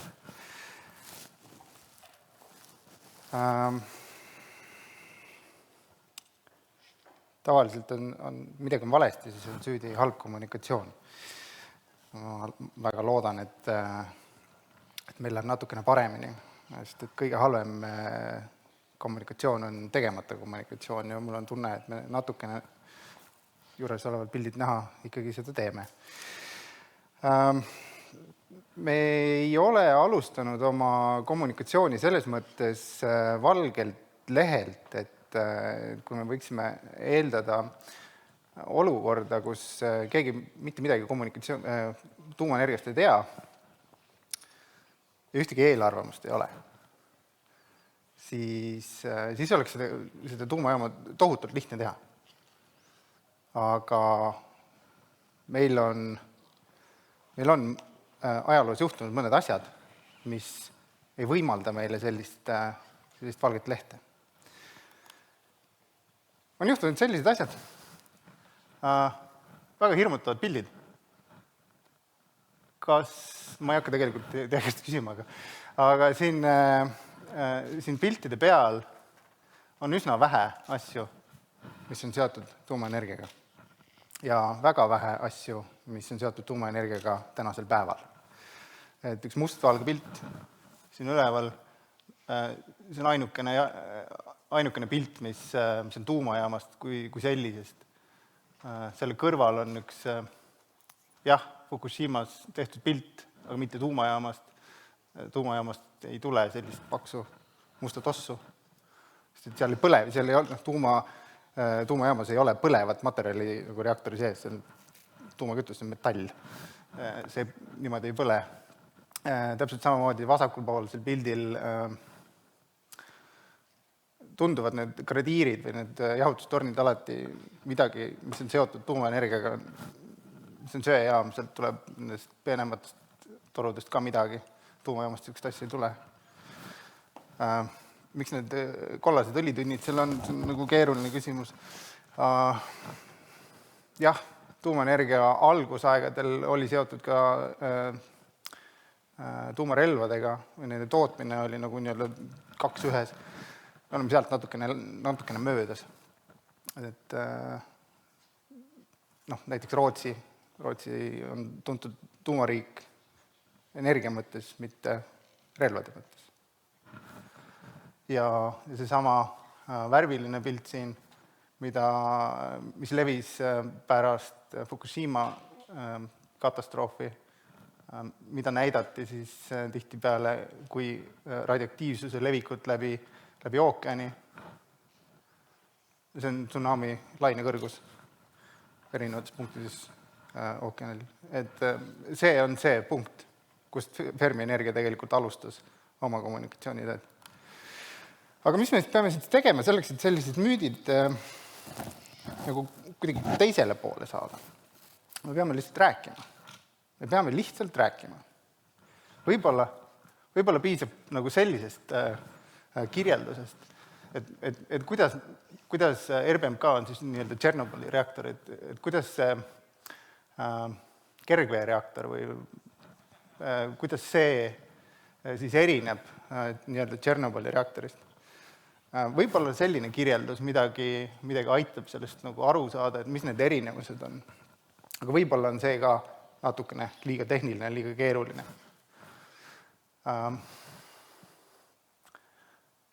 Aga põhimõtteliselt meil tuleb aru saada nendest erinevustest, see ongi see, nagu, nii-öelda see kõige suurem konks. Aga selleks nendest erinevustest aru saada, ei piisa ainult nagu õpikutekstidest ja sellistest skeemidest. Tegelikult ainukene asi, mis tegelikult inimesi nii-öelda mõtlema paneb või aitab aru saada, on see, et kui me näitame seda, mis see tuumaenergia selline on, me võtame Eesti inimesed kaasa ja lähme viime nad mõnda tuumajaama. Olgu Rootsis, Soomes, Prantsusmaal, kas või Tšernobõli. Me näitame, mis see on. Mis on need asjad, mis seal toimuvad ja mis seal ei toimu. Ja samas me saame selgitada ka, et kas miski asi on ohtlik või ei ole. See kõik on natukene nagu niisuguse hirmu teema või. Hirmu kõige parem ravim on teadmised ja seda me püüame oma meeskonnaga igal viisil kuidagi nagu levitada. Jah, me peame lihtsalt näitama. Ja me oleme proovinud seda teha, koroonaaeg on selles mõttes keeruline, et et see konverents siin täna sellises vormis toimub, on juba iseenesest üle 2 aasta väga-väga suur märgiline näide sellest, et asjad hakkavad vist äkki tulevikus paremaks muutuma. Aga me oleme hästi palju näidanud nii-öelda läbi meedia ja läbi nagu avaliku diskussiooni arendamise. Ja väga paljud on selle teemaga kaasa tulnud. Ja kui me läheme nüüd selle peale üle, et mida inimesed arvavad, alati küsitakse, mis siis inimesed arvavad? Inimesed arvavad niimoodi, et tegelikult suhteliselt stabiilne pilt. viimane uuring, me lasime Kantar Emoril, palume teha 2 korda aastas siis avaliku arvamuse uuringut ja küsime nende käest, et kas te pooldate uue põlvkonna väikese tuumajaama kasutamise kaalumist Eesti elektrivarustuskindluse tagamiseks? Saab vastata jah, pigem jah, ei, pigem ei või ei tea. Ja nüüd siin viimane tulemus, siis jah ja pigem jah, kumulatiivselt oli kokku veel 68%, mis võitis arvata, et see on palju ja vähe, see on lihtsalt 68%. Siin on natukene täpsemalt välja toodud siis ka vastaste, need, kes ütlevad ei või pigem ei, nende protsendid ja osakaalud ja ka need ei oska öelda protsendid, need on olnud alati natukene allpool kui need jah ja pigem jah.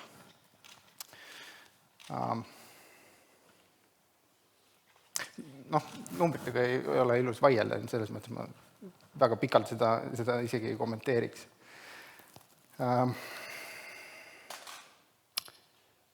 Ja me küsime ka seda, et millist elektri tootmise liigi arendamist Eestis pooldate, arvestades põlevkivist elektri tootmise vähendamisega. Ja siin saavad inimesed valida enda eelistatavad elektri tootmise liigid, milleks siis on ette pakutud tuuleenergia, päikeseenergia, uue põlvkonna väike tuumajaam, maagaas või põlevkivi elektriõli tootmise kõrvalt või hakkepuit. Ja näha on, et kõige soositumad siiski on nagu kõik puhtad, CO2-vabad, suhteliselt, eks ole, suhteliselt CO2-vabad tootmisliigid. Ja CO2-intensiivsed liigid on väga selgelt seal allpool. Eriti all tundub gaas. Ma arvan, et ei pea väga seletama, miks.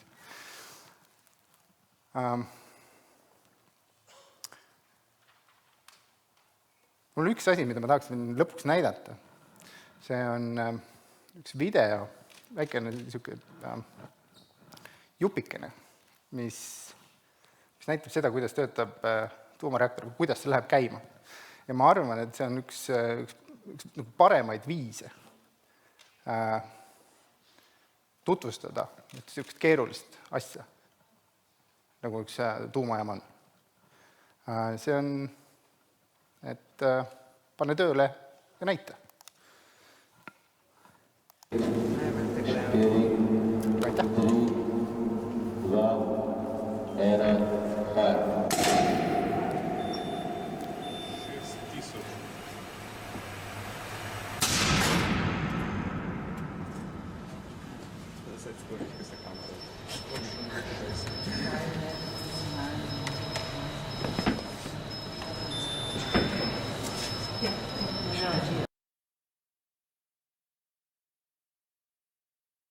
Aitäh Mihklile, teeme ka aplausi.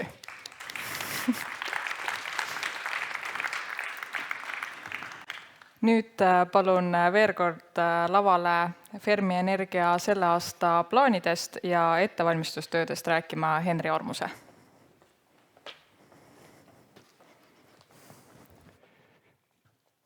Nii, veel üks ettekanne. Aga 3 aastat Fermi Energiat. Omajagu juba aega, natuke on tehtud, palju on minna. Ja aga vaatame siis, mida toob meile aasta 2022. Võib-olla lühidalt, kes ma olen, et siin saalis oli, et kindlasti paljud ei tea või vaatajad, et Fermi Energia kaasasutaja juhatuse liige kuni eelmise aasta lõpuni töötasin viimased 7 aastat, peaaegu 7 aastat Fennovoima Hanhikivi tuumaenergia uusarendusprojektis Soomes. Enne seda pöörus tehniline konsultant ja kvaliteedijuht tuumaenergia osakonnas Soomes. Enne seda ka Westinghouse'is Ameerikasse Pittsburghi väikeste moodulreaktorite R&D osakonnas, kus ma tegin oma praktikat ja enne seda õppisin Rootsis tuumaenergeetikat ja enne seda veel energeetikat lihtsalt TTÜs. Ja see lühidalt minust. Võib-olla mainida, et olen olnud aktiivne ka Soome tuumaenergeetika seltsis, kus ma olin pikalt rahvusvaheliste asjade sekretär ja ka Euroopa tuumaenergia seltsis, kus ma olin 4 aastat asepresident. Lõpetasin selle ka eelmise aasta lõpuga. Aga meie tiim, kes meie oleme? Üks inimene ei ole kunagi nii oluline, kui on see kogu tiim, kellega te töötate. Et kui tiim on hea ja asjad toimivad ja koostöö toimib, siis asjad liiguvad edasi. Siin on näha meie asutajad, kes enamus on aktiivselt projektis sees, meie meeskond, kes päevalt järjest kasvab. Meil on hea näha, et meil on päris palju osanikke, väiksemaid ja suuremaid. Meil on ka peaaegu 1300 väikeinvestorit läbi Funderbeami platvormi, mis näitab midagi, et projekti on usku. Ja see sisendab meile kindlust, et me teeme õiget asja ja liigume õiges suunas. Meil on ka tugevad partnerid, Vattenfall, Tractable, kes on meie osanikud ja partnerid Fortum ja Hitachi. Et sellise meeskonnaga on väga võimas asju teha.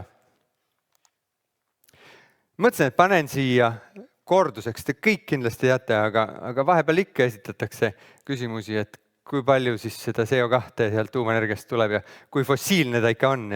Mõtlesin, kordamine on tarkuse ema, siis punkt 1, tuumaenergia CO2 heitekogus toodetud kilovati kohta on üks madalamaid võrreldes teiste energia tootmisliikidega. Kõik teavad, väga hea.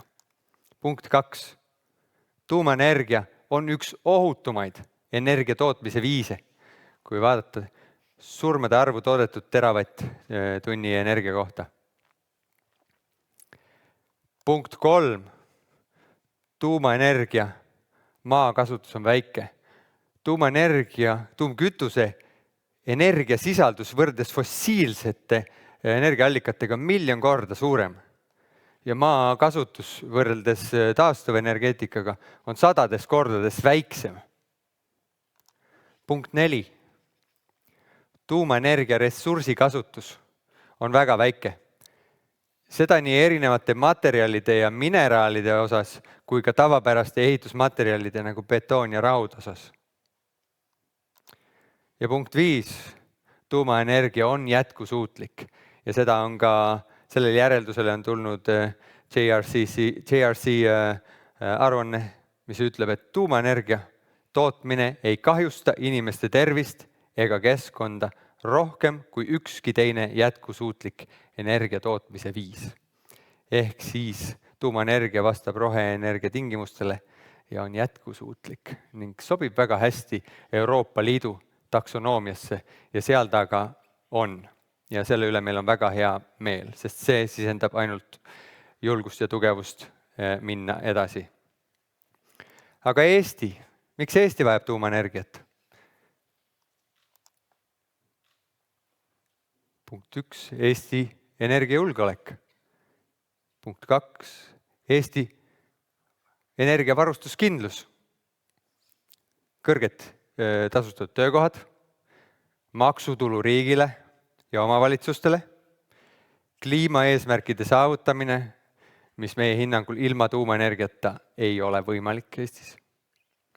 Siseriiklik tootmine, selle asemel, et importida ja raha meie naabrite taskutesse toppida, me võiks ise toota. Reguleeritav ja puhas energia ja kõrgtehnoloogiline hüpe Eesti energeetikas. Loomulikult ka lisanduv teadus- ja arendustegevus. Seda pilti võib-olla mõned teist on näinud ja me oleme täna päris palju kuulnud, et Eesti ja regiooni elektridefitsiit ainult kasvab ja energiakriis süveneb. Meie ühendused Venemaast ühendatakse lahti 2025. Me ei ole enam tugevas Vene prellvõrgus. Põlevkivijaamad suletakse CO2 tõttu Päike ja tuul toodavad ainult teatud osa ajast. Ja paljud Euroopa reguleeritavad võimsused suletakse. Sinna kuulub suures osas kivisütt ja ka vanu tuumajaamu. Ja kõige sellele lisaks Põhjala aastane energiatarve hinnanguliselt kasvab 100 teravatt-tundi aastaks 2030. See ei ole mitte väike kasv, sest kuskilt ja millegi arvelt see elektrifitseerimine ja dekarboniseerimine peab ju tulema.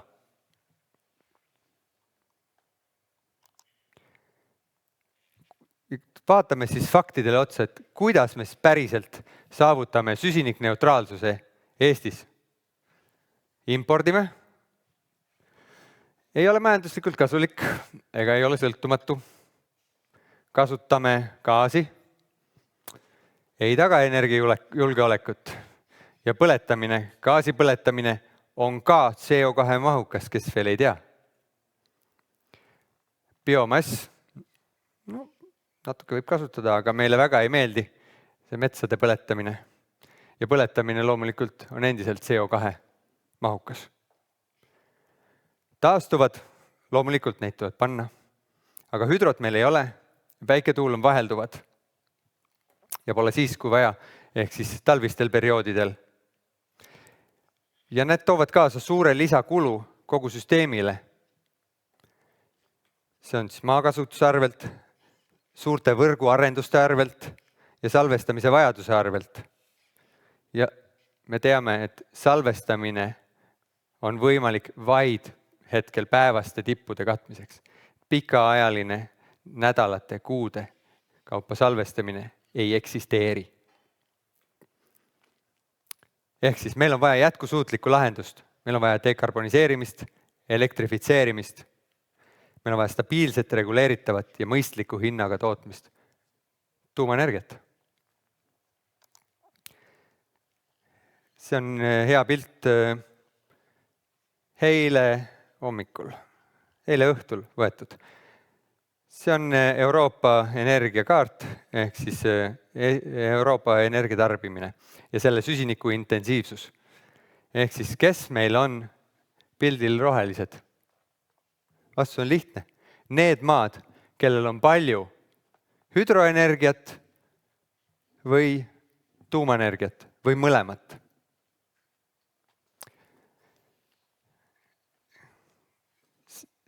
See pilt räägib iseenda eest, kuhu meie peame suunduma. Lisaks sellele läheb võrgust järgmise 10 jooksul 75 gigavatti kivisöe elektrijaamu. Ma ei tea, kuidas me hakkama saame. Aeg näitab. Aga Fermi, 3 aastat. Me oleme saanud kindluse, et Eesti on võimalik väikereaktoreid rajada. Selle 3 aastaga me oleme omandanud teadmisi väga palju. Me oleme saanud selgusele, et Eestis leidub vähemalt 5 piirkonda, kuhu on võimalik väikereaktorit rajada ning Eesti geoloogia on sobiv ka kasutatud tuumkütuse ladustamiseks.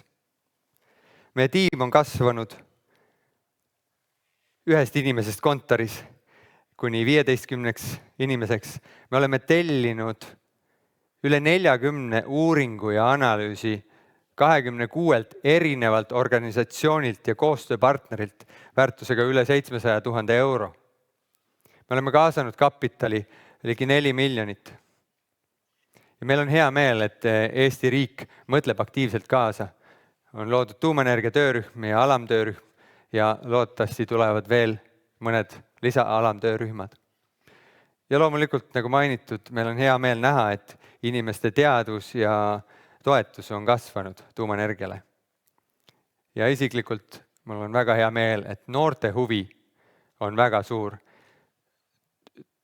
Tallinna Tehnikaülikooli kaasaegse tuumaenergia loengutes eelmine aasta oli registreerinud 57 tudengit vabaõppeainesse, see on väga suur number vabaõppeaine kohta. See aasta number on 66. Et huvi on. Ja see toetab meie usku, et teeme õiget asja. Mis on fookuses 2020? Kui siiamaani me oleme teinud väga palju tööd ja õppimist ja analüüse, et aru saada, kas me teeme õiget asja, kas see projekt on tehtav, siis nüüd meie fookus liigub detailsemate projektiplaanide ja selle elluviimise poole. Selleks aastaks meil on plaanitud mitmed erinevad tööd ja analüüsid, seal hulgas moodulreaktori kasutuselevõtu programm, projektiplaan, litsenseerimise plaan, lepingute ja hangete plaan, tööjõu arendamise plaan, projekti finantsstrateegia, eelarveplaan, keskkonnamõju hindamise programm, loomulikult ka radioaktiivsete jäätmete käitlemise kava ja ka kasutatud kütuse käitlemise kava. Et fookus muutub. Ja see on hea. Mõningad mõtted kokkuvõtteks. Euroopa seisab tõsise energiakriisi lävel ning see, mida me siin viimaste kuude ajal oleme näinud, on ainult kõige algus. Nagu ütlesin, tööd, mida me oleme teinud, on andnud kindlust, et meie suund on õige. Meie arvutused, hinnangud tuleviku osas on osutunud tõeks ja seda palju rohkem, kui me oodanud oleksime. Energiaturu arengud toetavad tugevalt meie seniseid teese ja plaane. Loomulikult peame pühendunult jätkuma, kasvatama meie organisatsiooni ja võimekust ja pädevusi, töötama välja järjest detailsemad plaanid, et sammu-sammult oma eesmärkideni liikuda. Loomulikult peame olema ka kriitilised teistes riikides välja kujunenud praktikate osas ja õppima vigadest, mida Albert kirjeldas, ehitusvead, erinevad praktikad. Peame olema valmis vajadusel optimeerima protsesse ja olema innovatiivsed, aga samas püsima piisavalt konservatiivsed. Alati ei pea käima teiste tallatud radu. Eesti väikereaktor ei ole võimatu missioon, vastupidi. Tuleb vaid plaanipäraselt, järjekindlalt ja targalt tööd teha. Kui tahame, siis suudame. Aga loomulikult, nagu ka eespool mainitud, me ei tee seda projekti hambad ristis. See peab olema Eesti inimeste ja poliitikute tahe. See peab olema midagi, millest kogu Eesti võidab. Ilma selleta me ei tee. Meie selge plaan on viia Eesti energeetika 21. sajandisse. Ja nagu Nelson Mandela on öelnud, it always seems impossible until it's done. Aitäh!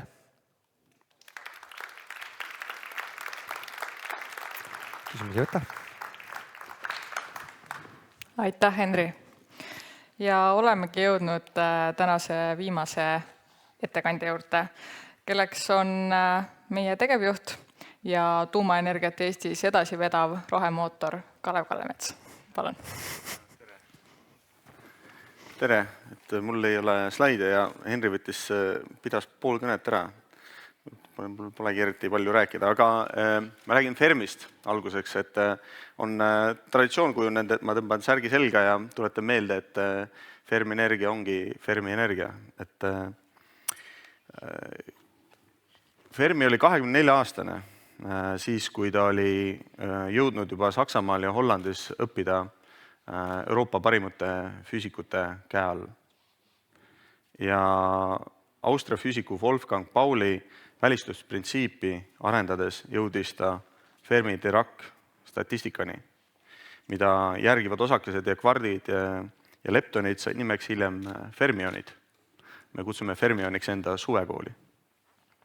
35-aastaselt, nooremana kui olen mina, avastas ta prantslase Irene Joliot-Curie ja Frédéric Joliot tehisreaktiivsust avastusest inspiratsiooni saades ja katseid tehes neutronkiiritamisel neutronite aeglustamise mille eest ta sai hiljem Nobeli. Ja võimaldas see Nobeli saamine tal põgeneda Ameerikasse koos oma naise ja lastega. Kui ta jõudis Ameerikasse 40-aastaselt, siis tegi ta 28 uraanipuhja koos ungarlase Leo Sillardi ja Kanadast pärit Walter Sinniga. Manhattani projektis tegi ta tuumaenergia uurimisel lähedast koostööd Ameerika kuulsamate füüsikutega Ernest Lawrence, Arthur Compton, Robert Oppenheimer ja Richard Feynman. Selle kirjelduse iva on lihtne. Tuumaenergia on oma sünnist alates või tuumateadus ja see teadmine on see oma sünnist alates olnud tippteadus ja see on alati olnud rahvusvaheline. Ja tuumaenergia enda olemuselt jääb alati rahvusvaheliseks. Ja ka Fermi energia enda olemuselt on rahvusvaheline, kuigi me teenime, meie eesmärk on teenida ennekõike Eesti inimesi. Kui Henri hästi näitas, on see praegane käesolev energiakriis ka täiesti rahvusvaheline. Ja nagu ta näitas ka andmeid, et see kriis saab olema pikaajaline. Me oleme alles esimeses laines. Mina olen täiesti kindel, et see saab olema pikaajalisem kui koroonakriis. Ja paraku minu nagu energeetikaanalüüs on see, et me ei ole inimkonnana kindlasti midagi nii mastaapset kunagi varem teinud. Ja ka see nagu kliimamuutuse ulatuslikkus ja kuivõrd sügavale ta läheb tegelikult kõikidesse inimtegevuste küsimustesse, et see on täiesti enneolematu. Me saame neid teemasid käsitlema aastaid. Ja nende CO2 heitme vähendamine muutub aasta-aastalt keerulisemaks ja kindlasti kallimaks. Meil on vaja, seda peab ühiskond hakkama nagu üha enam hoomama, et me tõepoolest on nagu vesi ahjus. Et tõepoolest, et korallrahud, mis ära pleekivad, et need ei saa tagasi. Et seda Gröönimaa jääd, mis sulab ära ja pind muutub albedo efekt tumedamaks, et seda ei pööra tagurpidi. Ja kui merevesi hakkab tõusma, siis ükskõik mis trikk, mis sa mõtled siis välja mõelda, sa ei pööra seda tagurpidi. Ja see on üks nagu selline liustik, mis liigub või vastupidi sulab muudkui ära ja sa ei saa seda päästa. Ja ainukene meetod, kui me teadust usume, mis seda päästab, on see, et me tõepoolest põletamist kõikide meetoditega, mis võimalik, vähendame ja me peame olema ausad selles osas, et see on ebamugav ja kallis. Energia fundamentaalselt ei saa olla ja lähikümnendatel nii odav, kui ta oli 10 aastat tagasi või 20 aastat tagasi. See ei ole võimalik. Sellepärast me kasutasime ilma keskkonnamõju arvestamata, lihtsalt harrastasime järjepidevalt odava energia põletamist, mis oli pärit 100 miljonit aastat tagasi ladestunud energiast. Kui me selle ära lõpetame, see on lihtsalt nagu võib jälle vaadata numbreid ja siis lihtsalt saab aru, et see muutus saab olema väga pikaajaline. Ja seetõttu on minu arust kahetsusväärne ja rumal rääkida, ja ma olen täielikult nõus, et rääkida energiapöördest, mis toimub mingi mõne aasta jooksul, see on nii kahetsusväärselt eksitav, et see on selline libainformatsioon. Ma olen täiesti nõus majandusminister Taavi Aasaga, et õige termin on protsess, energiamuutuse protsess. Et minul on küll Eesti riigi üle hea meel ja uhkus, et juba tõesti eelmine valitsus arutas tuumaenergia moodustamise küsimust ja käesolev valitsus seda järjepidevalt menetlenud on. Ja suured saavutused ei ole kunagi nagu ühe mingi lühikese hüppe või mingi valgustusmomendi nagu tulemus. Need on alati raske sadade töötundide töö tulemus. Et ma arvan, et üks mingi valgustuse moment võiks olla nagu tegelikult see, mis on viimased 2-3 kuud toimunud ja toimub nagu edaspidi. Et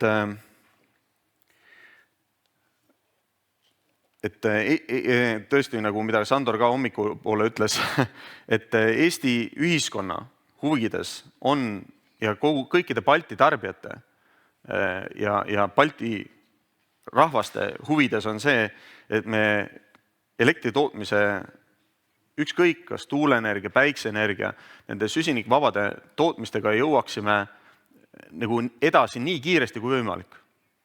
Iga aasta, mis me venitame, iga küttehooaeg läheb maksma 100 miljoneid eurosid meie ühiskondadele. 100 miljoneid eurosid. Baltikumi peale kokku võib-olla miljard. Mida inimesed kõik maksavad kinni. See ei ole nalja asi. See on tõeline valu minu ämmale, meie vanaemadele, peredele, ja loomulikult ebamugavus, väga suur ebamugavus ja tüliõun nagu poliitikutele. Muidugi see on kõige väiksem vaev. Neil on niikuinii tüliõunad. Et seetõttu vaid väike murdosa selle energialiisi leevendamise kuludest pühendada sellesse, et kiirendada selle tuumaenergia kasutuselevõttu Balti riikides. See on üliloogiline, et sellesse ressursse suunata. Ja teha midagi vastupidist, mul nagu on väga raske pidada vastutustundlikuks. Ja silmas pidades ka seda vastutustundlikkust, me peamegi lähtuma nagu sellistest tehnoloogiavalikutest, mida saab teha võimalikult kiiresti, võimalikult usutavalt, võimalikult ohutult. Ja ohutus on taas jälle väga oluline. Timo Okkonen, mul oli nii hea meel temaga pärast vestelda, ta väga õigesti sõnastas, et ohutus on taju või tunnetus, mis põhineb faktidele. Nüüd, kui lähtume Rahvusvahelise tuumaenergia agentuuri määratlusest, et ohutus on enne kõike loa omaja, loa taotleja vastutus, primaarne tema vastutus, siis järelikult on meie vastutus ka see faktide teadmise ühiskonnale kohale viimine. Ja selle põhjalt ju tekib taju ja selle põhjal tekib ka teadmine. Nii et see on see põhjus, miks me uurime kõiki küsimusi detailselt ja miks me tahame nendest aktiivselt rääkida siin ja tegelikult terve aasta ühiskonnale. Et see on minu arust meie vastutus ja mul on nagu kahju sellest, et Euroopas natukene tuumaenergiatööstus ei ole sellest nagu aru saanud või on jätnud selle unarusse. Me sõnastasime mullu Fermi Energia jaoks nagu sellist 3 põhimõtet. Teaduspõhisus, avatus ja Eesti teenimine. Avatuse alla käib ka selline raporteerimine. Meie eelmise aasta aruanne saab olema auditeeritav KPMG poolt ja me kujundame ettevõtte ümber aktsiaseltsiks, teeme ettepaneku omanikele kujundada ümber aktsiaseltsiks.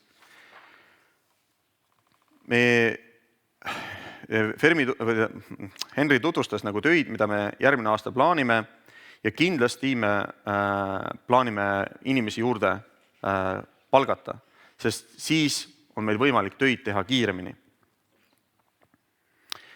Olen kindel, lisaks sellele energia süsinikneutraalsuse saavutamisele on Eesti riiklikes huvides ka tihendatud ja eriti tänases keskkonnas peaks olema selge, tihendatud koostöö Eesti peamiste julgeolekupartneritega Ameerika Ühendriigid, Prantsusmaa, Ühendkuningriigid, Kanada, Rootsi, Soome, Poola ja Läti. Paljud inimesed küsivad küsimust, et kust tuleb Fermi Energia raha.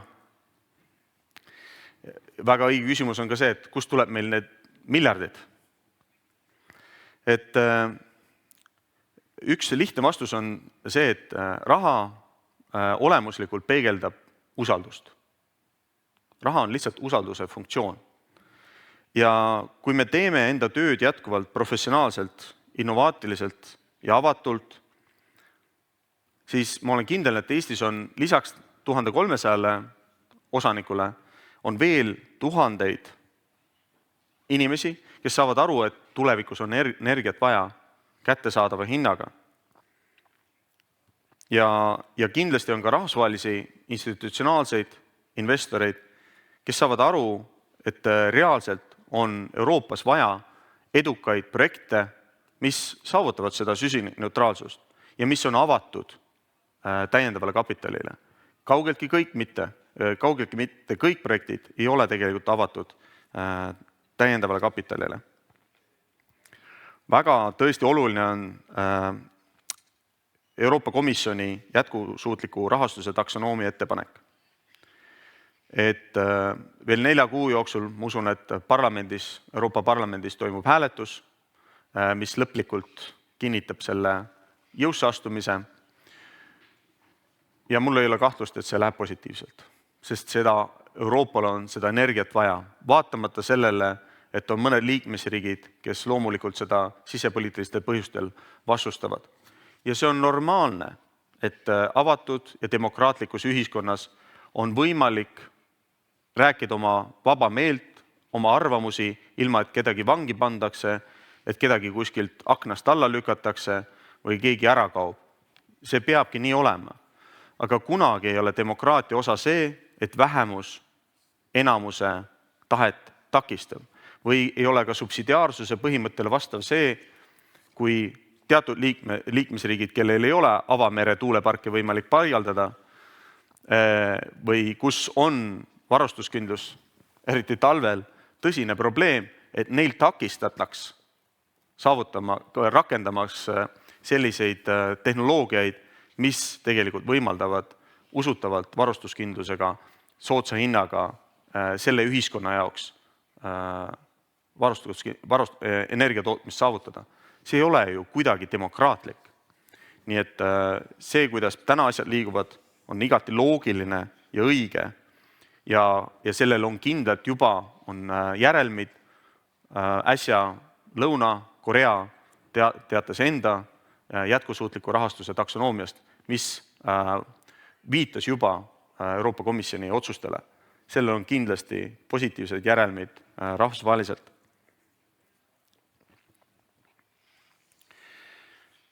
Meil on loomulikult tähtis see, et koostöö riigiga toimiks. Ja teistmoodi ei saagi ju Eesti ühiskond toimida, kui et erasektor ja riik teevad koostööd.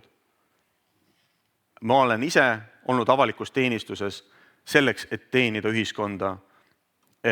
Ja nii peabki see ju olema. Iga omavalitsus teenib oma kodanikke. Ega me ei ole see idapoolne riik, kus seal on mõeldud valitseja teenimiseks riik või tema mingite kinnisideede või hulluste. Meil on demokraatlik, avatud ühiskond, mis teenib oma kodanikke. See on kodanike riik. Mulle teeb tõeliselt head meelt teha koostööd Rootsi Vattenfalliga, kes on enda missiooniks võtnud, et jõuda fossiilkütuste vabaduseni 1 põlvkonna jooksul. See ei ole aastaajaline, aga 1 põlvkond, no ma loodan, et see on enne 2040, sest Anna Borg andis eelmine aasta teada, et nad esimese suure energiaettevõttena Euroopas tahavad lõpetada maagaasi kasutamise energiatootmises. See on erakordne. See peaks olema ka eeskuju kõikidele teistele energiaettevõtetele, et lõpetada maagaasi põletamine. Sest mis oli COP26 oluline teema lisaks kivisöe lõpetamisele, oli arusaam, et meil on väga suured metaanilekked, millel on veel võimsam kliima soojendamise efekt kui CO2. Ja kui lekkemäär on ainult 3% metaani kogu selles tootmisahelas, tarneahelas ja tootmises ainult 3% lekiks, siis on see kumulatiivne soojendamiskasvuhoone efekt võrdväärne kivisöe otsepõletamisega. Nii et maagaas ei ole puhas kütus. See on räpane kütus ja Euroopa puhul on see korruptiivne kütus, mis on viinud meid sellesse õnnetusse, mida me nagu Ukraina piiril näeme.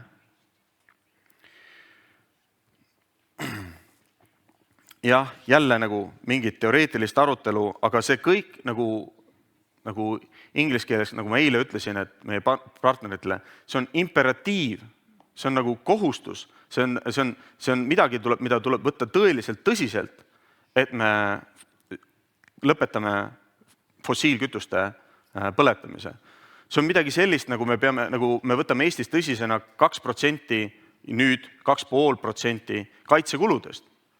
See on kuidagi riiklikult oluline, aga see ei ole veel täna. See on ikka veel natukene nämmutamise teeme. Ikka veel on selline edvistamise teema, et see rohepööre ja bla. Aga seni, kuni ei võeta tõsiselt, ei tehta tõsiseid otsuseid ja selle nimel ei olda vastu võtma ebamugavust ja kulusid ja seda ei teadvustata ühiskonnale, seni on siuke edvistamise projekt. Seni see ei ole tegelikult tõsine. See on nagu, sa tahad olümpiakulda saada, aga ilma higistamata. No mis asi see on? Et see on ju, seda tehti Sotšis. Et nii ei saa. Kordan üle, et meil oleme teinud kohtumisi tarbijatega ja nagu Sandor ütles, see küsimus, mida me oleme kõige rohkem tööstustarbijate käest saanud, on see, et millal te jõuate tootmiseni. Meie tahame pakkuda fikseeritud hinnaga pikaajalisi lepinguid, sest tarbijate jaoks, eriti tööstustarbijate jaoks, aga ka avaliksektori asutuste ja omavalitsuste jaoks on ülitähtis, et energiakulud oleksid planeeritavad.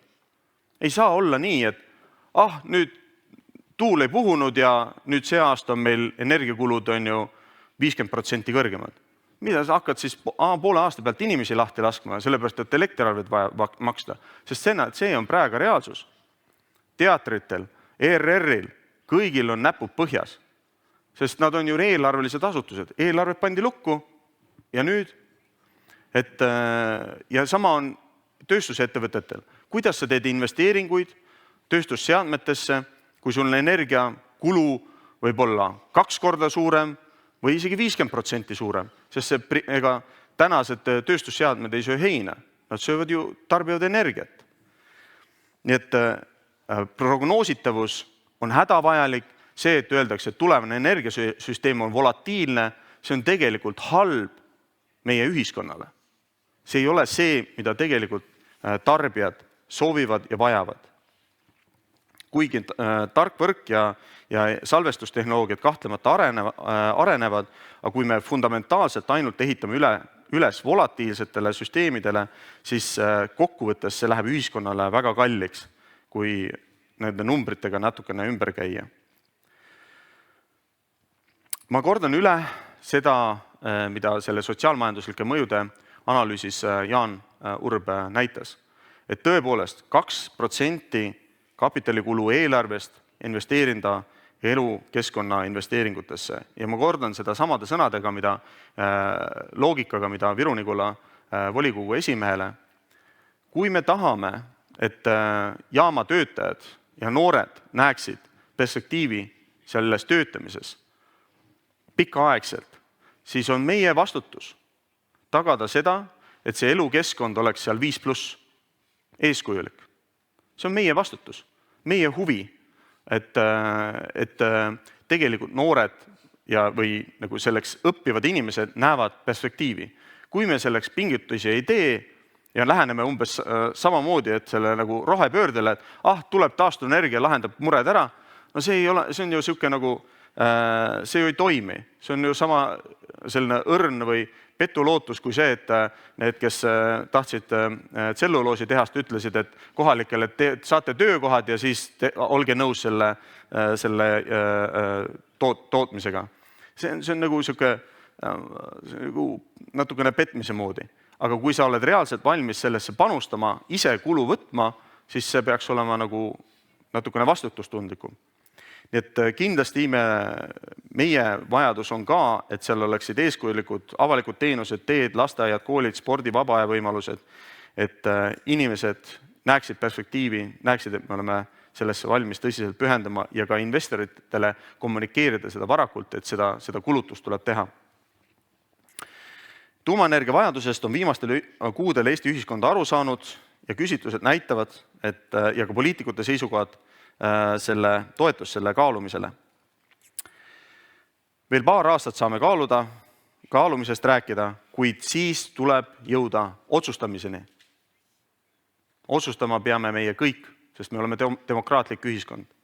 Ja kahtlemata on otsustamise aeg ja sõnastamise aeg ka arvestades 2023. aasta märtsi valimisi Eesti demokraatlikel erakondadel, et teha enda pakkumised, enda nägemused, kuidas me varustuskindlust mõistliku hinnaga ühiskonna jaoks saavutame. Nii et nagu me väljas näeme, me oleme Põhjamaa, me jääme alatiseks Põhjamaaks ja sellest lähtuvalt me peame ka enda otsuseid ja realiteedist lähtuvalt enda otsuseid tegema. Nii et ma tänan teid osalemast. Ma loodan, et ei olnud liiga pateetiline minu ettekanne või ei võtnud liiga tõsiseks, mis ma tahan ka tuumaenergia ja Fermi energia töö kohta öelda või ma tahan alati, et meil oleks nagu seda vahva teha, kuidas inglise keeles sõna kõlab fun, aga et sul on endal hea tunne sees, et sa teed head asja ja see on huvitav, põnev ja need inimesed, kellega koos seda teed, et sellest sul on hea meel ja sina ise ka nagu pakud nendele inimestele midagi positiivset emotsiooni. Et aitäh teile veel kord ja meie teekond on alles algamas. Mu enda poeg saab ka 3-aastaseks ja ma väga loodan, et ta saab 10-aastaseks ja 15-aastaseks ja ma väga loodan, et ka Fermi energia saab 10-aastaseks ja 15-aastaseks ja me tegelikult toodame energiat Eesti inimeste jaoks. Aitäh teile!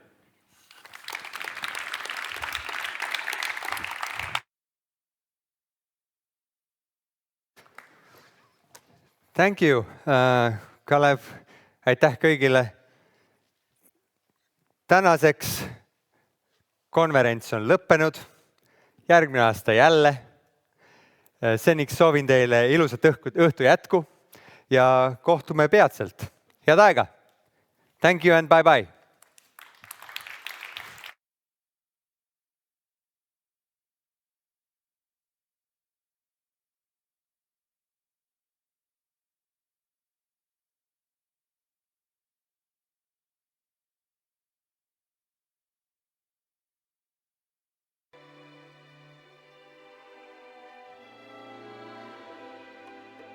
A remediar la situación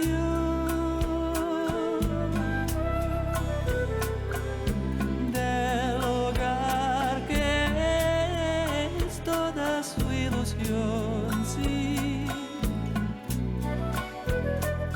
y alegre el jibarito va pensando así, diciendo así, cantando así por el camino. Si vengo toda carga, mi Dios querido, un traje a mi viejita voy a comprar. Y alegre también su yegua va al presentir que su cantar es todo un himno de alegría. En esto le sorprende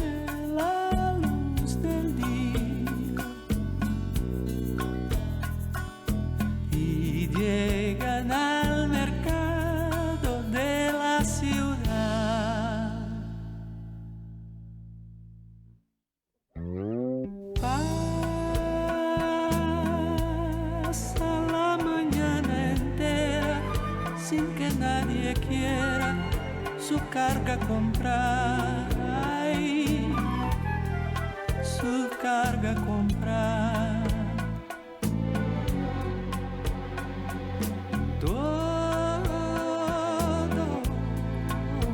Todo está desierto, el pueblo está muerto de necesidad, ay, de necesidad. Se oye este lamento por doquier, en mi desdichada por intensi y triste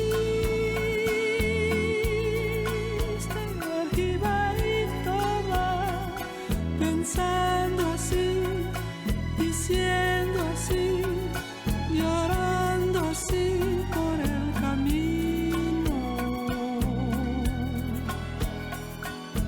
¿Qué será de morir que mi Dios querido? ¿Qué será de mis hijos y de mi hogar?